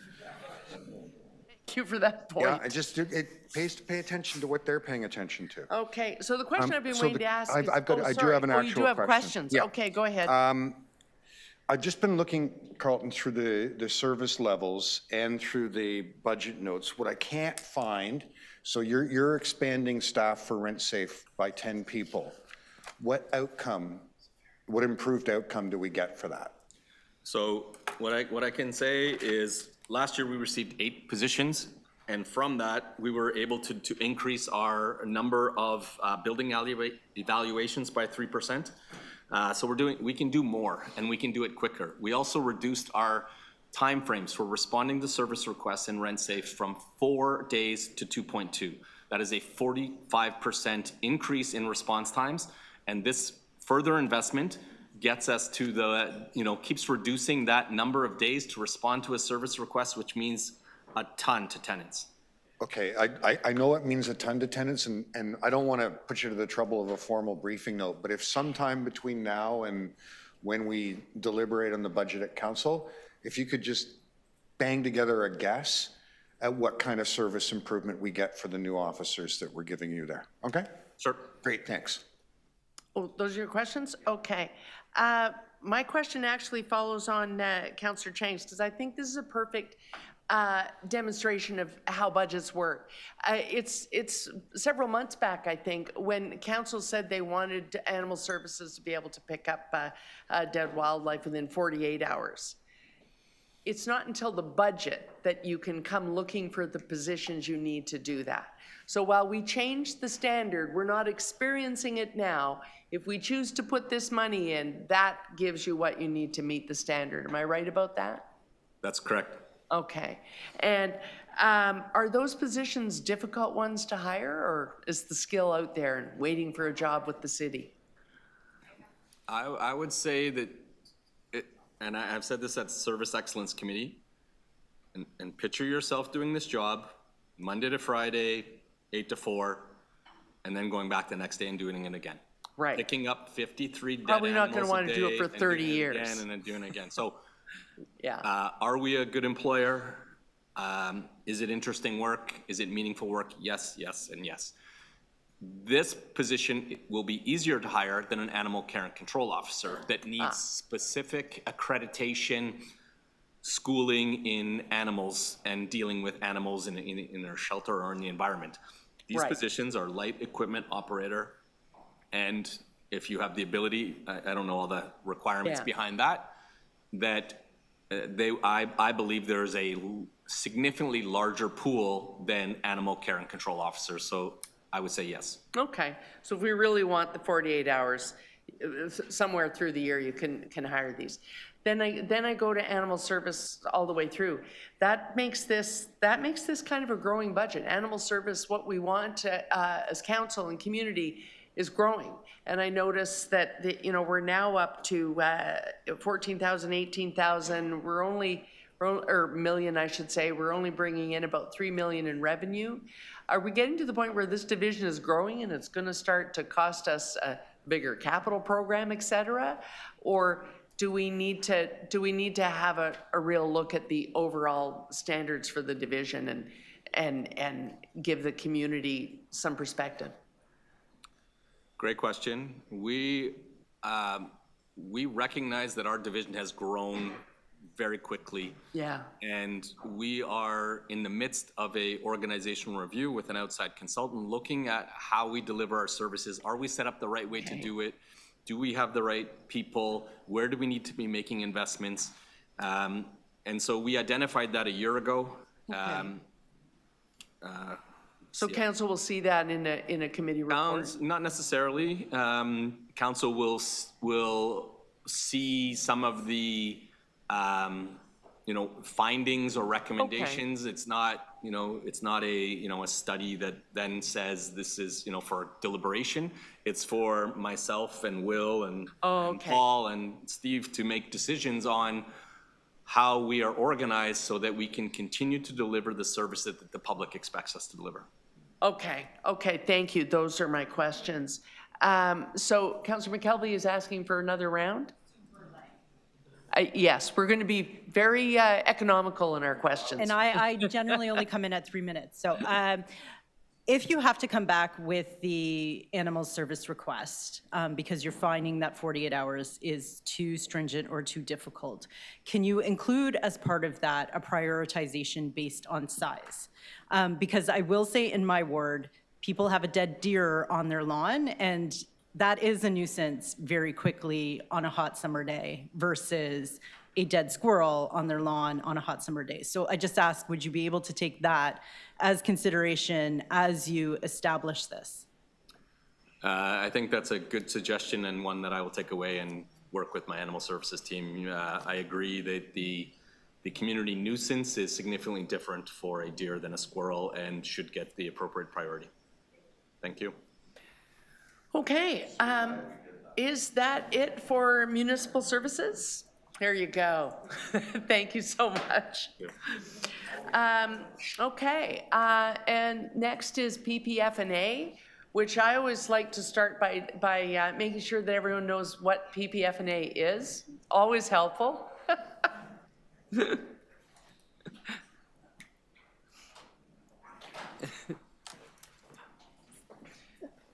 And actually, I'm not even kidding about that, because I think our brand new councillor, Councillor Chernos Lynn, is on, so virtually. So a quick overview and then questions. So thank you for the opportunity. We are a centralized support services division to the 12 program areas that make up infrastructure services and development growth services.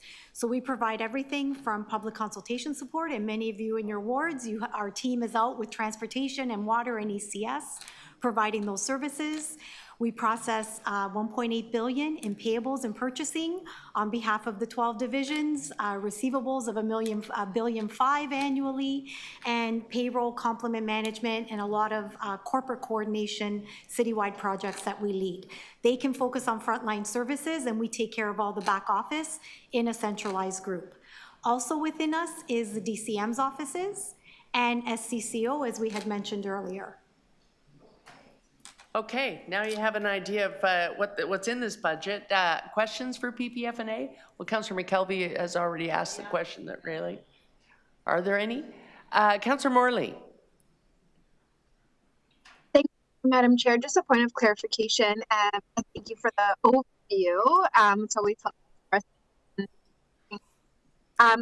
Is it in fact the case that the Development and Growth Services new office is situated within your office?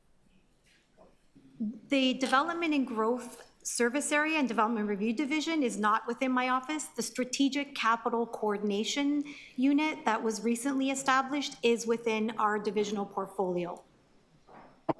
Thank you. Just that point of clarification.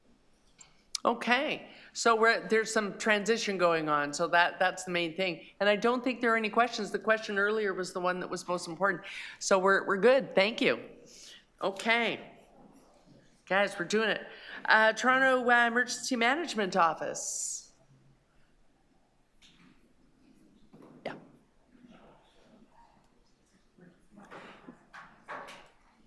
Is Councillor Chernos Lynn still logged on? Oh, she's not. Okay, then we're right into committee. Councillor McKelvey, Toronto Emergency Management. Hi, thank you. Thank you for joining us. So 2 questions. The first is you have provincial subsidies that are coming in here and they've increased by about 264 million. Can you just walk us through what that's for?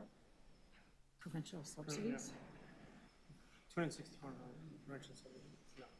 No, I don't think so. No? Okay, I have that here. I'll double check that one. But then so we're on Toronto Emergency Management, right? Correct. Okay.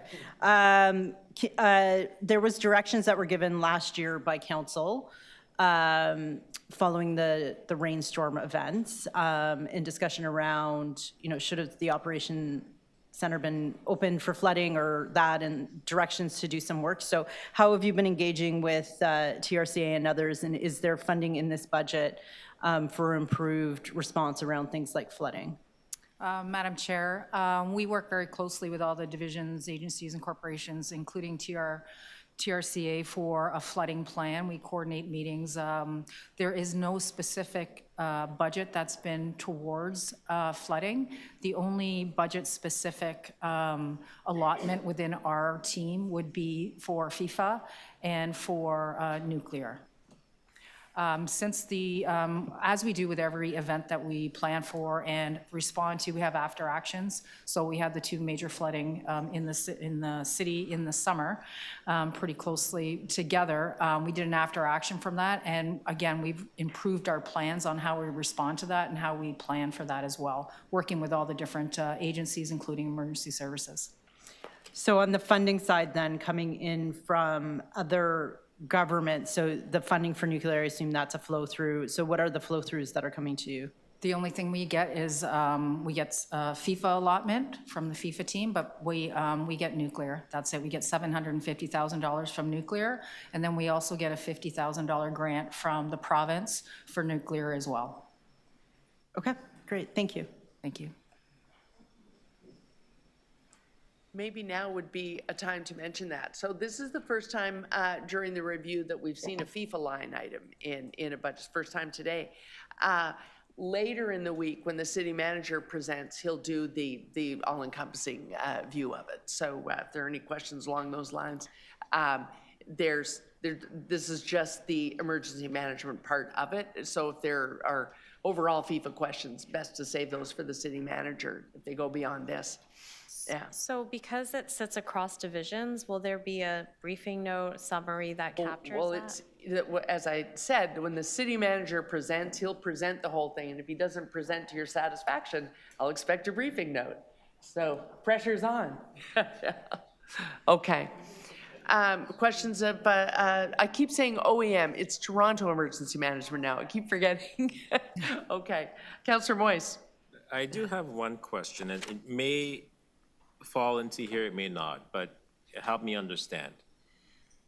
So with safe consumption sites possibly coming to, a close in the end of March, is there a role for Toronto Emergency Management to help coordinate with other departments to try to mitigate any issues that may happen around that? Madam Chair, as it stands right now, no, that's not something that we would get involved in. We would get involved in if it's a major emergency that would require a large coordination of the DACs, but that's not something that we are involved in. Okay. Okay. Again, I think that is something that perhaps we should look at. Because as of April 1st or April 2nd, the day after, things may fall apart in the city.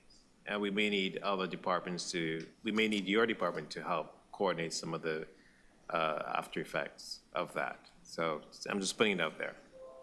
Okay? Thank you. Okay. Any other questions of Office of Emergency Management? Okay, seeing none, thank you. Thank you so much. Sorry, Madam Chair, online. Sorry about that. I did it. This is why I should always go virtual first, because otherwise I'm just going to forget. Councillor Morley, sorry about that. Thank you, Madam Chair. Just a quick one. It was mentioned about we know that last year and We're really having trouble, Councillor Morley. You're cutting in and out. apologies. Hopefully you can hear me a little bit better. Yeah, it might help to turn your camera off even, because the whole signal's going in and out. Can you hear me a little bit better there? Yeah. Okay, great. So just the question is around public education and empowering residents with information to ensure that they are personally prepared for in the case of emergency. Is there any allocation, any work being done in that regard in this coming year or this year? Madam Chair, yes, we are looking at now preparing a strategy for how to better prepare a community as a whole as opposed to just a person. So we're looking at strategies on how to do that and looking at different types of communities, vulnerable communities, and really focusing on working as a team to get that done. So yes, we are looking at that for 2025. Fantastic. Thank you. Those are my questions. Thank you. Okay, thank you, Councillor Morley, and I think that is the questions now. Thank you. Okay, and now we're into the Transit Expansion Office.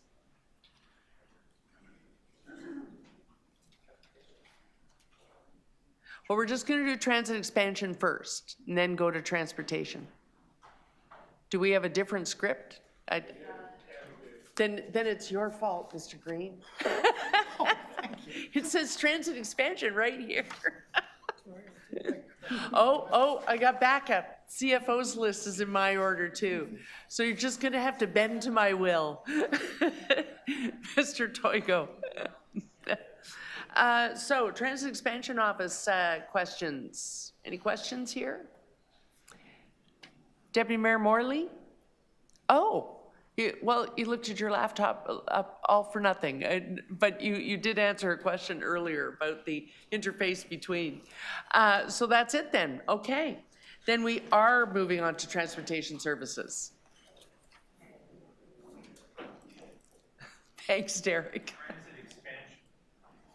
I'm sorry, I still call it O'Keefe Center. So if you're looking for accurate, timely names in their new form, you've come to the wrong place.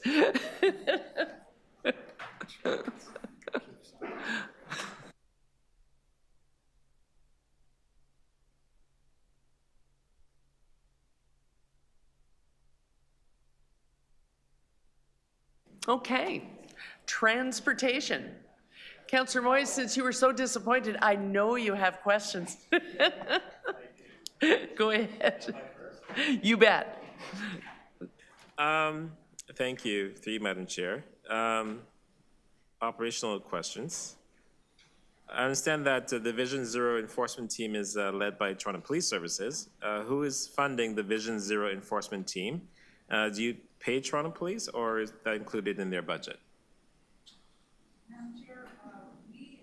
Transportation Services funds the Vision Zero enforcement team, and they have been in place, I believe it's about it's 16, so we pay $3.5 million, and it pays for 2 police sergeants, 16 special police constables, and all the associated charges. They have issued in 2024 a significant amount of tickets related, 51,000 tickets related to Vision Zero type offenses, so speeding, reckless driving, stunt driving, And they continue to provide us with a dashboard on a monthly basis of their accomplishments. And so we would propose to continue funding that program because it complements automated enforcement quite significantly to be able to have police do that work. Okay, thank you.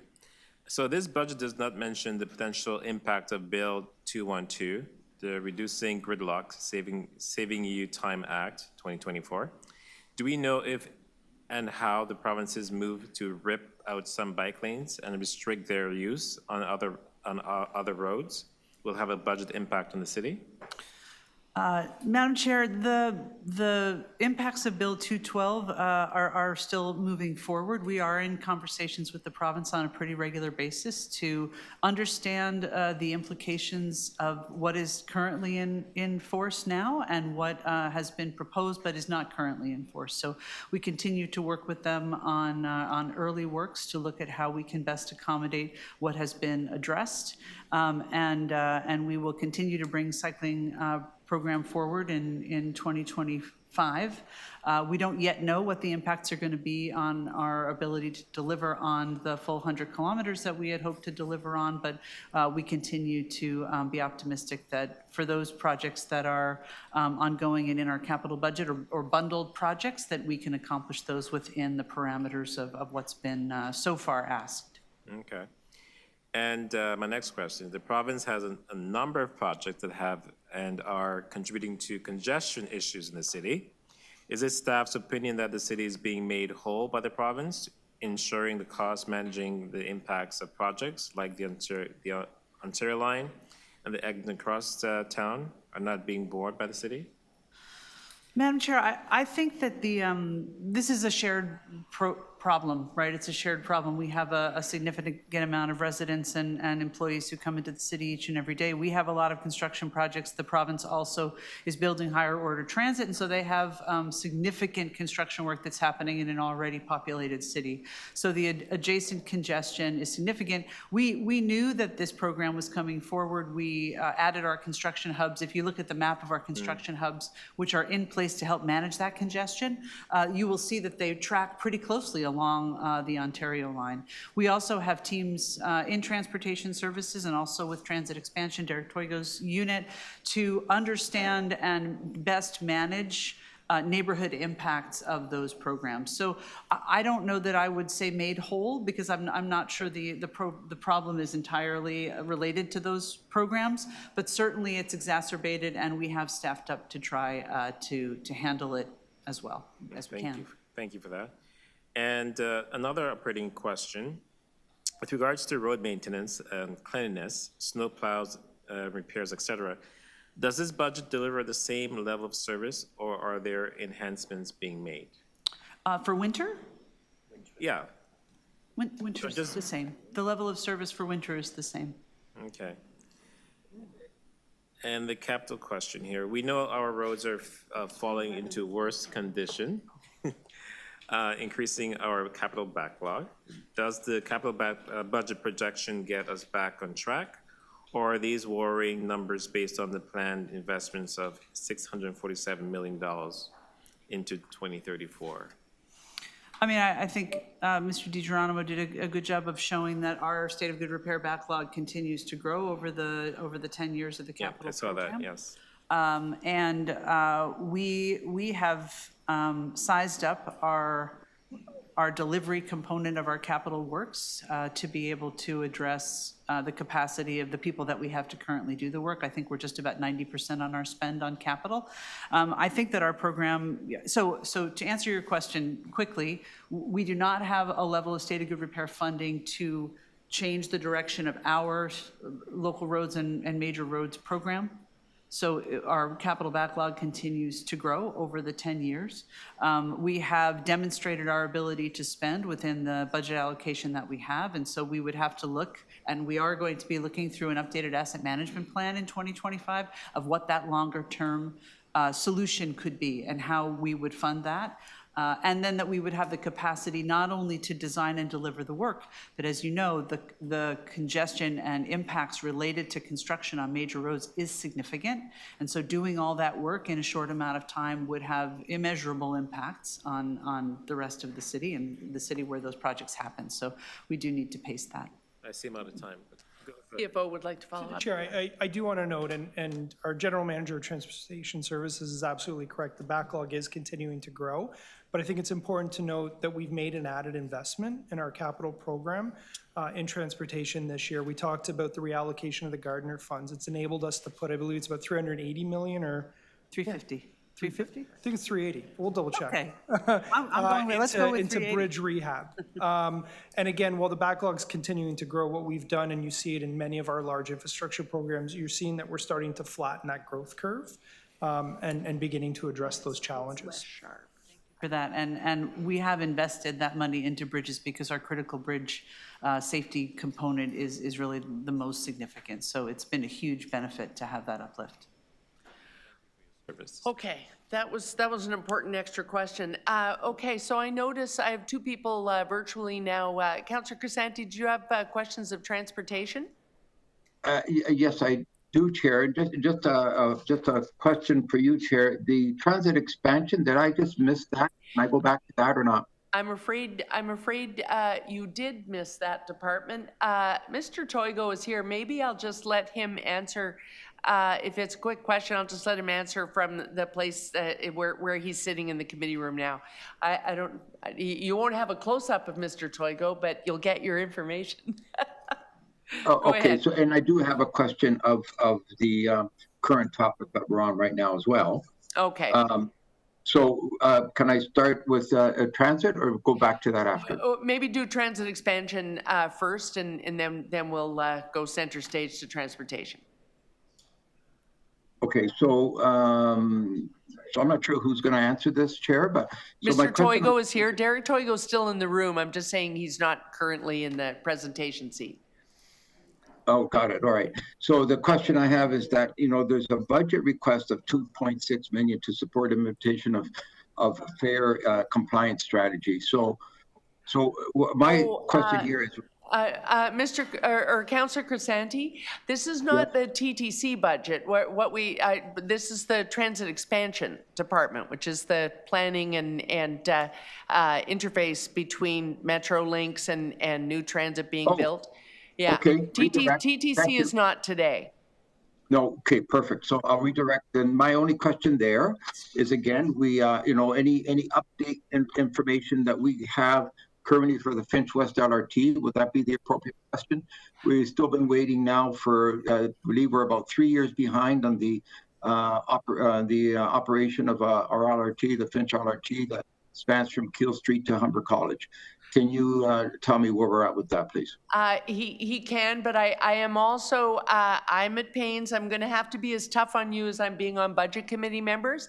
Mr. Toigo has that information, but in order for us to get through this week, I'm really trying to get people to ask questions of budget as opposed to newsy how things work types of questions, because that is a question you could phone Mr. Toigo about any time. Mr. Toigo, if you want to quickly give that answer, then Councillor Crisanti will move to questions of the budget, which pays for transportation. Well, then, you know what? No, that's fine, Chair. He can maybe just quickly give me an email update where that's at, and I'll leave it at that. And I'll go. And I'll move on to the next topic, the topic we're on now, transportation. Thank you.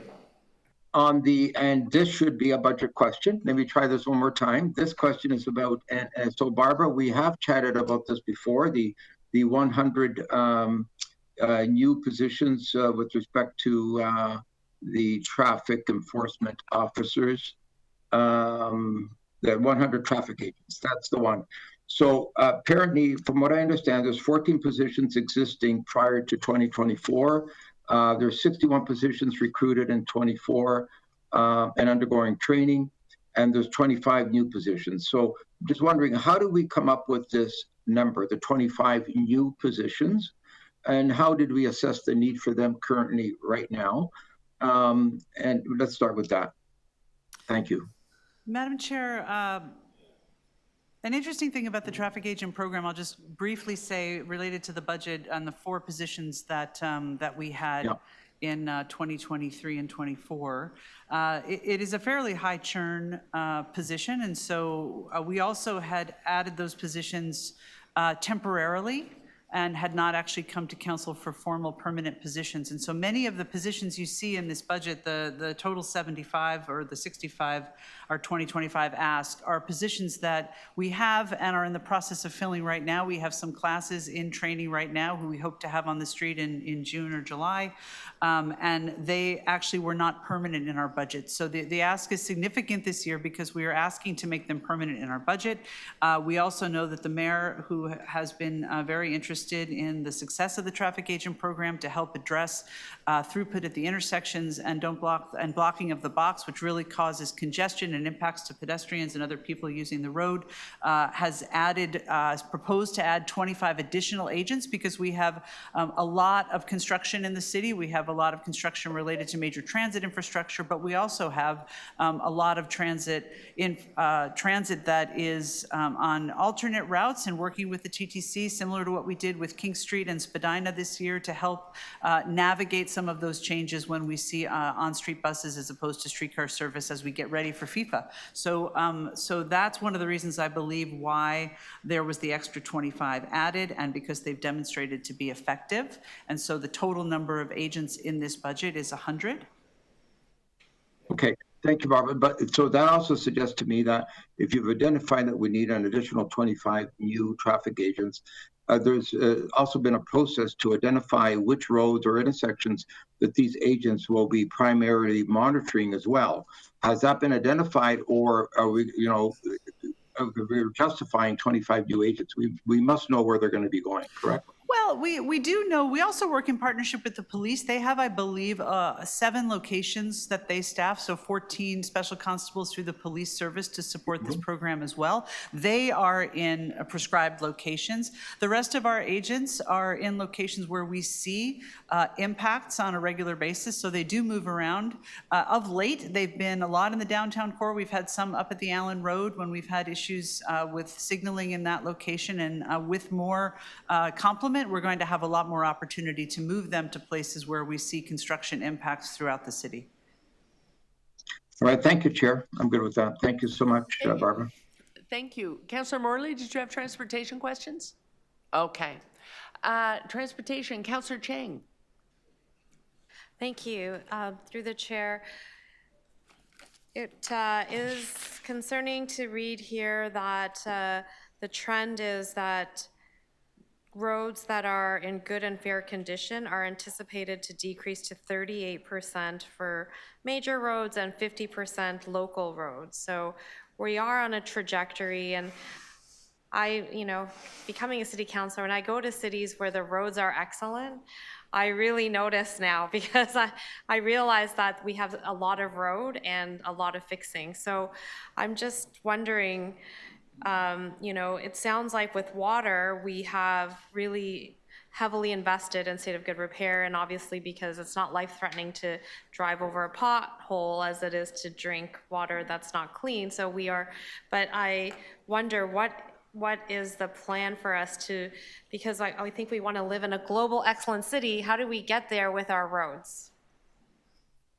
Well, Madam Chair, thanks. I'll just underscore a couple of the things that have already been mentioned. One is that this particular budget overall looks to really address state of good repair and to deal with it comprehensively. So there has been an uplift. There's also been an uplift in our bridges, which is a really critical infrastructure component from a safety perspective. And so with the upload of the Gardner and the partnership with the new deal with the province, we have an additional, what did we say, 350 But does it change the trajectory of this graph here? So I think what you will see, Councillor, is that the difference between our local and major road assets, it is the best practice is to try to catch those assets at a point when they are not so deteriorated that we need to reconstruct the road.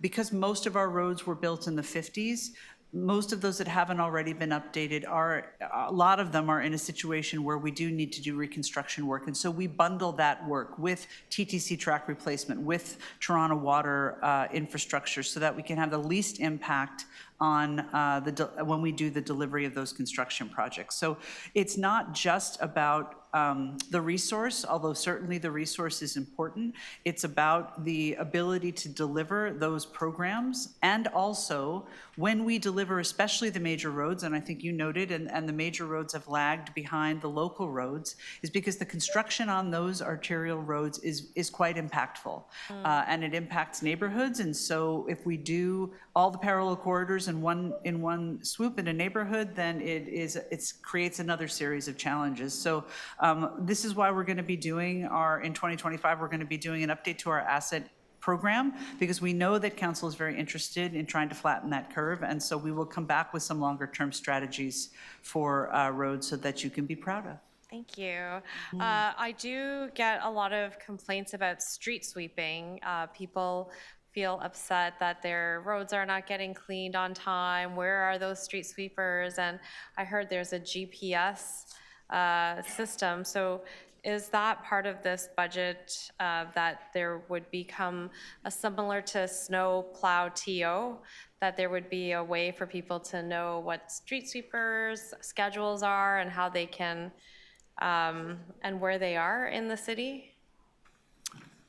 Madam Chair, the sweepers that we have currently all do have GPS installed. We are bringing a report in the springtime, I think it's in April it's slated for, with a new program for street sweeping so that we can have a more transparent program for people, and also use that technology and give people an indication of the service levels in real time where the street sweepers are. So we've been doing a lot of work on that. We're going to be presenting a comprehensive report to you in a couple months. It'll save us so much time if we can just point people to a website. Thank you.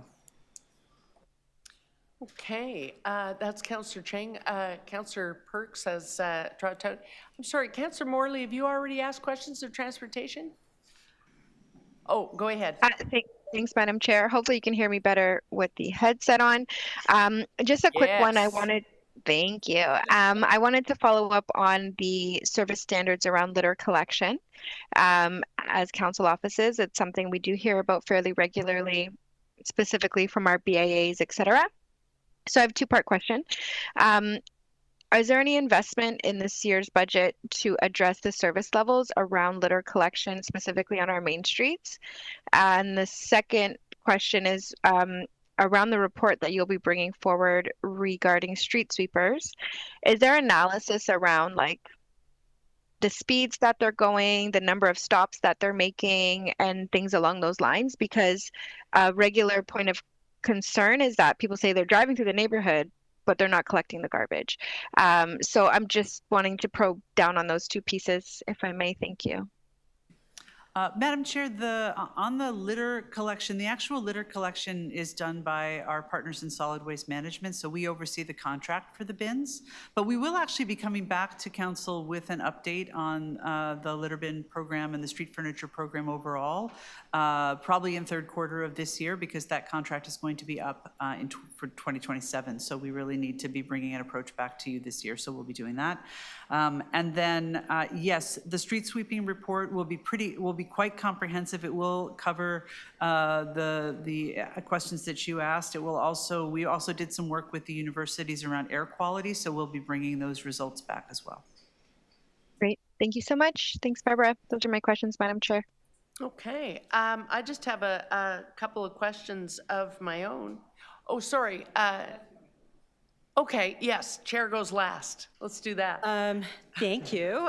So two questions. So firstly, winter, back to the winter question. I think you're selling yourself short because this year you actually have included the extreme weather response plan, so a higher service standard, and also increased the level of service on bike lanes. So I just want to make sure, give you the opportunity to clarify that to Councillor Moises' question. Yes, Madam Chair, that's absolutely true. We've done both of those things, and we will be coming back again in July with another annual update on winter. I thought the question was about service levels. So the service levels haven't changed, but certainly we've added some components to the program, including the increased service level on bike lanes.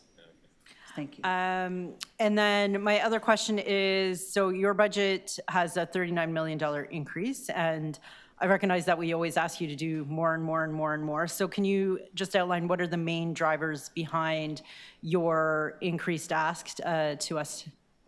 Yes, Madam Chair, we actually did a number of offsetting activities to bring that pressure down. And we've also worked very closely with corporate financial planning to do some one-time draws from reserve funds and other components in order to address that gap. But the real pressures, sort of the main pressure is around salaries and benefits, and as I mentioned in the response to Councillor Crisanti about the traffic agents, we brought a number of programs, Cafe TO, the traffic agents program, what was that? Winter sidewalk clearance forward, and we were able to offset the cost of that new staffing temporarily and with salary savings. And we have heard council loud and clear about wanting to have frontline staff. We have delivered on hiring. We went from a vacancy rate of something north of 25%, 40% in some cases, down to under 10%. So all of those salary savings have gone to funding staff, boots on the ground. And so now we don't have that capacity in order to fund those programs, and that's why you see that's really the main pressure, is that we brought those programs back to have their staff formally funded and the programs funded as well. I wasn't going to ask a question about it, but you did mention Cafe TO. I did, yeah. Is that funded through you, or has that been moved over to economic development? So where are the resources for that now held? Madam Chair, that is our program. But we work in partnership with Economic Development and Culture, but the budget is with us and the staff is with us, and we work in partnership with them on direct, on-the-ground work with the BIAs. Okay, thank you. Okay. Just by way of demonstrating, we're adding the traffic wardens to this budget, the 25 extra agents. We're also adding 75 new cameras, I think, for the red light or automated speed enforcement? Automated speed enforcement, the 150. Okay. So when you add a camera, you have to add the people to look at the footage. So we see 13 positions there. Yes. So what's the multiplier so that people know through the year, they say, hey, we need some more of those cameras. For every how many cameras, we need someone to look at the footage. Yeah, so, well, for this particular, I won't do the math, Madam Chair, but the 75 additional cameras required the 13 additional positions. So I can sort of use that as every 6 cameras? Yeah, so I can sort of use that thought going forward. If you're asking for cameras, you're also asking for the human resources, or they serve no purpose. Yes, if I could just take this moment to say that the number of automated enforcement cameras that we have now, we believe will be excellent coverage for the impact. And where they are located, they actually can't be placed everywhere in the right-of-way. And so we believe that the 150 cameras, some of which will be installed permanently and others which will continue to be on a rotation, are a really solid number. They'll give us a very good reach. Oh, okay. And we feel very confident about that. So we're reaching close to saturation. We certainly are in my neighborhood. Could we move them away from my neighborhood? No. I'll take that back. And on the traffic agents, there are 25 agents going in. So what's the supervisory structure for that? Because if we're going up to 100, we started out just sort of piloting and then putting these in. What's the overall makeup of the unit? Do we now have people full-time supervising this, or is it still side of the desk sort of thing? Madam Chair, we have 16 supervisory staff in that program. Okay. And the program requires the supervisory staff. It's actually quite a complicated program to deliver, and so Josh Thomas is the lead there. He's the manager, and he's got 15 supervisory staff, and we'll have 100 agents. Okay. And on the capital side, I see Overlea Bridge in there again for 70 million worth. I wasn't able to find it in the thing to find out what year we're planning, but there are a lot of dollars going into bridges, which is why I started looking at that. And I see Overlea Bridge, or as we call it colloquially, Leaside Bridge, to the tune of 70 million. That is a bridge that was completely rehabilitated in my first term of office. So that seems to be a 20-year lifespan. Yeah, Which is a little short, in my view. 2026. Jacqueline is here who oversees that program. If I got that number wrong, then I'll look to her. Hey. I'm just trying to dig up the year, but there is significant capital work for the state of the bridge as well as to improve the height of railings. And so we can brief you on that project if you need, but the community's been engaged. I don't think it's a Metrolinx cost. This isn't associated with the eventual Ontario line. No, it is not. Okay, but it's further out in the 10-year plan? I couldn't find it either. The year is either 26 or 27. Yep, that's correct. Okay, I'm officially getting old. Okay. Yes, I'll right there. And the one other thing was Cafe TO. That there's a high level of service around the implementation, but my meetup with the BIAs at the end of every year at the Christmas event was that they were quite comfortable with the fee structure. Is it delivering cost recovery on the amount of work we're spending on Cafe TO, or is it getting close? Madam Chair, the third increment of the fees roll in on 2025. We also didn't hear a significant concern about it. It will not be it's currently not a full cost recovery program. Yeah. We designed it in a way that we see the public benefit of it, and so I believe it's a 2/3, 1/3. I think that's when we get to this year, the top of the 3-year rollout. So we will continue, we'll bring a report on it annually, so we'll continue to take a look at the fee structure and bring information back to council if there's a question. Excellent. Okay, those are my questions. Councillor Perks is back. Councillor Perks. Thank goodness, I was so worried. I'm not going to ask my usual questions this year because you've documented it all so well. Has Metrolinx told us what height the Dufferin Bridge has to be at? Oh, boy. Oh, boy. One moment, please. Madam Chair, the height of the bridge will meet the requirements from the city, whatever the standard is from the city, which I believe at this point is 5 meters. My understanding, though, was that we have not been replacing it with the permanent bridge because we don't yet have a number for what the permanent height has to be. So through the chair, you are correct, councillor. So we've had some conflicting advice over the years about both Dufferin Bridge and the other pedestrian bridges in your ward. We have now received very recently, I think it was late November, if I recall, some revised guidance from them in relation to height. Revised guidance. What they have done, though, is increase the clearance which they will require, which means that where we have started design work, we will need to revisit some of that design work. Okay, and remind me, the temporary bridge that was there that had a 10-year lifespan was put in 2008 or 9? In other words, we're well past the lifespan of the temporary bridge that's there now. I believe that Jen Graham-Harkness from ECS has a bit of an update. Chair, I can respond to that. So yes, there's a temporary bridge in there, and recently, I believe in 2023, we completed repairs to replace critical components so that it could continue to have service And what's life. your expected lifespan on the temporary repairs? So again, it was renewing the parts that needed to be replaced. And so my expectation is that those new parts would again extend that by the 10 years. Okay. However, we are working very closely with Metrolinx to get that design completed. Okay. Wish Mr. Crawford were still here. If I can just add on to that as well, and in replacing the deck and the changes that we made there, we did discuss, and we do have agreement for Metrolinx that if any other interim repairs are needed in the meantime, that they would fund those as well. Could you say that last part more clearly?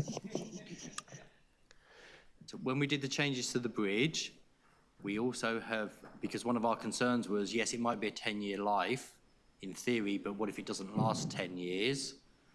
So we did discuss that with Metrolinx, and they did agree that they would fund any additional repairs that would be needed in the meantime until we are able to do our bridge replacement there. Okay, thank you. If only we had that vehicle registration tax that we used to do the Dufferin jog in the first place. I think that is it for questions on transportation. Thank you very much. Yeah. Okay, we finished a cluster. We finished a cluster by 3:30.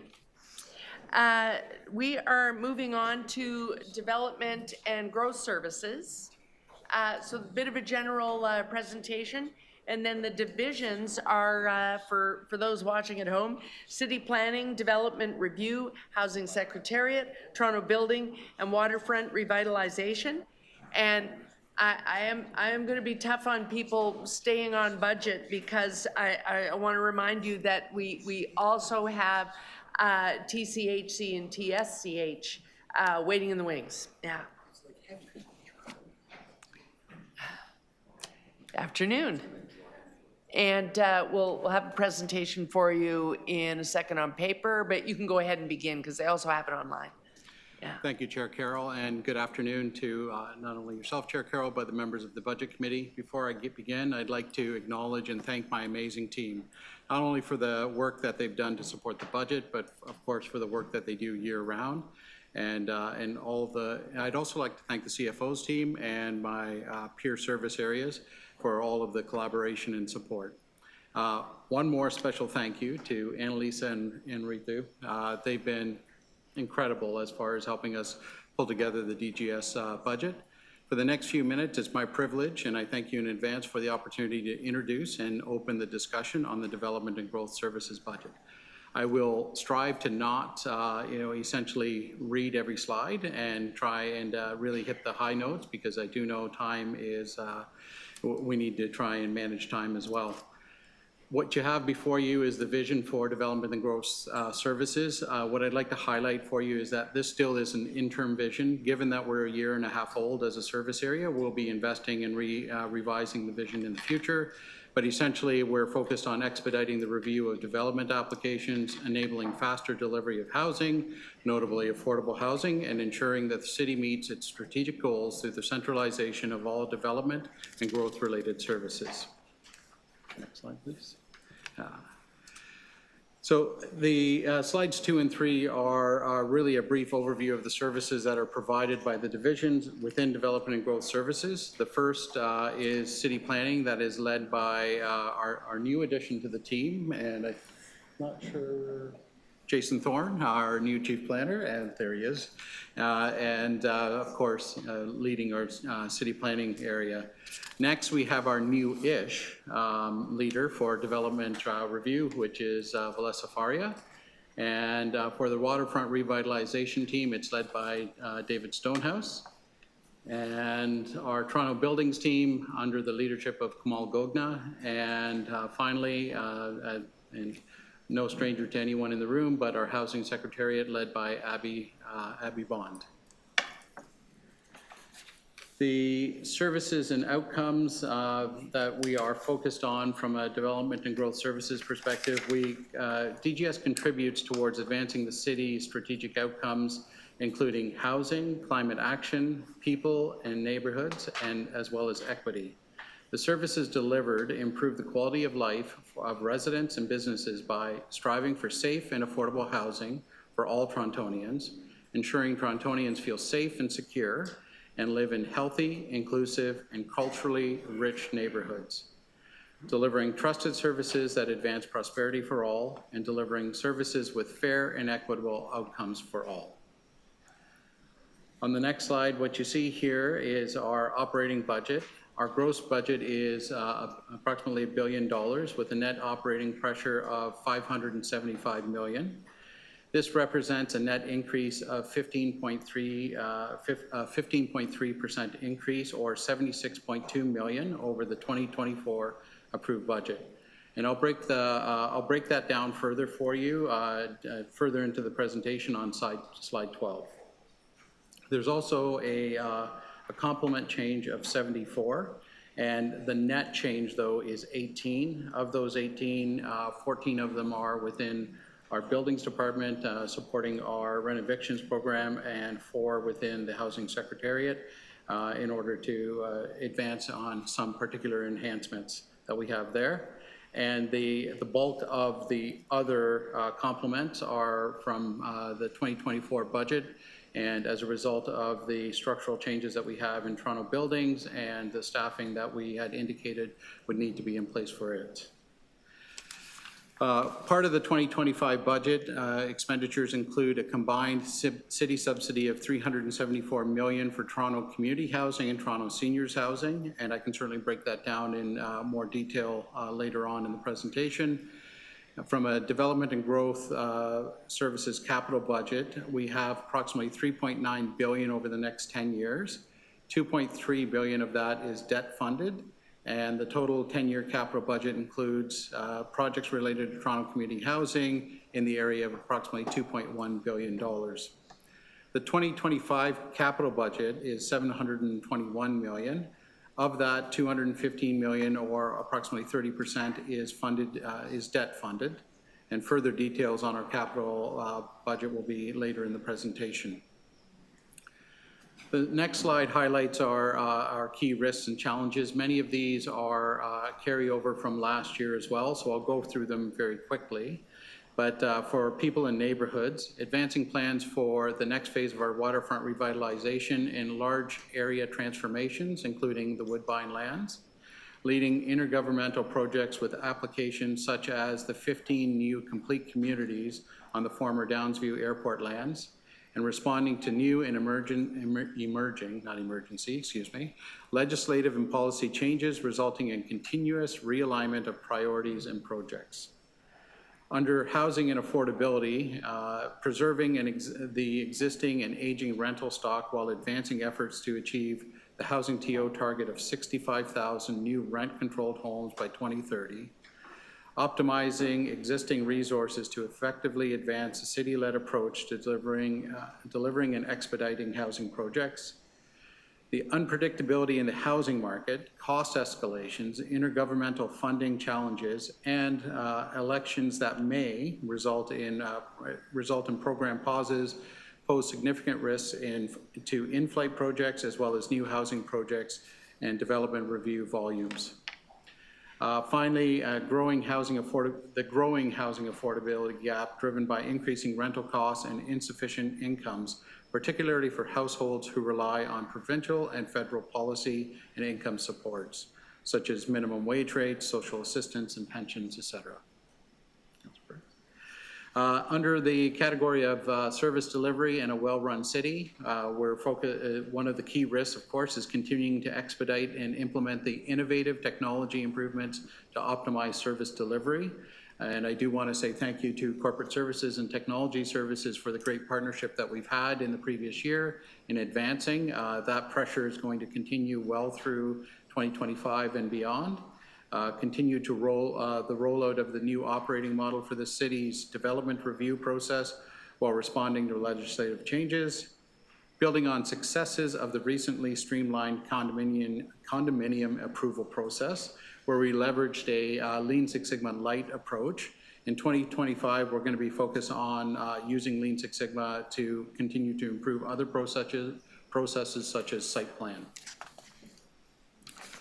And finally, under climate and resilience, continued implementation of Portland's flood protection and advancing the Broadview Eastern flood protection, as well as targeted actions and partnerships across all levels of government and with public and private developers to investigate ways to enhance the resilience of buildings, considering both new construction and existing housing stock.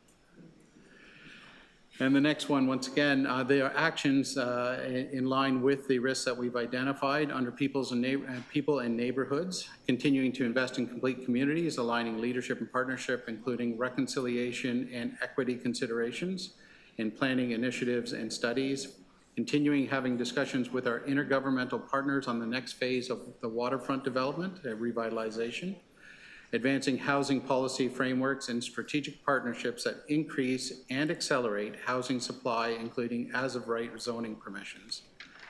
Under housing affordability, we will proceed to establish a new housing development office to lead housing development and bring a singular focus to city-led and supported housing development. We'll continue to advance the delivery of the generational transformation of Toronto's housing system report that was, I believe, EX 9.3 to urgently build more affordable homes. Report recommendations that strive to deliver on our Housing Accelerator Fund commitments, as well as our Building Faster Fund objectives. As well, increasing the supply of affordable housing and enhance support for renters, implement rental housing supply program, providing financial supports for a wide range of rental homes, implementing the rental renovation license bylaw. I want to say renovictions bylaw, excuse me, yeah, and advance a renter strategy with an increased support for tenants.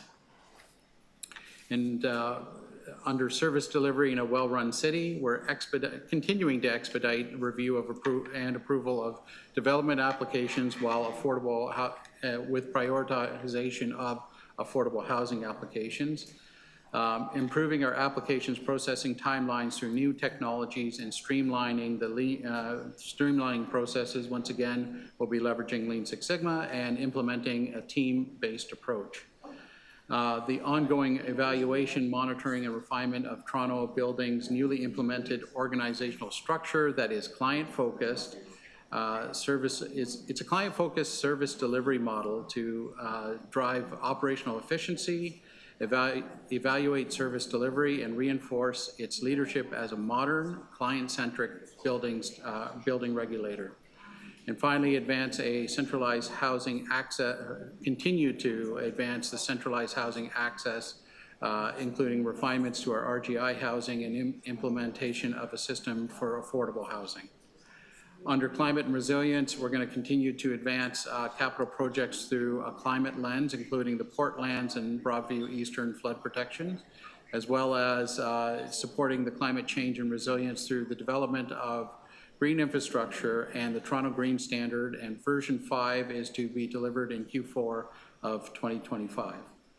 And now for the numbers. So the gross operating budget, as we had mentioned earlier, is approximately $1 billion. Of the $1 billion, the Housing Secretariat makes up approximately 83% or $840 million of the total budget. The combined total budget for the other programs is approximately $175 million or 75%, or excuse me, 17%. Some of the key funding priorities in this budget include the continued implementation of the new operating model for the city's development review process. Once again, highlighting the establishment of the new housing development office to leverage and optimize resources across teams and coordinate delivery of city-led and supported developments. Enhancing supports for renters through the expansion of the rent bank, increases to eviction prevention in the community through their EPIC program, interim relief pilot, and enhancements to Toronto tenant support programs. And finally, continuing to support housing development, renewal, and improvement through the multi-tenant housing program.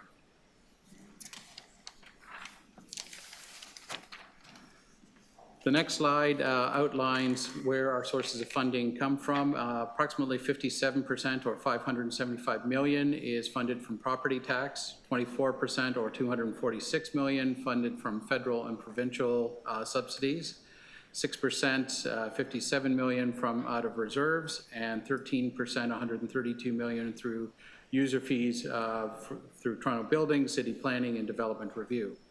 Where those funds go, approximately 76%, $776 million of DGS's gross expenditures are driven by various housing programs, and the next large portion, 20% or $198 million, is comprised of salaries, benefits, and other costs. This slide summarizes our 2025 net operating budget, and once again, this is the more detailed breakdown that I'd mentioned earlier. So in 2025, our net operating budget is $575 million, and it represents a 15.3% increase or 76.2 million. The largest portions of this are 61.2 million of increased subsidy for TCHC and TSHC. Of that 61.2 million, approximately 33, almost 34 million is essentially reinstatement of bridge financing from one-time relief that was through the 2024 budget, as well as 26.4 million in inflationary pressures and about 1.2 million in new and enhanced. And I'm sure Mr. Baird will provide more details around that through their presentation. The next big portion of the 76.2 million is a $10.5 million decline in federal funding for social housing. And that essentially is I'll say the largest categories. There is approximately 2.6 million in new and enhanced through the Housing Secretariat and Toronto buildings. The net impact of with Toronto buildings, the gross is 1.4 for the renovictions program, but the net impact nets out to about 400,000 in order to support our renovictions program.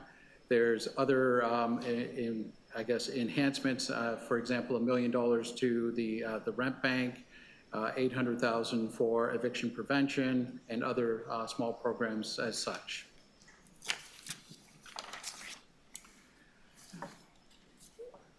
In this slide, we look at our 2025 capital program. It's 721 million. It's primarily funded, 30% of it is through debt, or 215 million. 24% of the budget is coming from recoverable debt. 18% is, or 133 million, from federal and provincial funding. 13%, 91 million from development charges, and 15%, 112 million from reserves and other revenues. Of the 721 million for 2025, 82% of it, or 589 million, is allocated to the Housing Secretariat, 17%, or 125, to Waterfront Revitalization, and 1% approximately to city planning for some of the smaller deliverables through there. The 10-year capital plan for us is approximately 3.9 billion. I won't go through each one of these, but the larger ones, the largest category that we have is approximately 1.9 billion for Toronto Community Housing for state of good repair and other supports, 1.4 billion for city-led and city-supported development, 215 million for flood protection, and 119 million for protecting and preserving affordable housing. And the balance of the other items in the 10-year capital plan are on the screen there in the slide. Of the $3.9 billion capital plan over the 10 years, approximately 1.9 billion, once again, is going towards state of good repair, and there's about 2.3 billion going towards improvements and growth-related projects. Those two numbers themselves don't necessarily reconcile to 3.9 billion. However, there is a repayment that nets it out to 3.9 billion. The next slide does show where our debt funding is coming from. Approximately 60%, or 59%, or 2.3 billion is from debt. Over the next 10 years, 18%, or 695 million from federal and provincial funding. 9%, 355 million is recoverable debt, 6%, 241 million from development charges, and 8%, 293 from reserves and other revenues. Where that capital funding is intended to be used, approximately 88%, or 3.4 billion, will go towards the Housing Secretariat, including the funding for Toronto Community Housing. 10%, or 403.9 million, towards waterfront revitalization initiatives, and the balance, approximately 2% towards city planning projects. And thank you. Thank you, Mr. Sharma. Are there any questions generally on the overview presentation? I don't see any.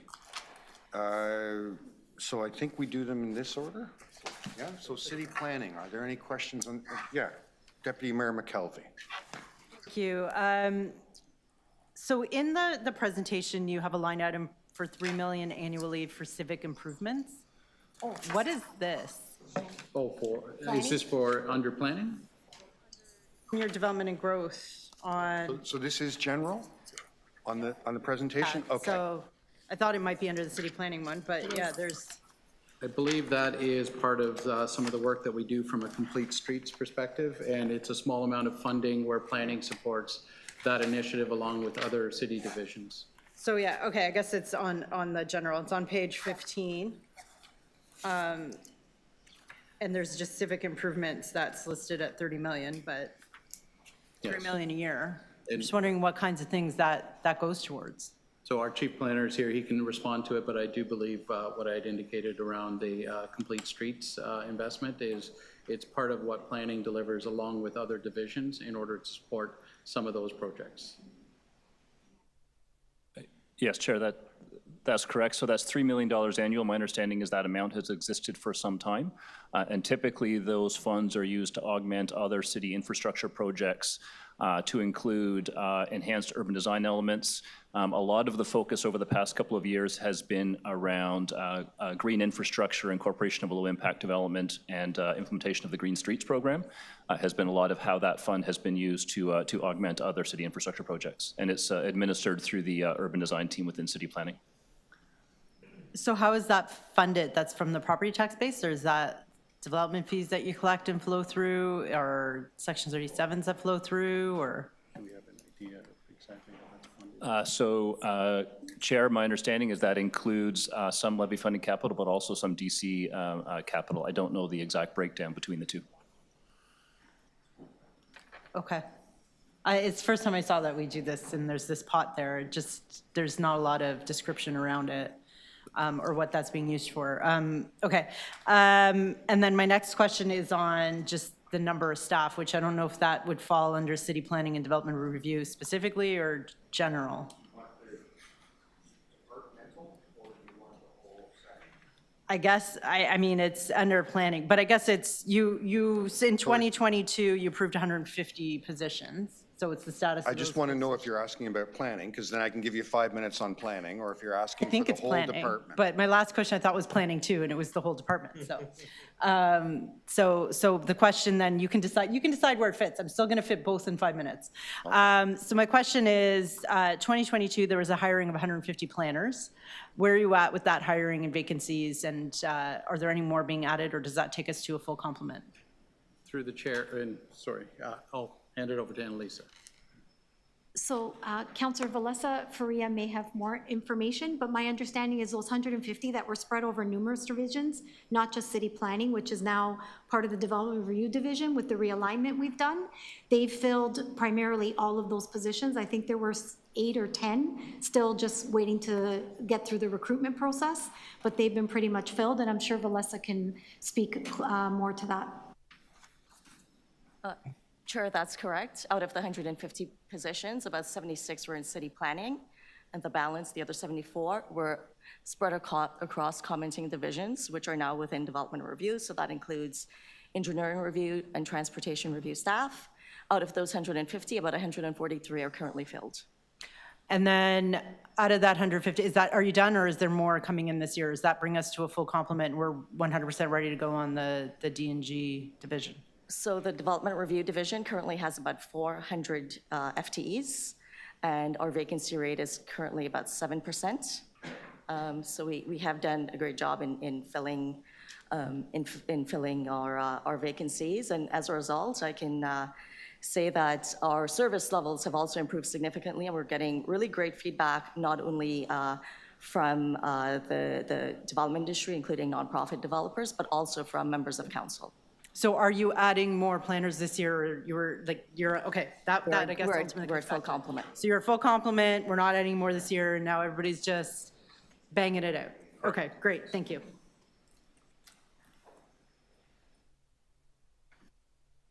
Okay, was that a question, that was from Councillor Morley? Or no, that was Councillor McKelvey? And you are finished, Deputy Mayor? Okay. I'm gonna jump to Councillor Perks because he's got a time constraint. Yeah, I'm very sorry, Madam Chair. I've got to disappear for 20 minutes for an agenda briefing on the Housing Rights Advisory Committee. But before I go, I wanted to ask the CFO a question. Council recently approved the city building model, and I'm not seeing the new positions and funding for new positions represented here. Can you comment on that quickly? Yeah, to the chair, we do have funds available for that position. Given the timing of the budget process, we've ensured those funds are placed within our other corporate expenditures and our corporate accounts. We will ensure that they're available to transition for the position once they're required. And I assume that once that happens, that'll show up in one of the variance Likely reports. through a variance report, we'll have the adjustment. Okay, thank you. See you all in 20 minutes. Okay. Are there any more questions on the overall presentation? Councillor Moyes. Just for my own understanding, when it comes to the Waterfront Revitalization Initiative, is that for the West Don Land specifically, or is that just the entire waterfront? Through the chair, it does reference the entire waterfront, including, for example, a key woman menacing and the complete waterfront. Okay, thank you. No. Councillor Morley on the overall presentation. Go ahead. Thanks, Madam Chair. It's actually a specific question for planning. Should I hold it for, or sorry, for the Housing Secretariat? I'm about to bring them up. Yeah. Perfect. I'll wait. Thank you. Okay, and that's it, Councillor Chang? Okay, so I'm going to bring up city planning and development review because you're contained in the same set of analyst notes.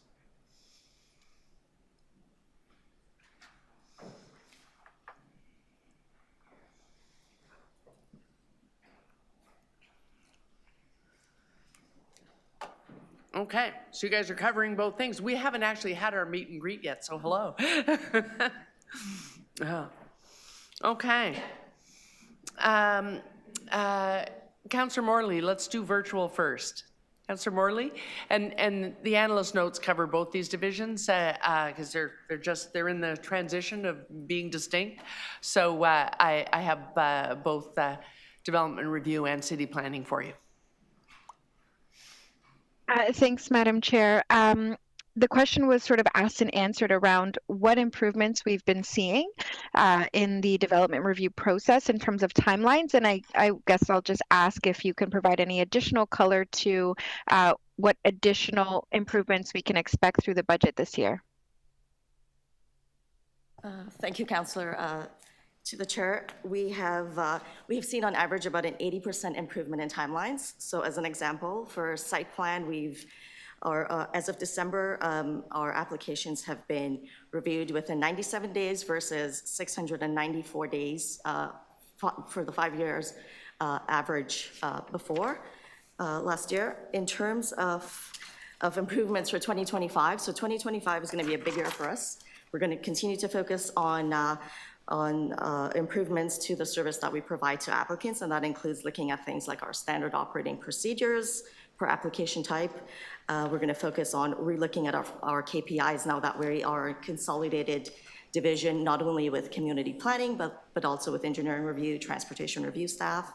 We're going to focus on training and development to make sure that staff across our 5 districts that when they respond on applications, it's consistent, it's predictable. So if you're an applicant and you go to Etobicoke, you have the same experiences if you go downtown. So that's also really important for us. We're going to continue to introduce technology tools to help make our system more efficient. And we're also going to be looking at our complement management so that we are dynamic to respond to fluctuations in application volumes across districts. So those are some of the key improvements for us in 2025. Right. Thank you so much. Just a couple of quick follow-ups on that. With respect to the housing plan that we have and some of the incentives that we're now standing up as well in this budget, is there a dedicated person who is making connections for applicants to encourage them to build the kind of housing that we need, for example, like purpose-built rental, which we are working to incentivize, or is that a general piece of work that will be undertaken by everybody in the unit or on the team? Can't seem to turn on my microphone. Okay, there we go. We currently have 2 streams of service in development review. So there's a priority development review stream, which looks at, or which focuses on expediting affordable housing applications. We're also expanding that team to look at rental housing applications to align with the city's efforts on the recent rental incentive program. So with applicants that come through that stream, they get an expedited service. As an example, the 244 Eglinton project, which is the big condo, co-op project, 900 units, that was reviewed within 69 days, and it came through that priority development review stream. For the other sets of applications that come in, they will go through the more general stream, but we will continue to focus on eventually aligning so that we have a service standard that is predictable and improved across both streams. Great. Thank you. You've been doing great work out the gate. I look forward to continuing to work together. Thanks, Madam Chair. That's it for me. Okay, thank you. Councillor Chang? Thank you, through the speaker. So recently, there was a motion that we didn't pass at council regarding residential zone retail. And yesterday, I think there was a consultation about an avenues study that is happening. And there are some in my neighborhood that are feeling like they are not being consulted about fairly large decisions that can impact how our community will experience the city. And so I'm just wondering, in this budget and in general in our processes, what dedicated staff are there to building a comprehensive engagement plan, education and engagement, because when we're going to make large changes to our official plan, it's very important, especially in the inner burbs or areas outside the downtown core, where voices, another example is, the parking policy, which Councillor Carroll and myself are very much wanting a revisit in terms of visitor parking requirements. So just what part of this budget is allocated towards ensuring that the right amount and spread of representation is included in the consultative process towards policy changes? Yes, Chair. So you won't find it reflected necessarily in a specific line item. It is something we incorporate into the capital budget for the various initiatives. One of the reasons why some of the planning initiatives and policy initiatives do take some time is we try to build a robust consultation process within them. And then we do have within the planning division, we have some staff who do specialize in engagement, who can provide advice to planners and others who are leading projects as to best practice for how they should engage. And then the expectation is that the planners on the file would lead those engagement processes. We do have a review underway this year within planning on approach to engagement, make sure that's reflecting the new direction that came out through Chapter 1 of the new official plan and the expectations that are set out there around broad inclusivity in terms of the engagement that we are doing. So that's something we'll be working on through 2025. Specific to the one issue that was raised around retail, commercial uses in neighborhoods, we have not yet devised a plan in terms of the council direction that was given to do additional engagement around that one. So I think the challenge is that, a lot of us deal with our local planning division, and together we have pretty good community engagement processes that we've worked out.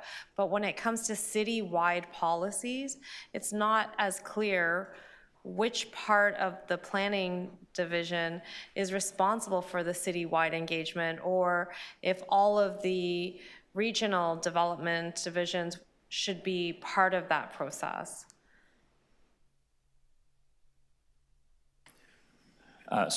Chair, I think that is one of the things we want to look at through the engagement review, is that it is being sort of equitably delivered across the city, and not just geographically, but within communities that we know are underserved, and we sometimes are challenged in bringing them out and hearing their voices through the consultation process that we do have. Like I said, it is typically led through the policy planner or the project manager who is leading that particular policy file, with the advice of some of the engagement experts we have within the division.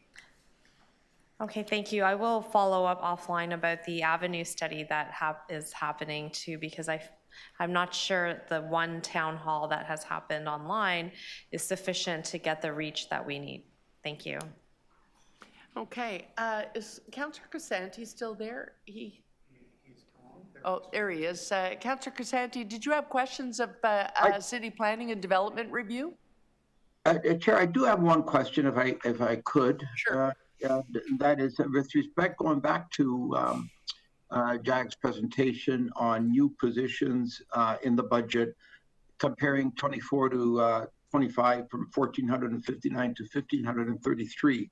There's an additional 74 new positions. Where are these positions going to, Jag, and what That's new positions for the whole cluster? Is that the whole cluster? Yeah. Mr. Sharma was giving a presentation on the whole development and growth services cluster, which is 5 divisions. Yeah. Okay. The CFO can maybe give you the short answer. Yes, please. I'd like to know where these positions are being directed. To the Speaker, the majority of the positions are actually in Toronto Building, who would likely be able to speak to that in a few moments. So they're in building, okay. Yeah, which we'll get to very shortly. Yeah, because I may have to, I promised to save Housing Secretariat until Councillor Perks got back, so I may skip over and go to Toronto Building for a couple of minutes. Okay, very good. Depends on how long we spend on planning. No more questions for city planning in particular? That's fine. I'll wait for building. Yeah. Okay. Deputy Mayor McKelvey. Councillor Moyes? Okay, I just have a couple of questions myself then. In the key cost drivers, it gives the explanation, the extension of 12 temporary positions required for the continuing work on Update Downsview, on employment area conversion reviews, and then Ontario Place redevelopment planning. I'm interested in the employment area conversion reviews. Is that the previous list, that all those people that submitted to be considered as part of the MCR, and it's those conversions that we left, or are they now more detailed formal applications? Which division is doing that work?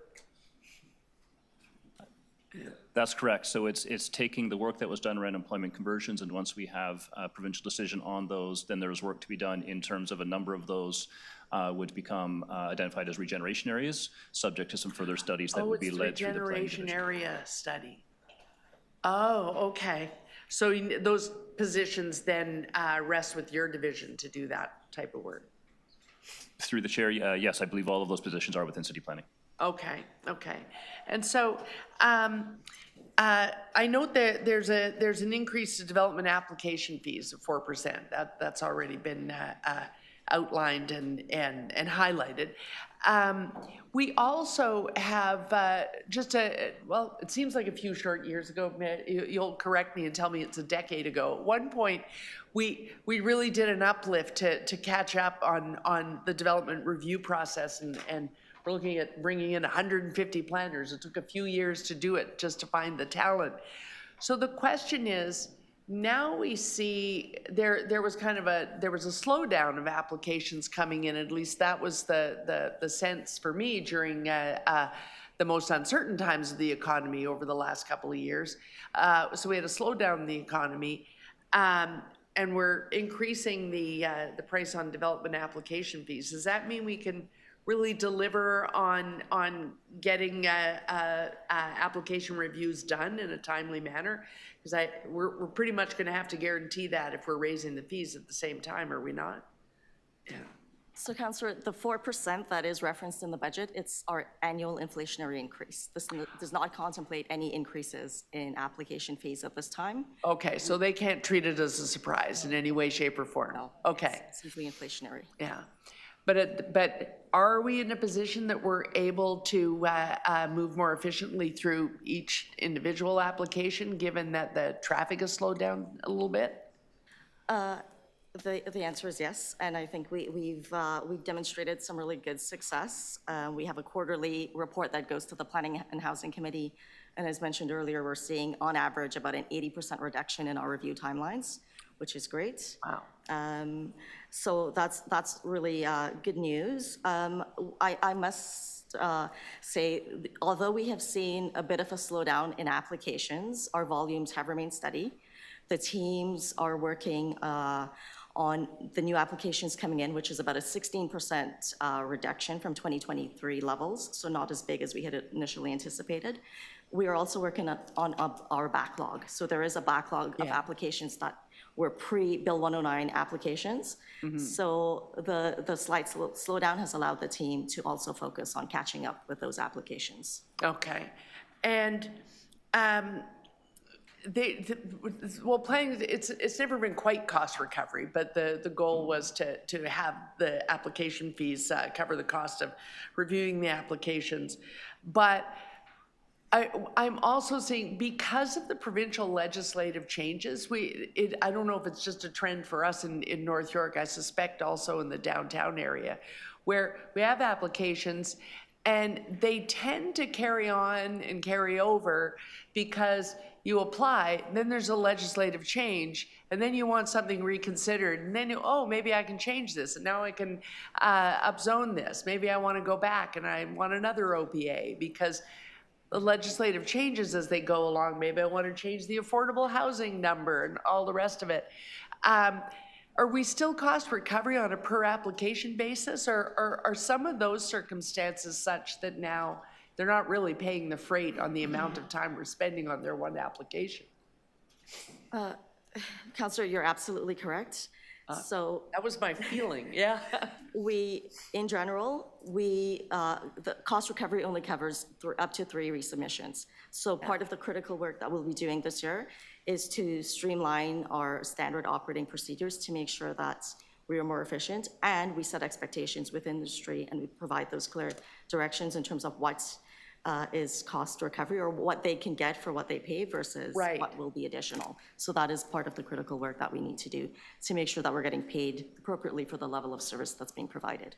Right. So we might come to a point where we're making a policy change to say, these are all the actions you get for that fee. If you're going to make us have a do-over in 3 years, that's the legislative change is not ours. So we may have to reconsider the fee. Potentially, yes. Okay, thank you. I look forward to seeing a little of that. Okay, those are my questions, and I think those are the questions that we have for city planning. Thank you. It's not always this fast, you'll find. Okay, so as I said before, Councillor Perks has some questions on the Housing Secretariat's budget. So I'm going to suggest that we jump over and just do Toronto Building and then come back to the Housing Secretariat because he's going to be back by about 4:20. So if you don't mind, yeah. And I'm expecting there are going to be questions here because as the CFO pointed out to Councillor Crisanti, most of those new positions lie in Toronto Building.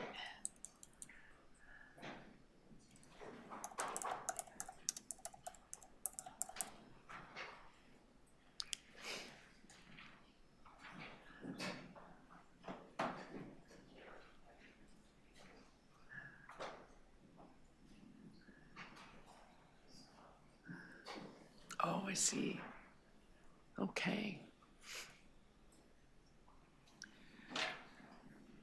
Okay, is Councillor Crisanti still on the line? Yes, I'm here. So Councillor Crisanti, we're we're at Toronto Building now, and you were asking about the new positions in this cluster, and the lion's share of them are in this division. So you wanted an outline of those new positions? If you want to go ahead. Yes, thank you, Chair. So are you okay with the question? So yeah, go ahead. Yeah, thank you.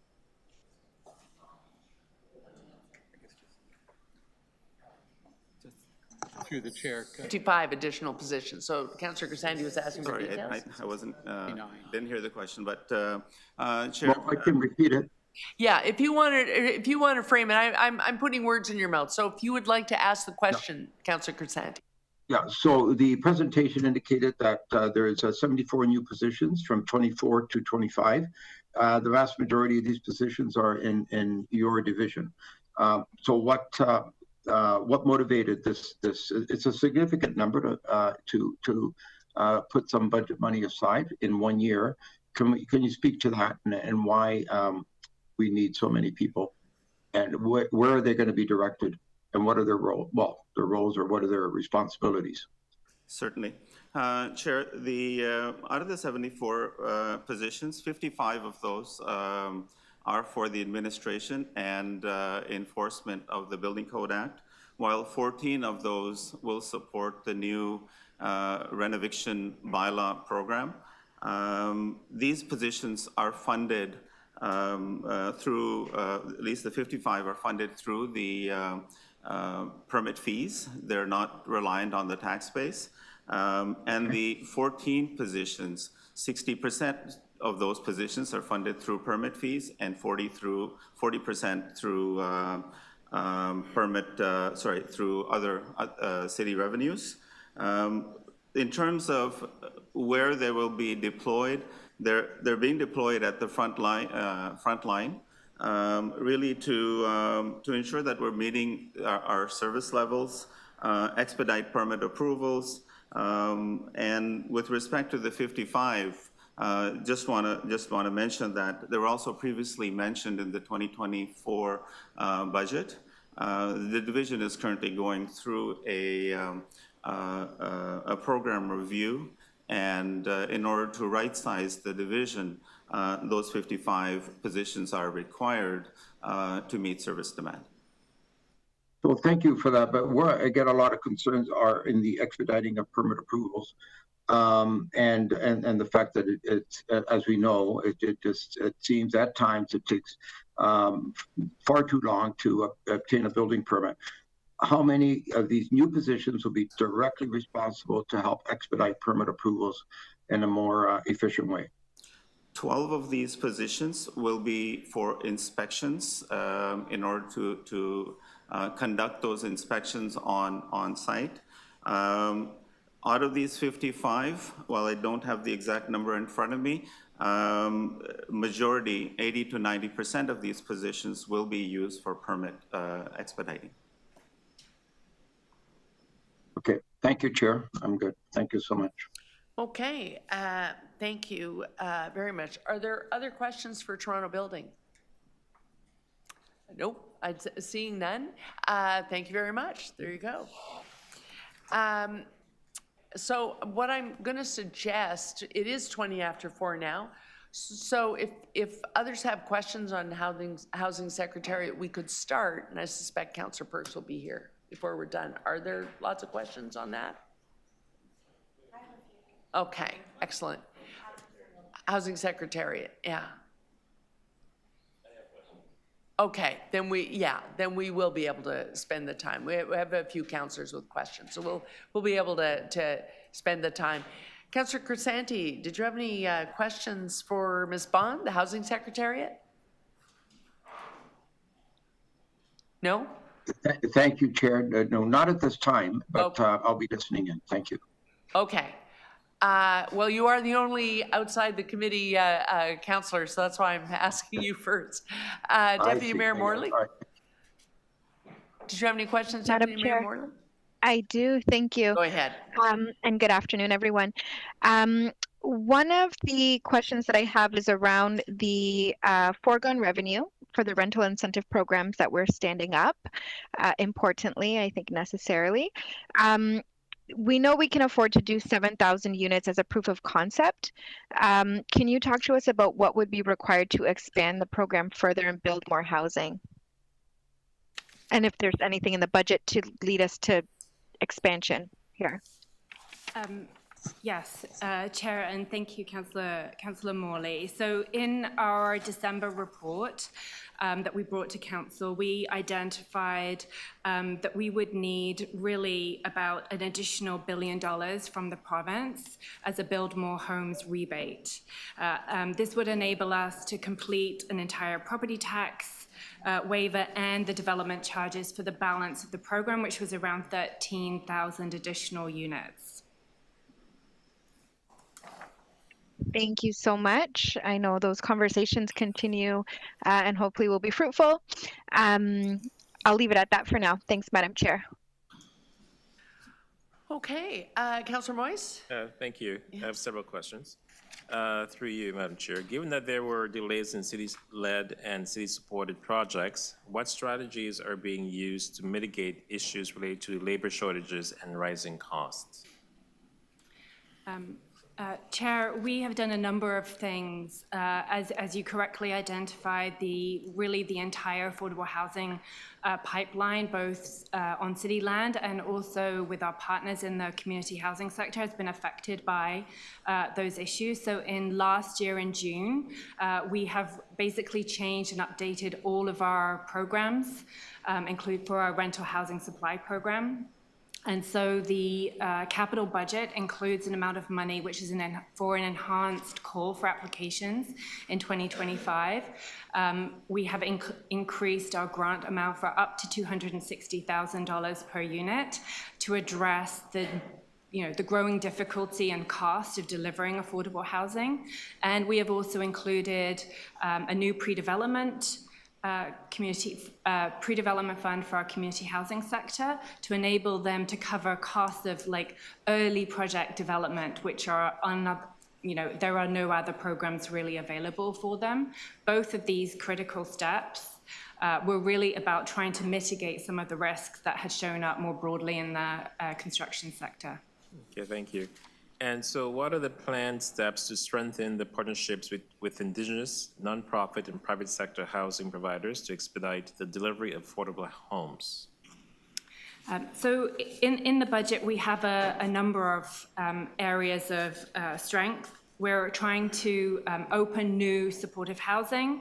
And so much of the supportive housing, the additional 500-ish units that we're opening in 2025, we'll be looking for partners, nonprofit housing, community housing sector partners to manage those, to lease them for us, and to provide the supports directly to residents. And then that rental housing supply program that I mentioned that we revamped in June and that we'll be doing a call probably before the end, opening that up before the end of January, at least 20% of that funding will be ring-fenced for our Indigenous housing providers. And we're also going to be looking this year about how we also target other sections of the community housing sector, like Black-led housing organizations as well, because we haven't done that to date, but that is something that's on our radar for 2025. Okay. And the rent bank, what steps are being taken to ensure that the enhanced rent bank program effectively reaches historically marginalized communities? How will outreach efforts be structured? So our rent bank has a budget of around $9 million. That is being increased by $1 million in this budget, and that will enable us to support, an additional 300 households this year for a total of about 2,700. So we recognize that this is one of our front-facing services and vital to those residents who are generally on lower incomes, paying lower rent, and it's really important that we keep them in situ, so not to create even more pressure on homelessness. Okay. And given the decreasing trend in federal and provincial funding, what strategies are in place to stabilize and diversify the funding's resources for the Housing Secretariat initiatives? To the chair, that is a really great question, and one that we're seized with at the moment in terms of the changes that we're anticipating at the federal and provincial level. I think it's fair to say that the city in this budget is going even further than we have done in recent years to put both capital and operating to support critical types of housing that would otherwise not be delivered by the market. So the city is the leader right now in terms of investment and housing delivery, but we continue to rely on both the federal and provincial government. We have, in this budget, we have allocated, or we've included the full Housing Accelerator Fund amount of $471 million.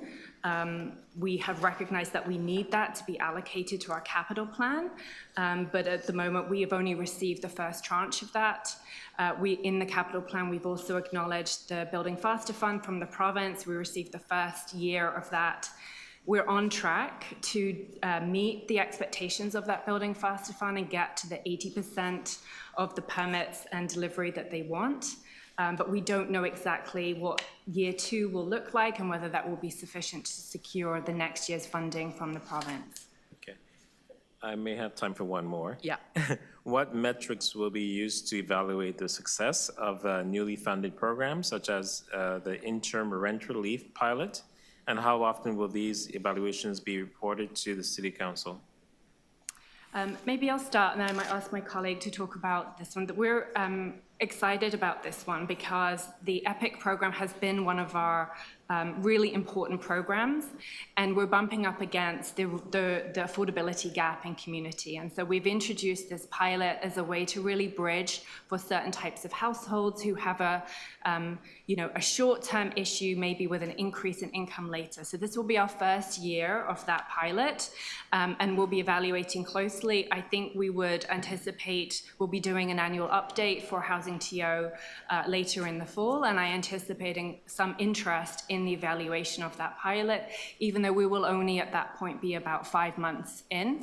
I don't know if you wanted to add anything. No, I think that was a really good point, Abby, and through the chair, we have noticed with EPIC, with the increasing affordability gap, there are certain households who are on the bridge of increasing income through CPP or transitioning to employment, and there's a gap or a challenge with a temporary benefit that could help bridge and ensure stability for that household while they transition to more stable income sources, thus avoiding homelessness, and important, maintaining the affordability of the unit they're in. So we're very eager to see the pilot go. We're estimating it will serve between 130 and 150 people in the year. And I take Abby's recommendation as a good one, that this would fit nicely with our broad update on Housing TO. Excellent. Thank you.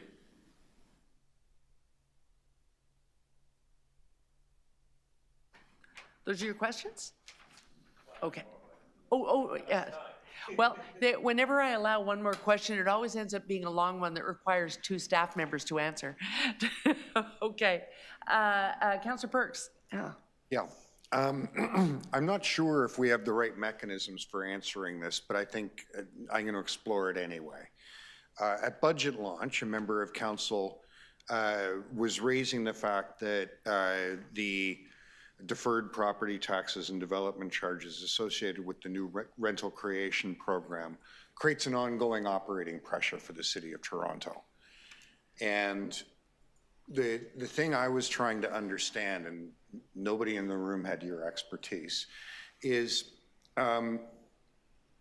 isn't it the case that if we're not providing housing for someone, subsidized housing, I'm talking about the subsidized portion, there's a very good chance they're going to wind up in our shelter system, in the mental health system, or the prison system. And that while we can't, in the same way as we manage some of our other specific expenditures, we can certainly say in the long term, by creating these affordable units, we're actually reducing the tax burden on Torontonians by not paying those even higher costs.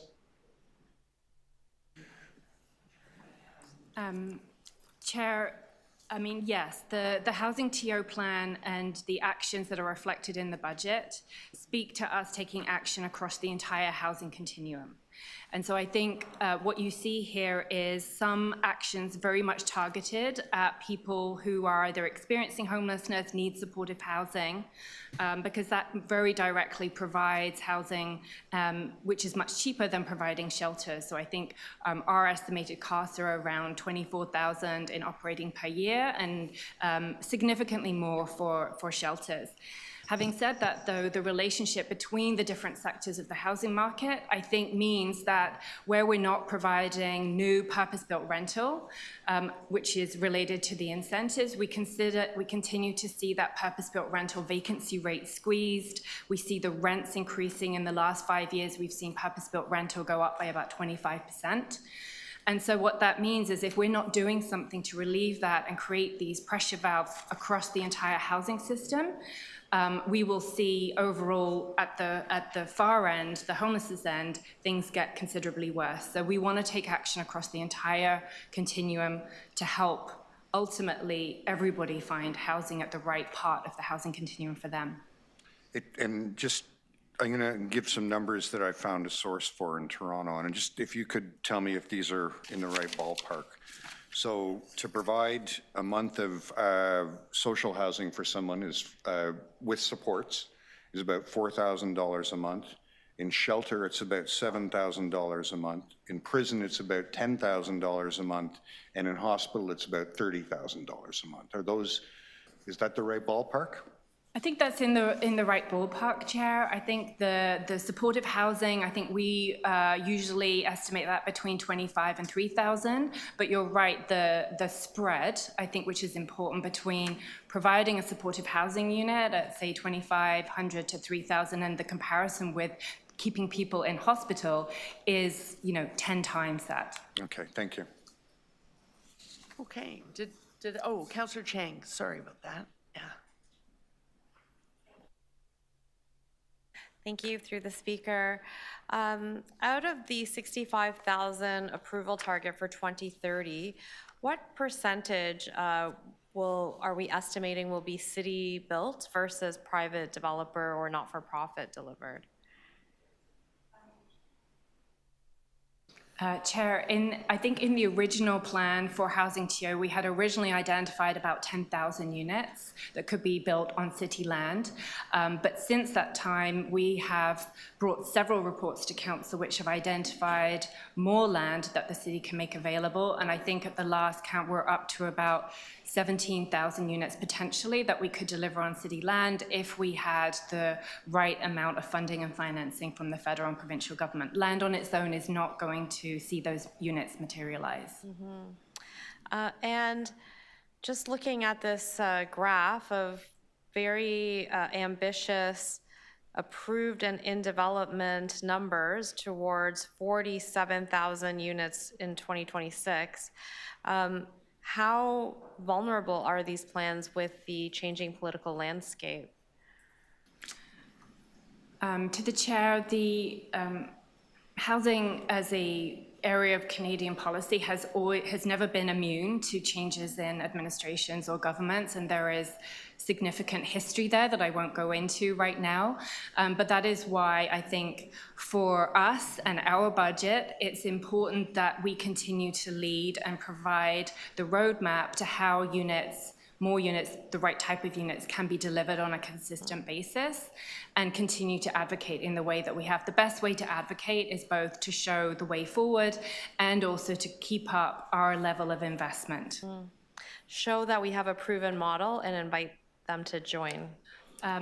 Chair, I would go further actually and say, if you have a shovel-ready project, if you have a piece of land that's ready to go, or even if you have a completed project, that we can switch out city money and come in, have the federal, provincial governments come in at the last moment just before these units are about to open, so that we can do more with our investment.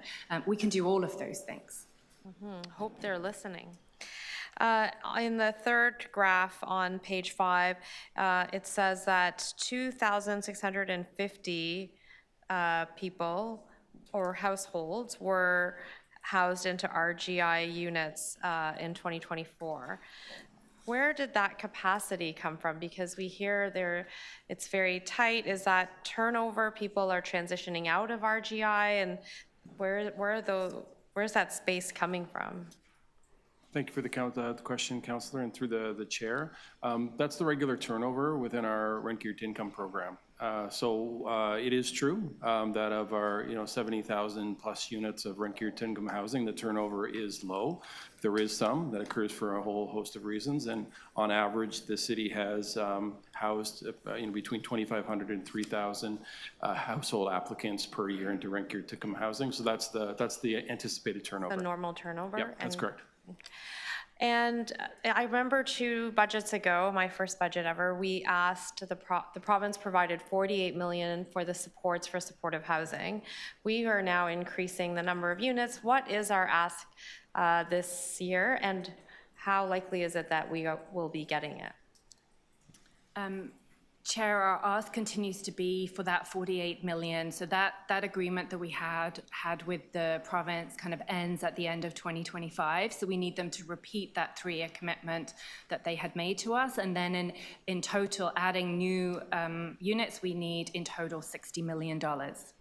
And if we continue to build new supportive housing as we intend through the federal substream of the Affordable Housing Fund as it is now, then that number would increase accordingly. So does 48 million cover this year's supportive housing needs, or is it 60 million?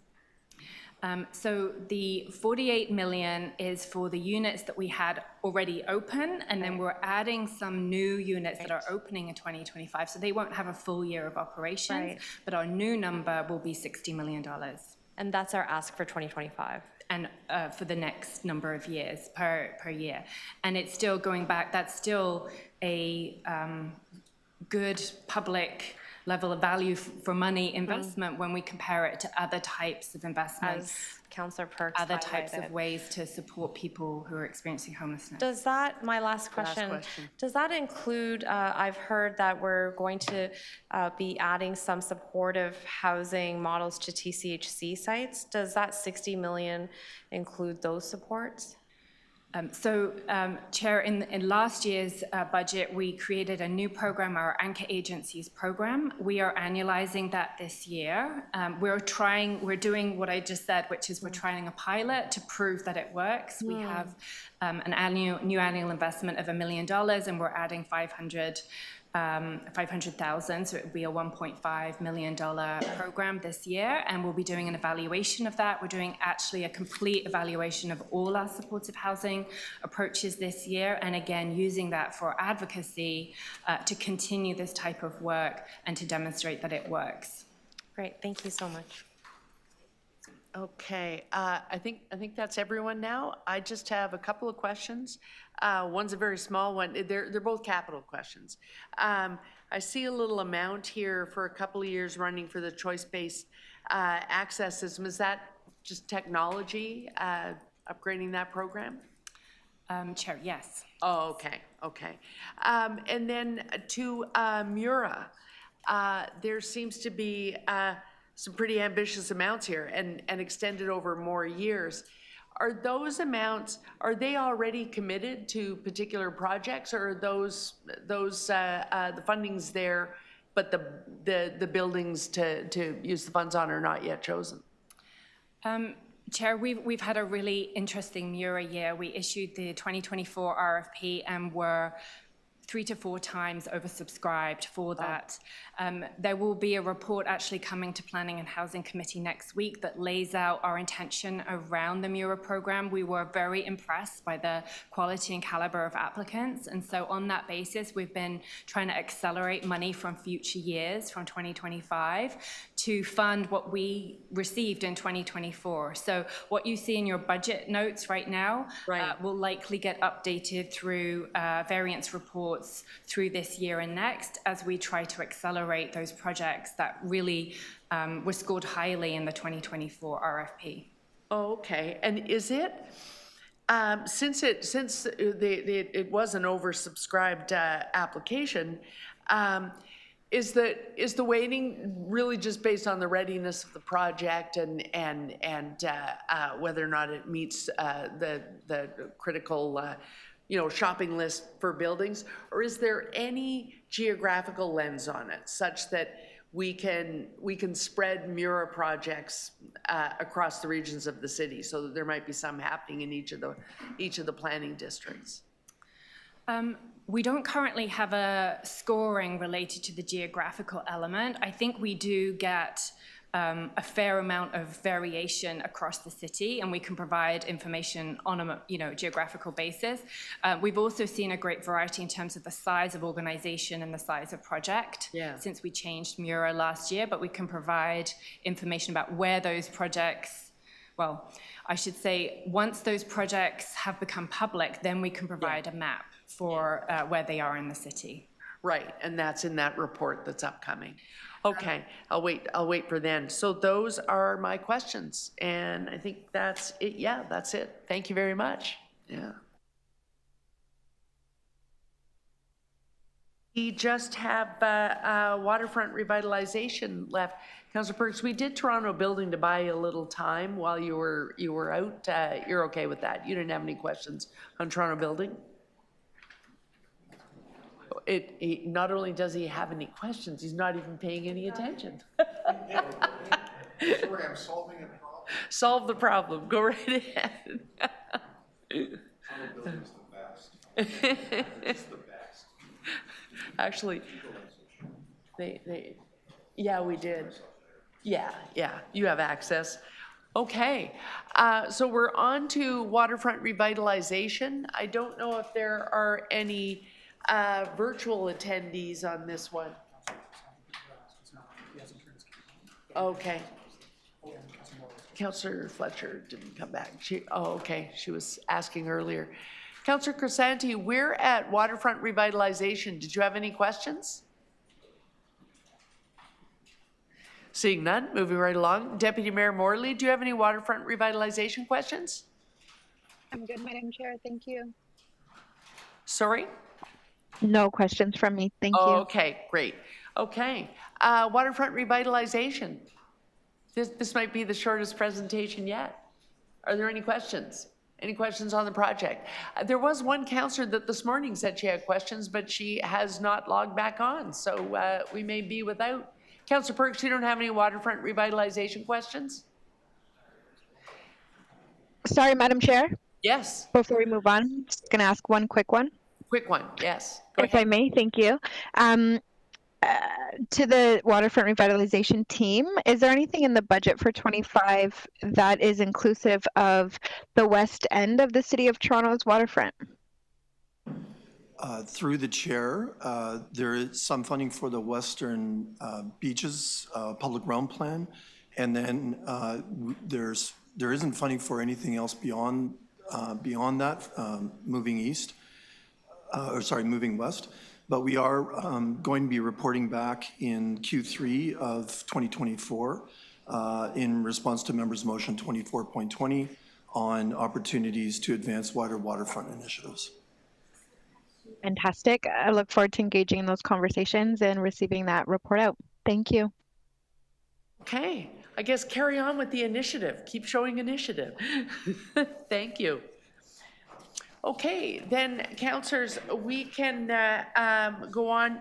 We're going to hear a presentation on the Toronto Community Housing Corporation budget, and then we will take questions on both TCHC and Toronto Seniors Housing Corporation as well.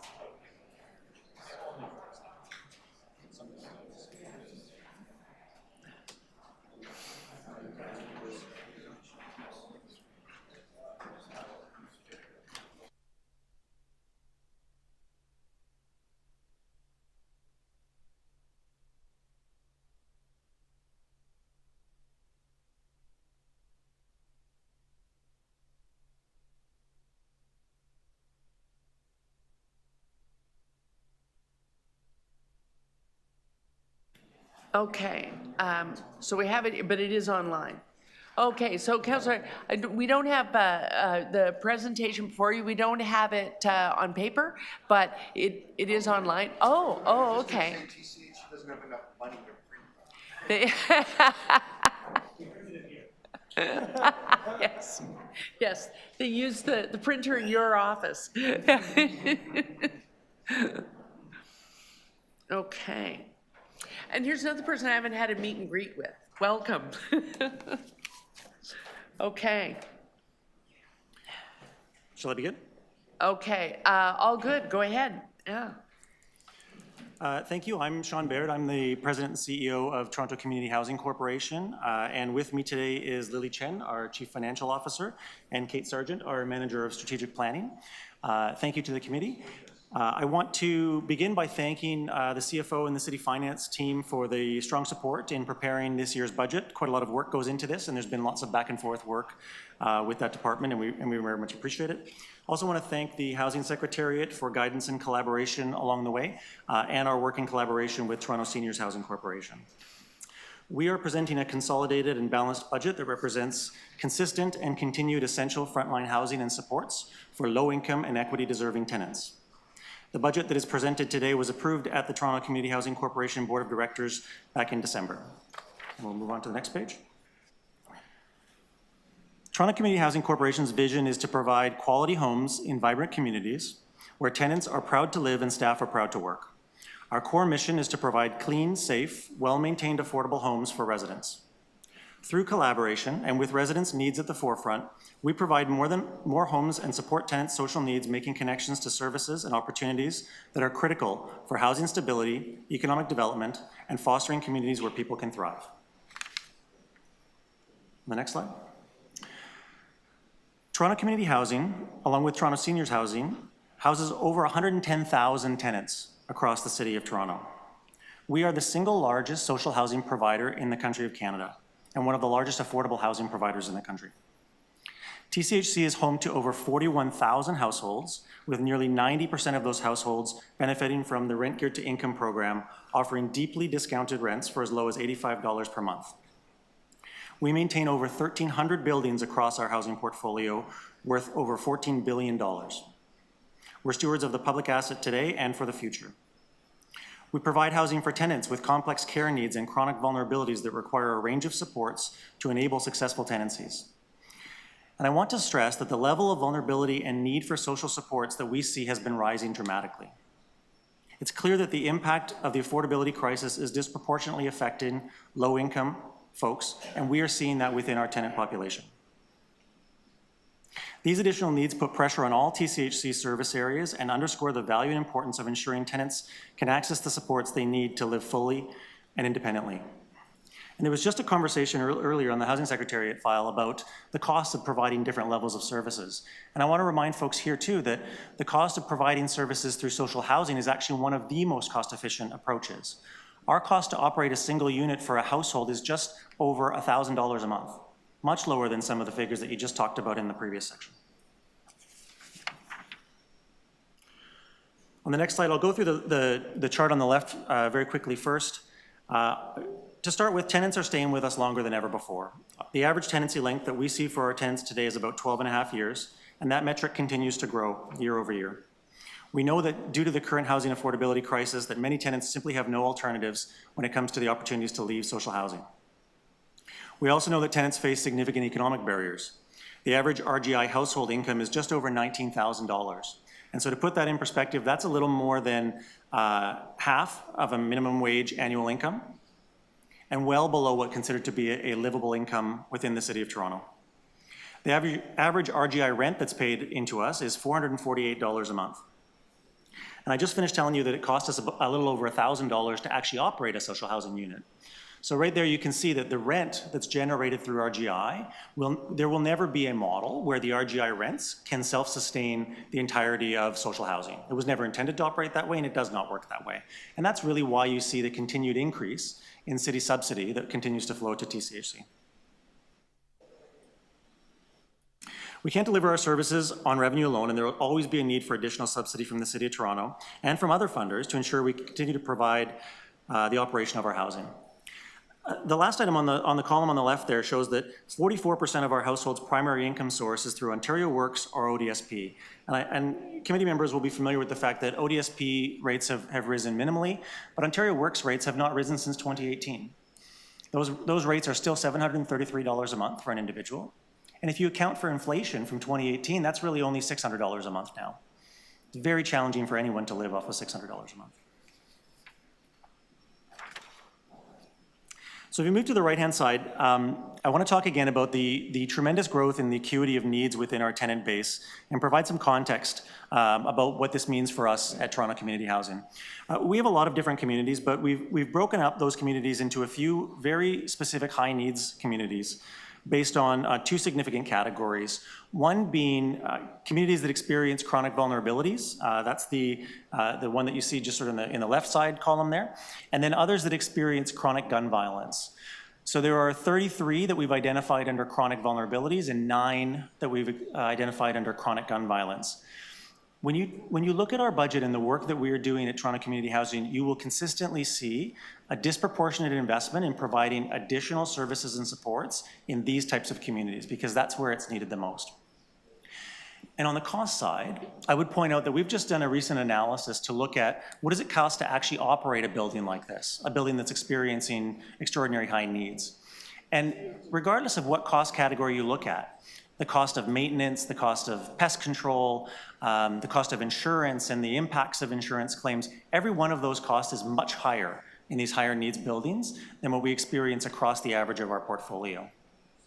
And so investing in providing improvements for supports within these communities is critically important to provide supports to those tenants, but also to help address the rising costs that we continue to experience within these particular housing communities. I raise this as part of our budget discussion because we believe that through greater investment in supports for tenants within those buildings, we can provide a better community experience and address the rising costs associated with these buildings.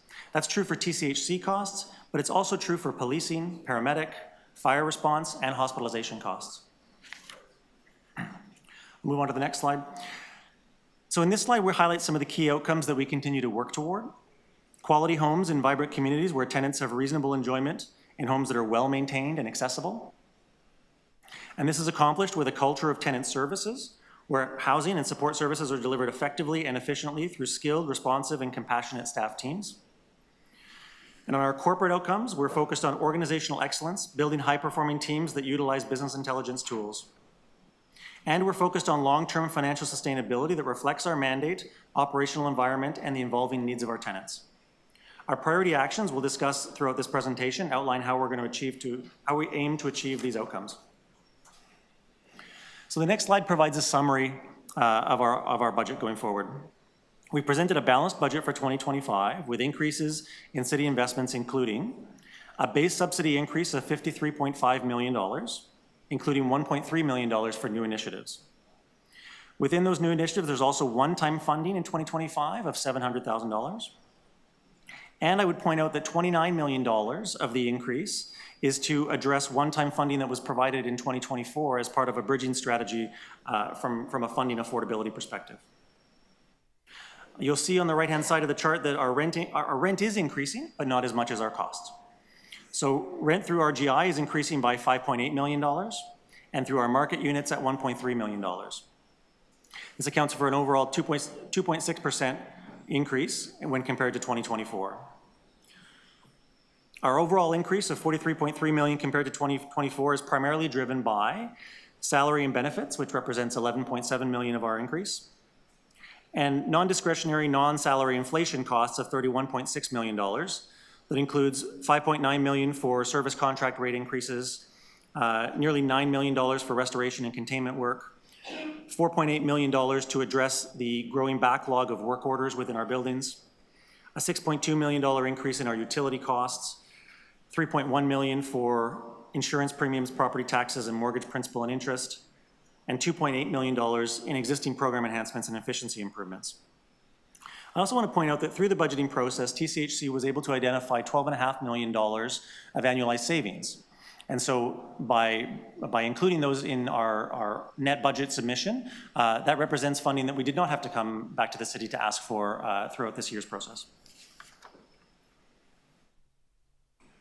There's a variety of ways that we generate that $12.5 million of savings, including line-by-line reviews of our various departmental budgets and efficiency offsets. One novel way this year is that we've joined a number of new procurement buying groups, and so the basic costs of many of our procurements have come down substantially, and those add up given the tremendous buying power of Toronto Community Housing. So move on to the capital plan on the next page. The total 10-year capital plan is $3.5 billion and continues to provide critical investment to advance the state of good repair of our aging housing stock and building of mixed income, mixed use, and inclusive, vibrant communities. It also provides additional funding for smaller capital repairs, tenant support, decarbonization of our housing stock, IT, and corporate and commercial capital. City investments in the capital plan represent $2.13 billion, accounting for just over 60% of our total capital investment. Other sources largely include federal funding and profits from our development program. This year, thankfully, the city was able to contribute an extra $460 million to our 10-year capital program, largely driven by a reallocation of $300 million from the Gardner and DVP upload towards state of good repair and our building repairs program. As a high-level overview of the budget plan, $2.3 billion is included in building repair, which supports our state of good repair program, funding critical capital repairs across the portfolio. I would remind committee members that although we invest heavily in capital repairs across our portfolio, over 2/3 of our buildings are still in poor or critical condition when you look at the overall condition of our facilities. There is $1.1 billion in development capital, which supports the continued implementation of key revitalization projects. There is $24.5 million in IT and corporate capital, which includes key investments in cybersecurity, infrastructure, IT upgrades, and improvements to both our corporate and commercial facilities. We also have commercial tenants that rent space in many of our buildings, and there are some upgrades that are required in those spaces. And there's $11.3 million in tenant support, which invests in key capital improvements to increase safety in communities that are experiencing chronic levels of violence. There's also $55 million in decarbonization, which represents investments in 2 key projects for net zero retrofits and to expand the Regent Park District energy system with continued phases of the revitalization project. Decarbonization is actually a completely new line item within our capital budget this year. We've always carried the liability and the obligation to invest in decarbonization, but we've actually pulled it all out now, and we have a fulsome accounting of what total decarbonization would cost, and we've begun now requesting specific capital to address decarbonization projects within our portfolio as well, and appreciate the support of the city finance team to work with us on that overall study and the support of these particular projects.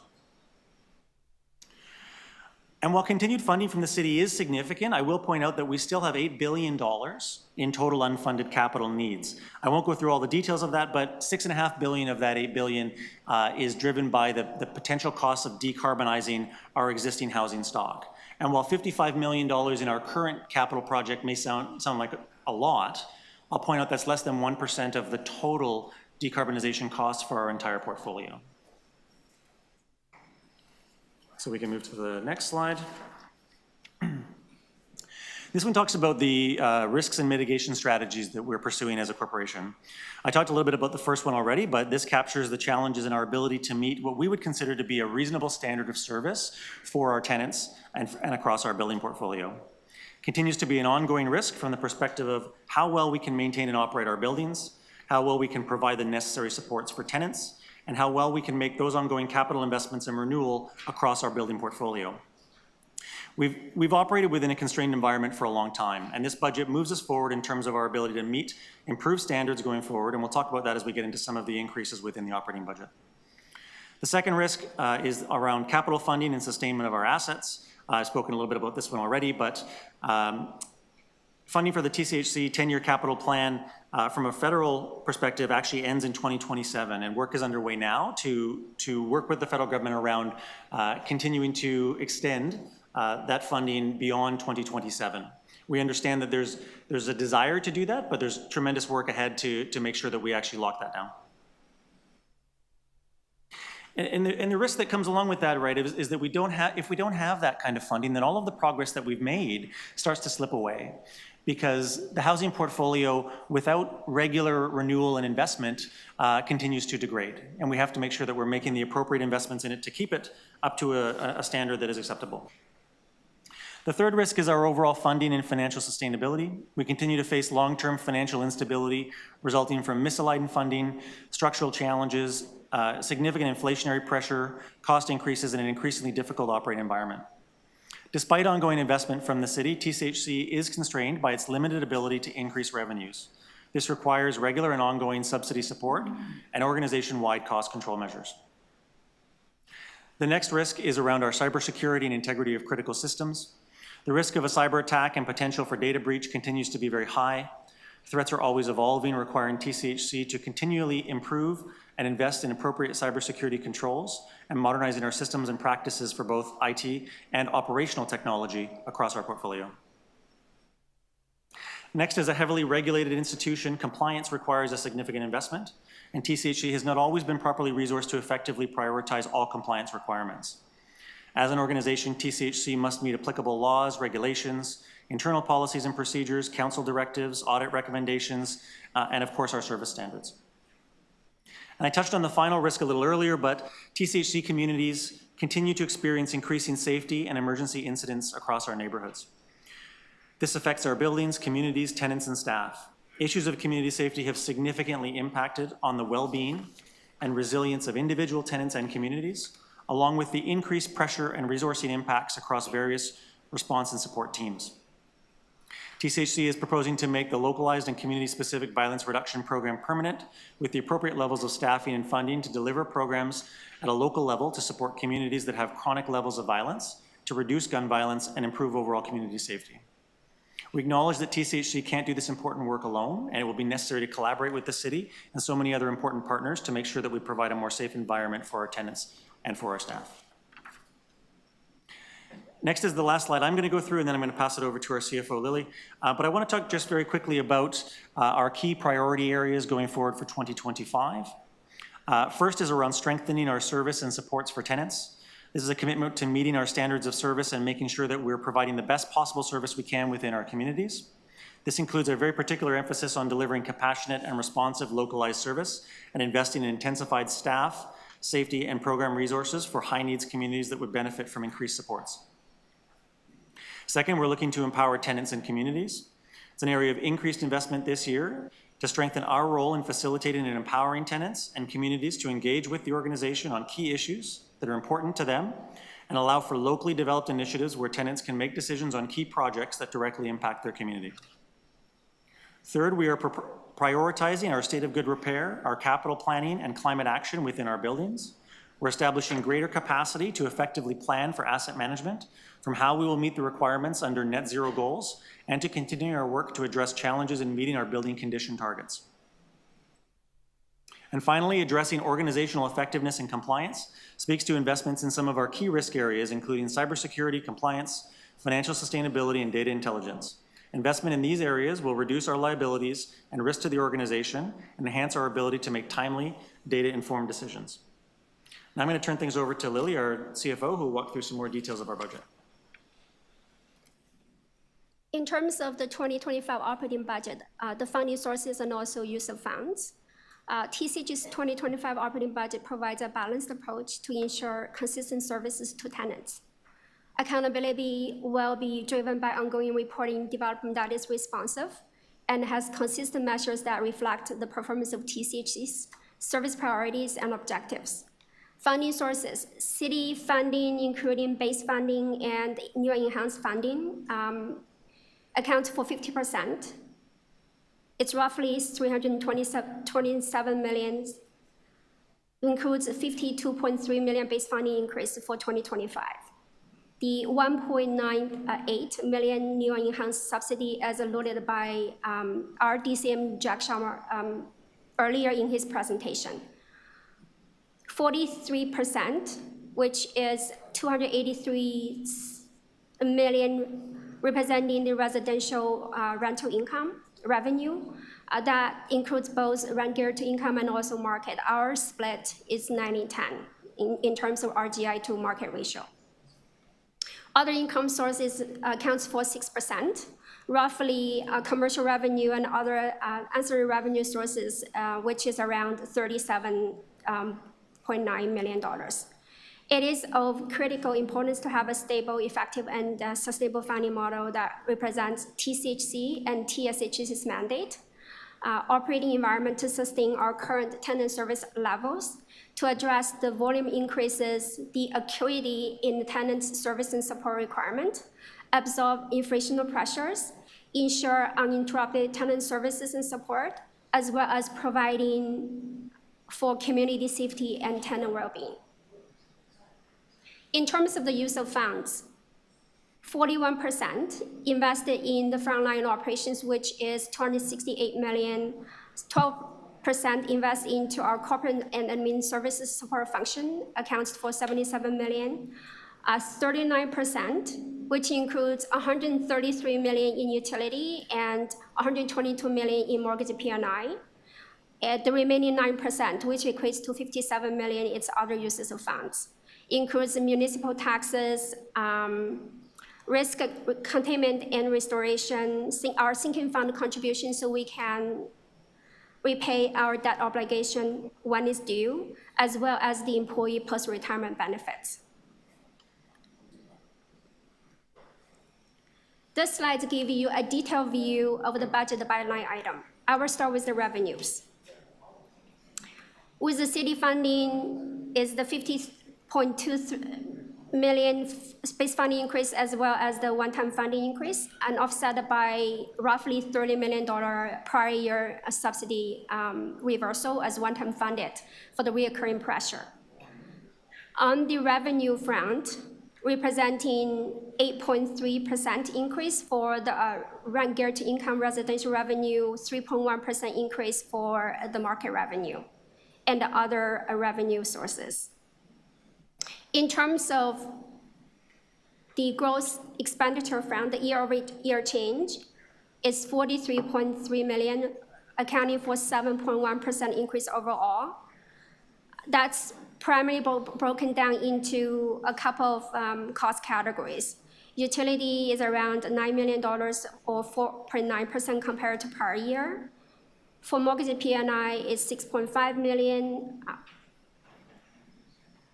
roughly 1.3% compared to prior year. In terms of frontline operations, it's $22 million or 7.7%, primarily investing into our 3 regions, into the community safety unit, as well as the tenant service support and the business operations. For the corporate and admin support is around $2.35 million or 6.6% compared to prior year. The remaining other cost categories is 8.3% increase or 10.3% compared to prior year. Definitely include the tenant restoration and containment cost related to damage caused by fires and flooding, insurance cost increase and offset by the efficiency and offset of $12.5 million as alluded by our CEO previously. In terms of new enhanced initiatives of $1.9 million, it's a multi-year strategy. At the last year's budget committee, TCHC was asked about how can we enhance our social supports to address the needs in the multitude of challenges faced by our tenants and also our neighborhood. So as a result, the team have gone through detailed analysis and business cases and also come up with different strategies to really enhance that social support or the wraparound services, which is gonna fall under 4 work streams. The first stream is vulnerable tenant support. Essentially, it's the tailored efforts to really focus on our high-needs communities, an area where a high level of vulnerability and complex tenancies are required to be maintained. This includes delivering responsive and localized services with intensified staff, safety and program resources at the community and the building level. A couple of initiatives. Abby mentioned earlier about Anchor Agency pilot project. So we have some resources included that in 2025. Also to address the rapid rehousing initiative and the high-needs community strategy. The second work stream, the building tenant support, that's really focusing on improved tenant engagement, foster vibrant, empower the community by enhancing tenant capacity to participate in decision-making and lead local initiatives. The key outcomes include implementing recommendations from our tenant engaged system review, increasing the tenant action funds for tenant-led projects, and support community economic development initiatives, such as the Toronto Fire Services Pathway for our tenants and Rocky League. The third stream is the chronic violence support. It's seeking to transition from a temporary initiative in prior years to an ongoing stable strategy aimed at improving safety in TCHC communities affected by chronic gun violence. This program invests in in-person and place-based violence reduction and prevention efforts, focusing on analysis, infrastructure alignment, targeted responses, and community development. Obviously, those efforts will have to be delivered in collaboration with our partners across the city, such as Toronto Police Services, TDSP, SDFA, and other divisions and partners. The fourth work stream is enhancing frontline services. This is to implement the in-house maintenance pilot and semi-scale training initiative, improve service delivery, and reduce reliance on costly external vendors for repairs. As the committee may recall, last year we come here, we asked for additional investment to address the risk and the pressure as a result of the formerly contract out buildings. We brought some of the buildings under the direct manager back in 2022. We expressed cost pressures in 23 and 24. In 25, the team, especially in light of the challenges of the vendor spend, the community cost pressures, and also budget overrun. And then we have a large amount of work orders we need to address. So as a result of those strategies, we are proposing to bring some of the work in-house, and we would like to do some pilot work in 2025. And obviously, out of that pilot work, we would like to do analysis and study, and also to do complete evaluation to really come back to the committee in 26 and future years to report out the impact and also the value for money outcome. Moving on to the 2012 budget, capital budget, and also the 10-year capital plan. So this slide is really showing you a visual map of our properties across the city because TCHC is still managing the buildings on behalf of Toronto Seniors Corporation, so we're showing you both maps. So a couple of highlights. So essentially, TCHC is managing the key public assets valued at $13 billion that provide essential services to low-income Torontonians. As we continue to own and manage the properties across the city. In terms of the total units, it's roughly 57,000 and 1,300 public buildings. TCHC operate around 12 buildings. 1,200 of those buildings includes 43,000 units.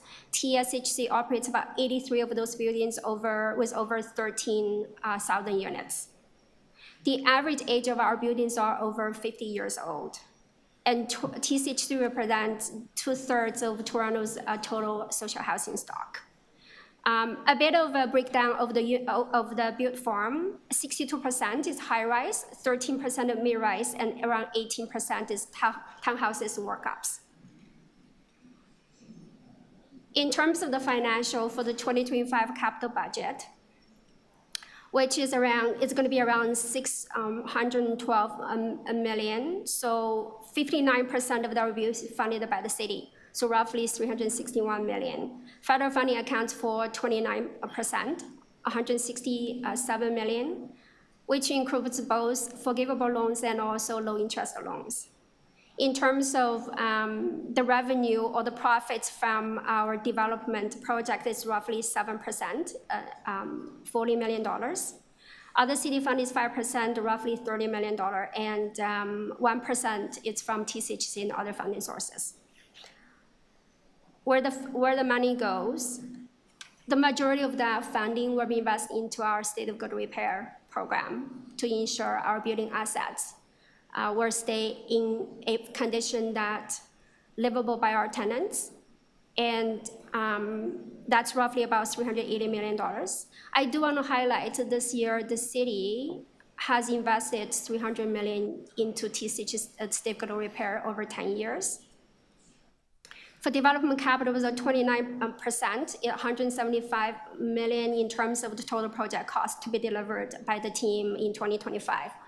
Decarbonization and climate action is 6%. As shown a little earlier, that funding is going to be invested to deep retrofit 2 of our buildings, which will be used up as a pilot as part of the $6.5 billion estimate to decarbonize our entire portfolio.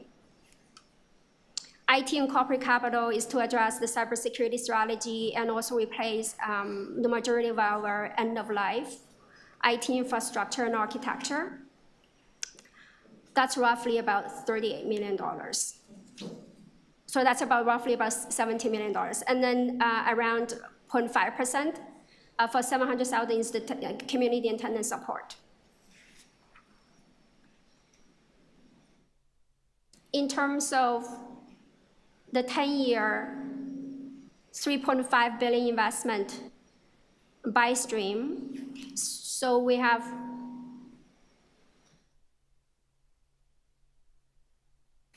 SOGR program with the bucket of planned capital, demand capital, and also additional energy programs, and capital and other, which includes building conditions assessment, IT corporate capital, our community safety and security capital needs, as well as the cybersecurity and integrity of our critical systems maintenance. Development capital is planned around 1.1 billion over 10 years, or 31.5% of the total capital.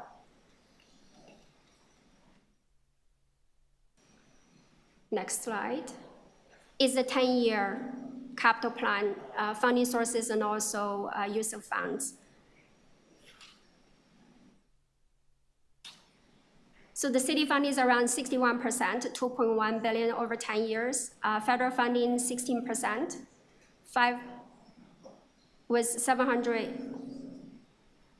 570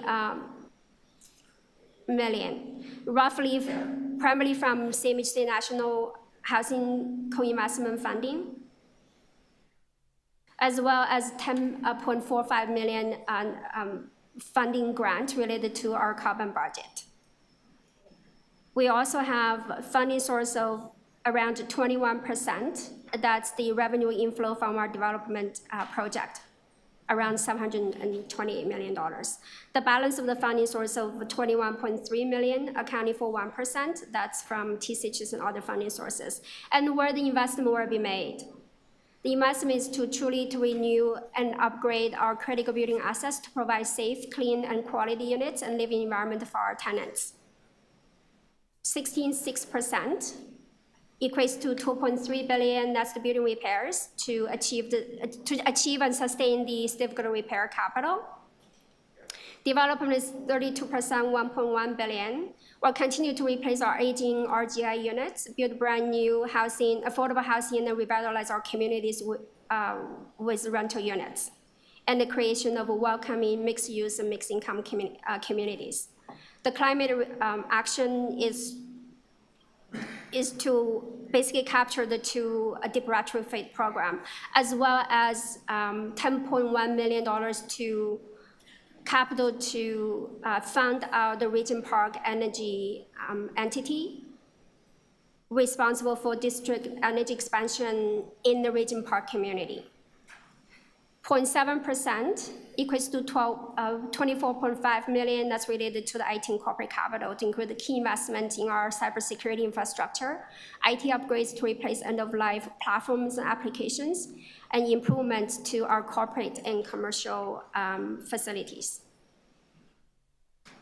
Tenant support over 10 years is $11.3 million, roughly to cover capital needs for chronic violence and also senior transition services. Moving on to the next slide is related to SOGR backlog. Based on the current funding level, the accumulated backlog is anticipated to increase from 1.8 billion in 2025 to 2.5 billion in 2034. The CMHC National Housing Co-Investment Fund repair and renewal stream will end in 2027. As Sean alluded earlier, that's one of the risks. As an organization, we will be working with the city and also with other federal partners for further funding advocacy to continue with this important work. TCHC's assets under building repair capital are aging while the cost to maintain the steady state of FCI index is escalating. The cost of repairs and upkeep is steadily increasing, driven by factors like increased demand, the higher demand for tenants' unit renovations, including kitchens and bathrooms, and upgrade to our building systems. Legacy issues, including the need to address deferred maintenance in formerly contract managed buildings, that pressure will still remain. We do anticipate after 3 or 4 years, we are able to stabilize and bring the building condition to be on par with our direct managed buildings. Rising costs, we are still, as being coming out of COVID with inflation market conditions, Some of the costs are still going up. For example, in our current budget, we do factor in planning assumption 5% of some of the building supplies, and which is impacting the capital repairs as well. That's the end of SOGR slide. I hand it over to Sean for closing remarks. I think we've said enough. Happy to take any questions. Well, Councillor Perks won't be asking about Swansea Muse. It's right here. I see It's it. right there. Okay. I asked them privately. So I'm going to go virtual first. I'm just going to check. Do we just have Deputy Mayor Morley, or is there anyone else there? Oh, okay. Councillor Crisanti, we see you're logged on, but your camera's not on. We are on TCHC right now. We've just finished their presentation. If you have any questions, and I talked long enough and he didn't turn his camera on, so too late. Deputy Mayor Morley. Thank you, Madam Chair. I just have a couple of quick ones. The first one, and apologies if I missed this in the presentation, but I noted that there are still consideration of the TSHC assets as part of the ongoing discussion with TCHC's budget. My first question is, what does the future of that look like? Is there an anticipated uncoupling of the management of the assets specific to both of these corporations, or is the intention to continue to couple them together? Through the chair, I'll start, and then perhaps Tom Hunter wants to talk as well.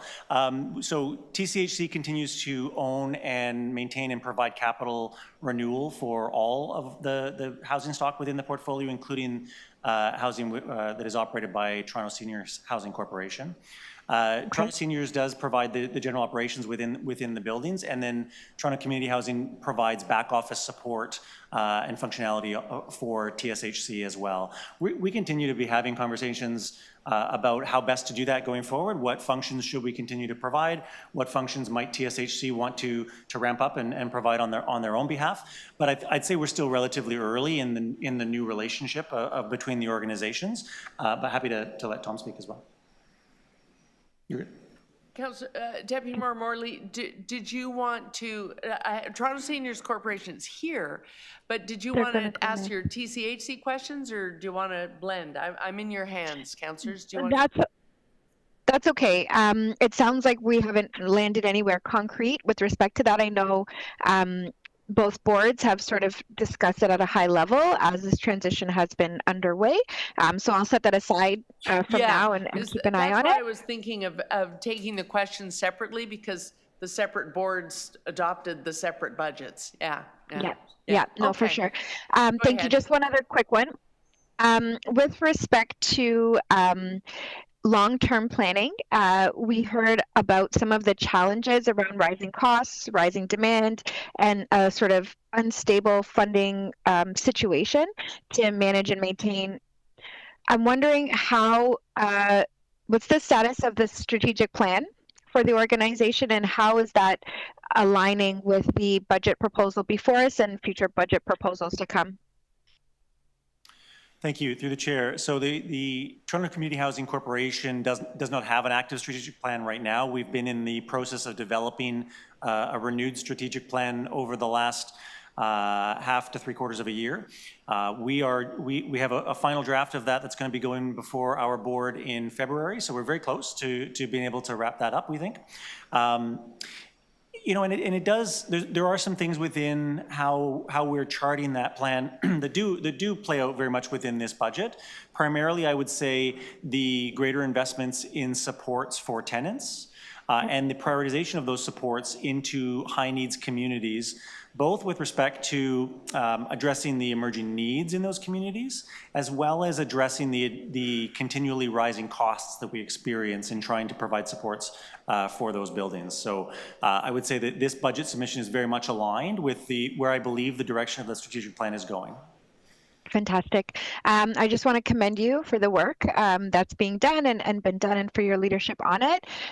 I do think as a city, we need to continue to prioritize resourcing and appropriately supporting TCHC, as we know so many of the challenges that we're navigating are centralized in some of these communities, and they deserve our best effort. So thank you for yours, and I look forward to the continued discussions.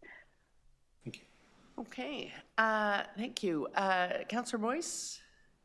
Thank you, and through Madam Speaker. What strategies are being considered to address the rising SOGR repair backlog and reduce future risk, like Swansea? So through the chair, I think it's important to understand that there will always be a requirement for state of good repair investments ongoing across our portfolio. Our industry experts tell us we should be investing somewhere in the neighborhood of 2 to 4% annually in capital renewal across our asset portfolio. When you think about our portfolio being worth about $14 billion, that's a significant investment. The city, and we participated in work with the city earlier this year to look at what's a reasonable level of investment overall from an asset management perspective, and we came in at about the $330, $340 million range would be a reasonable level of investment. But I will stress that's sort of a treading water number, right? That's keeping us at the level we are and not further degrading our buildings. Remember that 2/3 of our buildings are already in poor or critical condition. So we're starting from within a hole, I would suggest. So just the investment to tread water probably isn't sufficient if we want to get to a place of having a fair or even good condition across our buildings. So for me, the greatest risk that we face on state of good repair capital is continuing to attract the right level of funding to not only tread water, but to continue to slowly and incrementally climb out of that hole that has been created over 50 plus years of the levels of investment in social housing, not just in Toronto, but across the country. So funding is certainly the biggest risk that we continue to face. Okay, thank you. Another question. How will success be measured for the ongoing violence reduction initiatives? And what specific metrics will be used to track improvements in TCHC communities? I know over the last year, security has been reduced in many of your buildings. I received many emails about this, and it's an ongoing issue. So I think the two are linked. So through the chair, I get, safety within our communities is a critical priority. We spoke a little bit about it in the presentation. I do want to stress that the vast majority of Toronto community housing communities do not experience significant safety and emergency concerns, right? But we do see a concentration of safety incidents within a certain number of communities. I put up that one slide that showed that we've really prioritized 33 within that category of high needs chronic vulnerabilities, and then 9 more communities within that category of chronic gun violence. So now that we have a clear identification of where our highest priority needs are, our measurement and reporting of success is really going to focus on those communities. What levels of investment are we making? Those will include staff that are there to provide coordination and support with community agencies and with the city. That will include significant partnership. We're partners at the table with violence prevention, with SafeTO. And the reality is, if you solve some of those neighborhood problems within some of our buildings and some of our communities, you solve them for the community at large. We do tend to be an epicenter for some of those communities. So we recognize that, and we want to create place-based strategies that are going to help to solve that. So you asked very specifically about how we measure that. So we measure very simple things like what level of and how many critical and chronic incidents do we see within each of our communities. I'm happy to say that the level of the specific number of gun violence incidents on Toronto community housing properties has been on a long reduction path with the city for, I'd say, probably 3 or 4 years now. So that's great, but obviously doesn't solve the problem. There's still significant investment that's needed, and we need to be tracking not just the most serious incidents, but any and all incidents that we experience. And I would come back to the ones that we looked at in that analysis, right? Even things like vandalism and the repeated maintenance that we need to do within buildings are ways for us to measure whether or not we're making a difference and whether or not we're reducing those kinds of situations within a building, making it better for the tenants and making it more affordable for us to maintain the building as well. Okay. To continue the theme of security, what are the key milestones for implementing the cybersecurity recommendations outlining out of the general report? And how will they improve systems integrity? Again, you may have heard that much of the school boards went through cyber breach recently. We've had them in city departments as well, the library being one of them. what steps have you taken, especially since the auditor report, outlines some of the concerns? Yeah, thank you. And through the chair, it's a significant area of investment that you'll see in our budget submission here. I speak regularly with my counterparts from other housing providers as well, and one of the other largest housing providers in the province also went through a major cyber incident, and it's taken them 4 months plus to be able to get their systems back online, just to be able to properly collect rent and manage their tenancies. So it's a huge risk for us. We've identified it as such, and it's one of the largest areas of investments that we are making this year, both to increase the skills and capabilities on our IT and cybersecurity teams, as well as to continue our journey of moving towards more robust platforms. So getting off of old legacy systems allows us to provide a better experience for our tenants, but it also just creates a more inherently secure environment to operate in, and it allows us to get off of old technology and old hardware as well. That's the majority of the, without going into too much detail in public session, many of the recommendations coming out of the audit report spoke directly to that, aging technology and software.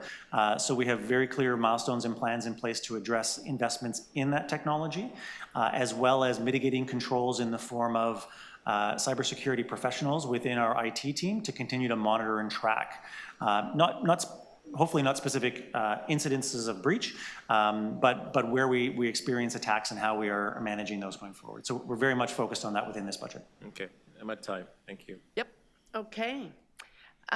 Councillor McKelvey, Deputy Mayor McKelvey. There you go. Thank you, Madam Chair. Will you be sending all councillors a list of investments in their wards? You previously did this and walked them through what will be happening. We'll be doing that again. Through the chair, I'd be happy to do that. Yes. We can look at both the new development opportunities that are happening as well as capital improvements and state of good repair investments that we're making and climate action investments. Great. So you talk about several programs that you have that are evolving, including your Anchor pilot project, a lot of the supports you have for high needs, rapid housing. So that work, though, is that lying in your budget or is that lying in SDFA's budget? Through the chair, I'd say that there are both. So I'll give you a couple of examples.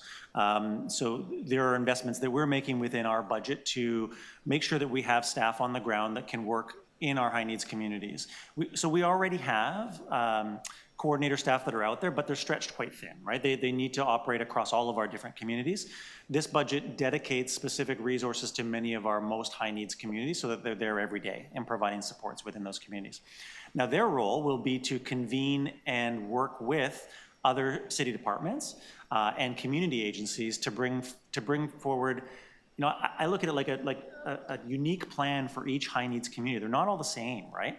The demographics and makeup of the tenants is different. The kinds of, when we do audits within those communities and we talk to tenants, we find that a desire for different kinds of programming and supports. So their role then is to bring forward and be a bit of a magnet for where SDFA, for example, can provide greater investments. We've been talking with Parks and Recreation about better utilization of the youth outreach workers and making sure that they're aligned to the programming work that we do within our communities as well. So the reality is I think we have the locations and we have tenants with great need, and there are quite a variety of supports that can be provided, whether directly by us, by SDFA, other city departments, or the wide variety of community agencies out there that we work with. We actually work with over 120 different agencies across the city. Okay, great. Can you elaborate on what's in this budget around work to stop trespassing and upgrades of security keys and things like that? Okay. So through the chair, a couple of very specific things that I'll point to. There's a significant capital investment in this budget that looks to address outstanding recommendations of many of our security audits of our most, of the communities that experience the most levels of violence.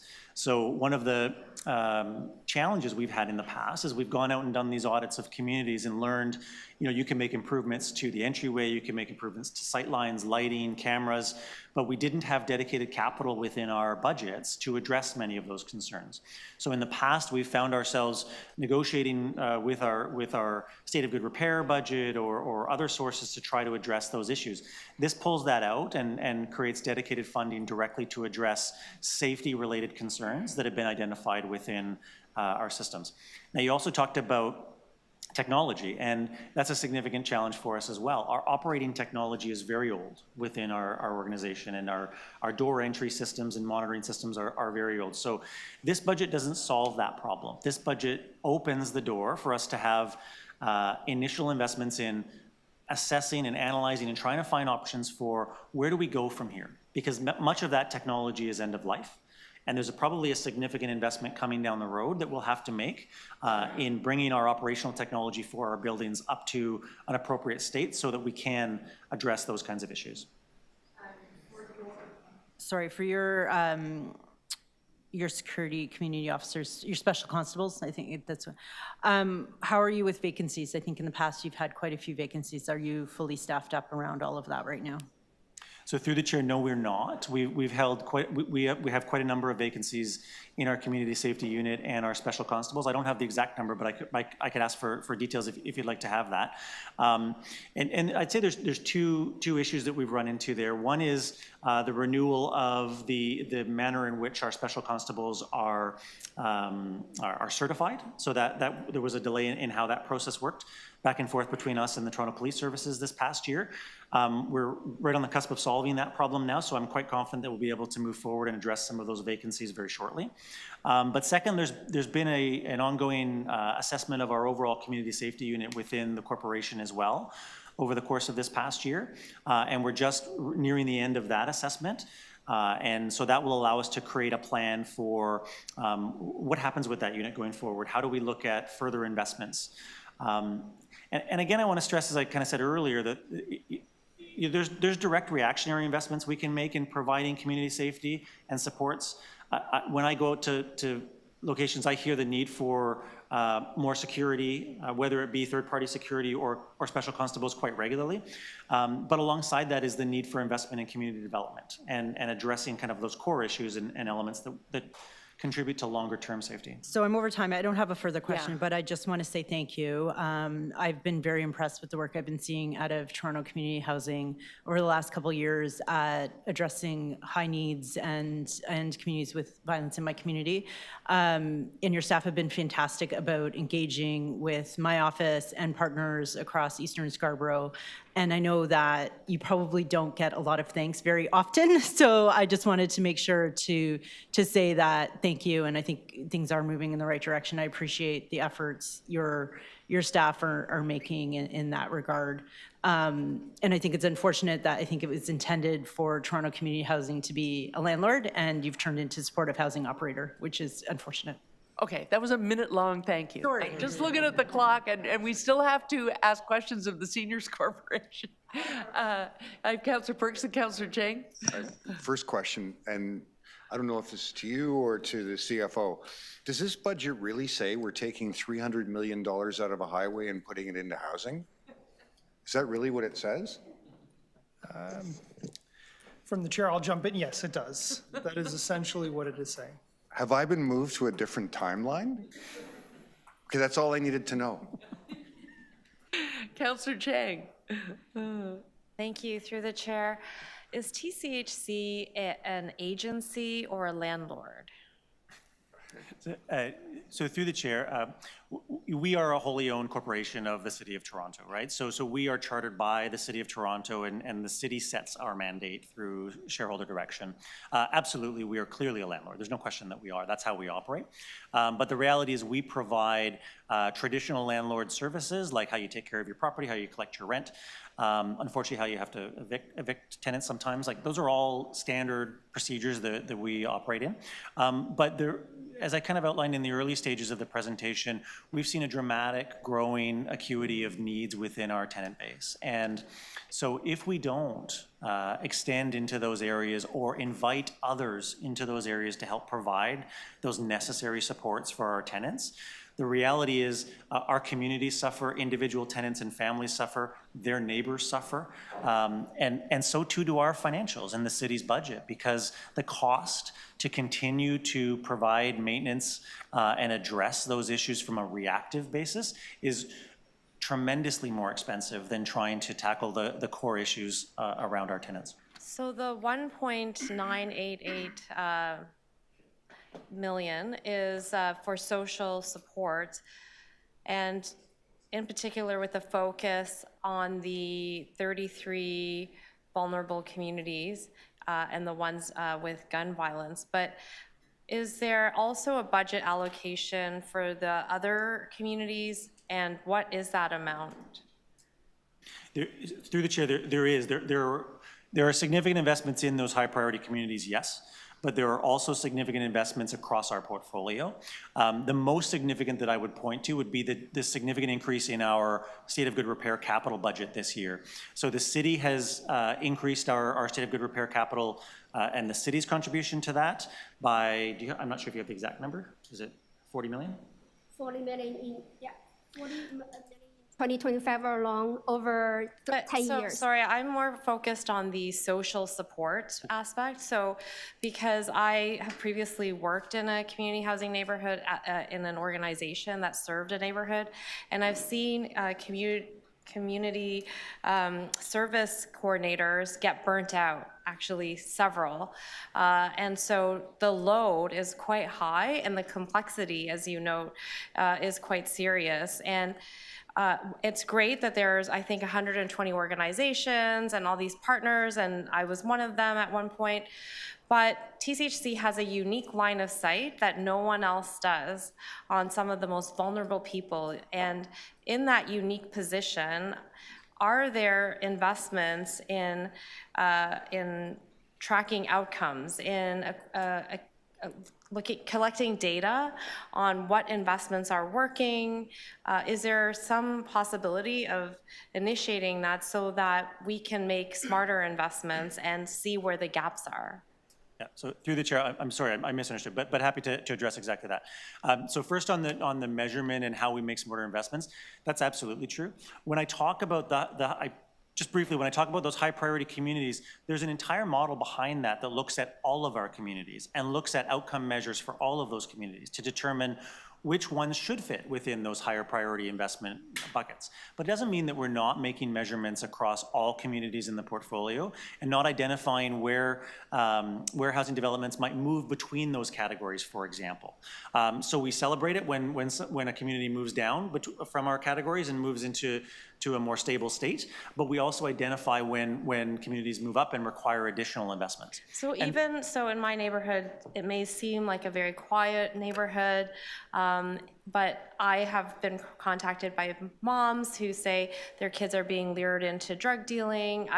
There was a child that was missing for a while because he went off and was then arrested in another city. So these challenges may not measure visibly on some without very proactive data collection and working in partnership with agencies. So is there any investment in trying to tie that all together so that we have a broad view of what agencies are doing, what outcomes are, and kind of looking at the overall outcomes of the residents in the communities?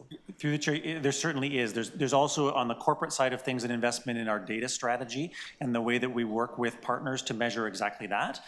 And there are also real tenant support investments made not in high needs communities as well, focused on within our budget on stronger engagement within our tenant communities and accessibility supports within many of our communities. So many of those are targeting communities well outside of those high needs support areas. So I don't want to, although we are prioritizing investments there, I don't want to leave the committee with the impression that that's the only areas we're investing in. If I may add, in our base budget, we do have investment in terms of program and partnership engagement refresh, doing some of the data collection and also analysis. And data strategy is one of the major investment in both on capital and operating in 2025. We're actually standing up a data strategy and also BI strategy across the organization with the platform and also analysts to collect the data, working very close with partners. And in our budget notes, we also have a one-pager really highlighting the work we're doing at the program partnership front, including working with youth, employment, community economic development, as well as some of those crime sort of prevention and mitigation strategies. Great, thank you so much. Okay, thank you. I just have a couple of quick questions. I have a million questions, but I'm going to save those. We should have a sit-down meeting sometime. But just quickly on, we see there's $1 billion now in development capital here. You have projects that are in flight or scheduled. So I'm wondering what the trend is these days. Even in times when it was cheaper to build, there was always a pressure in a revitalization project. You know, you get to the end and to finish the pro forma, the private developers start saying, well, we can't afford everything. Can TCHC put in 6 million or 7 million or 8 million? And I'm wondering where that trend is now. Are we under pressure in order to get a project off the ground and started? Are we finding ourselves having to put more of our own dollars into those? Or are we sort of holding firm on that?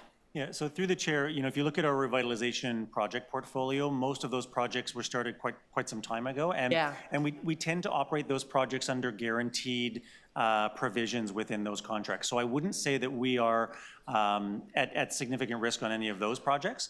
But on go-forward development opportunities, we do see fluctuation with the local business climate and what sort of opportunities developers have elsewhere. So certainly we see that. And right now we're seeing favorable opportunities with our development partners as we go forward with new development projects. Okay. And a smaller amount of money, but probably the most important, the new and enhanced money going in for chronic violence supports, is that money that's there to partner with other existing things, or are we setting up our own program here? How does it interface with things like police service focus tables, crisis support program here at the city? Is it partnering with those or having its own operation? So through the chair, we're very much present at all of those tables right now today. Yeah. And so the new investments that you see in here are enhancing the level of on-the-ground support that we can provide within our communities, both in terms of staffing that can be present to help convene and ensure agency presence and city presence in some of our buildings, but also in capital that's needed to make investments in lighting and entryway and camera service systems and whatnot. So when we look at community safety and violence reduction, it's really both in the staffing to be present at those tables and present in our communities, and then the capital investments to improve those specific communities. Okay. And I'm probably going to ask the same question of the Seniors Corporation. In terms of the division now between the two, is that sitting with the community? Do they understand now that we're really trying to specialize and run the two separate areas? Or are we still sort of having to familiarize people as they enter the housing list that there are these two more distinct entities than in the past? I mean, through the chair, you know, our experiences with our tenants directly within our buildings, so I would say they have a very clear understanding of their relationship with us. Yeah. I suspect that there is some education that probably has to happen when folks enter the waiting list or when they reach the top of the waiting list and have to be brought into the system as to which entity they would then move into and create a relationship with. But the back office machinations between TCHC and Toronto Seniors, I don't think are too important to most of our tenants or to the tenants at Toronto Seniors. You know, they see the front-facing operations are quite clear and distinct, and that's the experience that I think most of our tenants have. Okay. And as I've said, we should meet sometime because, and I had one other one, and it was about capital management. Robust plan, but I've had the experience on the ground, a project in my own ward, Sparrowways. There were sort of fits and starts to doing that retrofit program. But then another complex that I happen to go to on a regular basis, not in my ward at all, it's 3941 Lawrence Avenue East, way out, and it's in Councillor Ainsley's ward, I think. They started a state of good repair program, replacing the balconies, windows, thermal siding, etc. And it has tended to have a flurry of activity for about a year and a half now. There's a flurry of activity, then nothing for a long time, with the work sort of half done, but nothing happening for months at a time, then another flurry of activity, and then it stops again. So I'm wondering, what's the capital management, the actual project management strategy? Or even if it's a contract issue or something, some form of communication to the residents of what's going on? Is that being worked on? So through the chair, I would say that we have what I would describe as a very robust capital planning approach. So, as I mentioned before, many of our buildings are in poor or critical condition. There are not just one, but often numerous capital investment requirements when you look at a particular building. So when an opportunity rises to the top of the priority list, one of the first things we do is go back to the budget and the plan and say, well, what are all the things that we can get done when we go and do work in that building? We don't want to just go out for tender and do one thing. We might want to do 3 or 4 things. So it is quite typical, I would say, that tenants would experience prolonged activity as we go forward with capital renewal within their buildings. Now, I don't know the specifics of that one development that you talked about, but I can look into that. We also have a dedicated team within our facilities management folks that are on the ground and doing work directly with tenants. So when there's significant efforts underway and they're going to last a long time, we actually have folks that we fly in directly to those developments and talk with tenant leaders and make sure that people are well informed. Now, I can't promise you that communications are perfect. There are times that I hear that someone didn't know that something was going on, or we didn't communicate well about something, and we understand that and always try to work on making that better. Yeah. But I can assure you that we have a robust team that works on the capital planning and what's appropriate to do when we make those investments, as well as the communication that's appropriate to do on the ground. Okay, excellent, thank you. I think that's it for TCHC questions. Do we have questions for Toronto Seniors Corporation? Are there any? I just want to ask one, and Tom, I can ask you from there so that we get on to the moving of the motion. And it's that piece. Are people becoming more aware of this so that they know when they go into the housing list that they're sort of entering into a new corporation and they should be, prioritizing selection of the Seniors Housing Corporation facilities? We're finding we still have to walk people through that who say, should I be on the housing list? I'm worried about when I retire. And we have to tell them that there is such a thing as seniors buildings within. Yeah. Yes, to the chair. So just remembering that when people are applying, on the wait list, it is to a particular building, right? Yeah. And so it may be at that point that they learn about, it's specifically a Toronto seniors or seniors focused building, but that would be identified as part of that process. And I would just like to say from our, from the inception in June of 2022 until now, even just going, in the buildings and speaking to tenants, or from our, when we have our STAC, our Senior Tenant Advisory Committee, or our regional meetings, or at the buildings, there is certainly more of a familiarity now around Toronto Seniors, its mandate, what we're trying to deliver. So there is, there's always that learning at the point of application, but I would have to say that once they are in the buildings, that information, that knowledge, what we want to work towards for them is definitely being messaged strongly. Okay, excellent. Are there any, if there are any other questions? Okay, I just have Councillor Morley, and then we have to quickly put a motion forward for the rest of for the briefing notes thus far. And no problem. I'm about to lose my vice chair. Go ahead. Yeah, no worries, Madam Chair, and I know you have a tight timeline as well. I just wanted to pull the thread around the community safety question at TSHC specifically.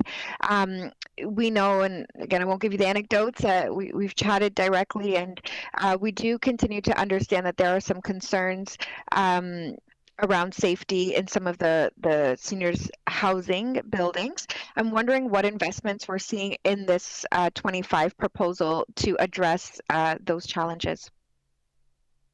Through the chair. So first of all, just around kind of about the, I would just like to say around the safety and reflecting on our tenant satisfaction, our tenant engagement survey, where we did have 84% of our tenants felt that they were safe in their housing. So I think that's an important kind of an important starting place for the work that we're doing.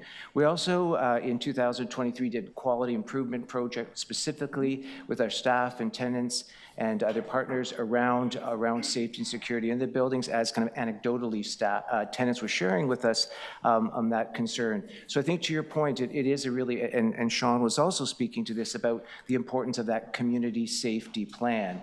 And much of what we saw out of the quality improvement projects is that tenants and our staff want to approach this from various perspectives, right? So there is the support that we get through the CSU with Toronto Community Housing. There's that element of it with the constables and their presence, or whether it's with the third party, our third party coverage in the buildings. So that is something that we need to, it's not so much in the budget, but as we look at our operations, our strategy or operations for this year and upcoming, it's where do we, for example, need to prioritize that third party coverage as it reflected in the data around high incidents and trespassing into those buildings. So there's that part of it that we have to work on as well. And I would also suggest that, and what tenants were sharing with us, is that element of engagement and tenant engagement, how that contributes to a sense of safety in the building, being part of your community, and part of the support that we're looking for in this budget around the community services coordinators is more about those partners, those supporting tenants in their activities, supporting the tenants in their engagement, how we can work with our partners. So those are all elements of that ask that will help, but not indirectly, but we are optimistic to help that safety environment within the buildings. Thanks so much, Tom. I'll leave it there. Thanks, Madam Chair. Okay, thank you. All we have to, here's Councillor Chang.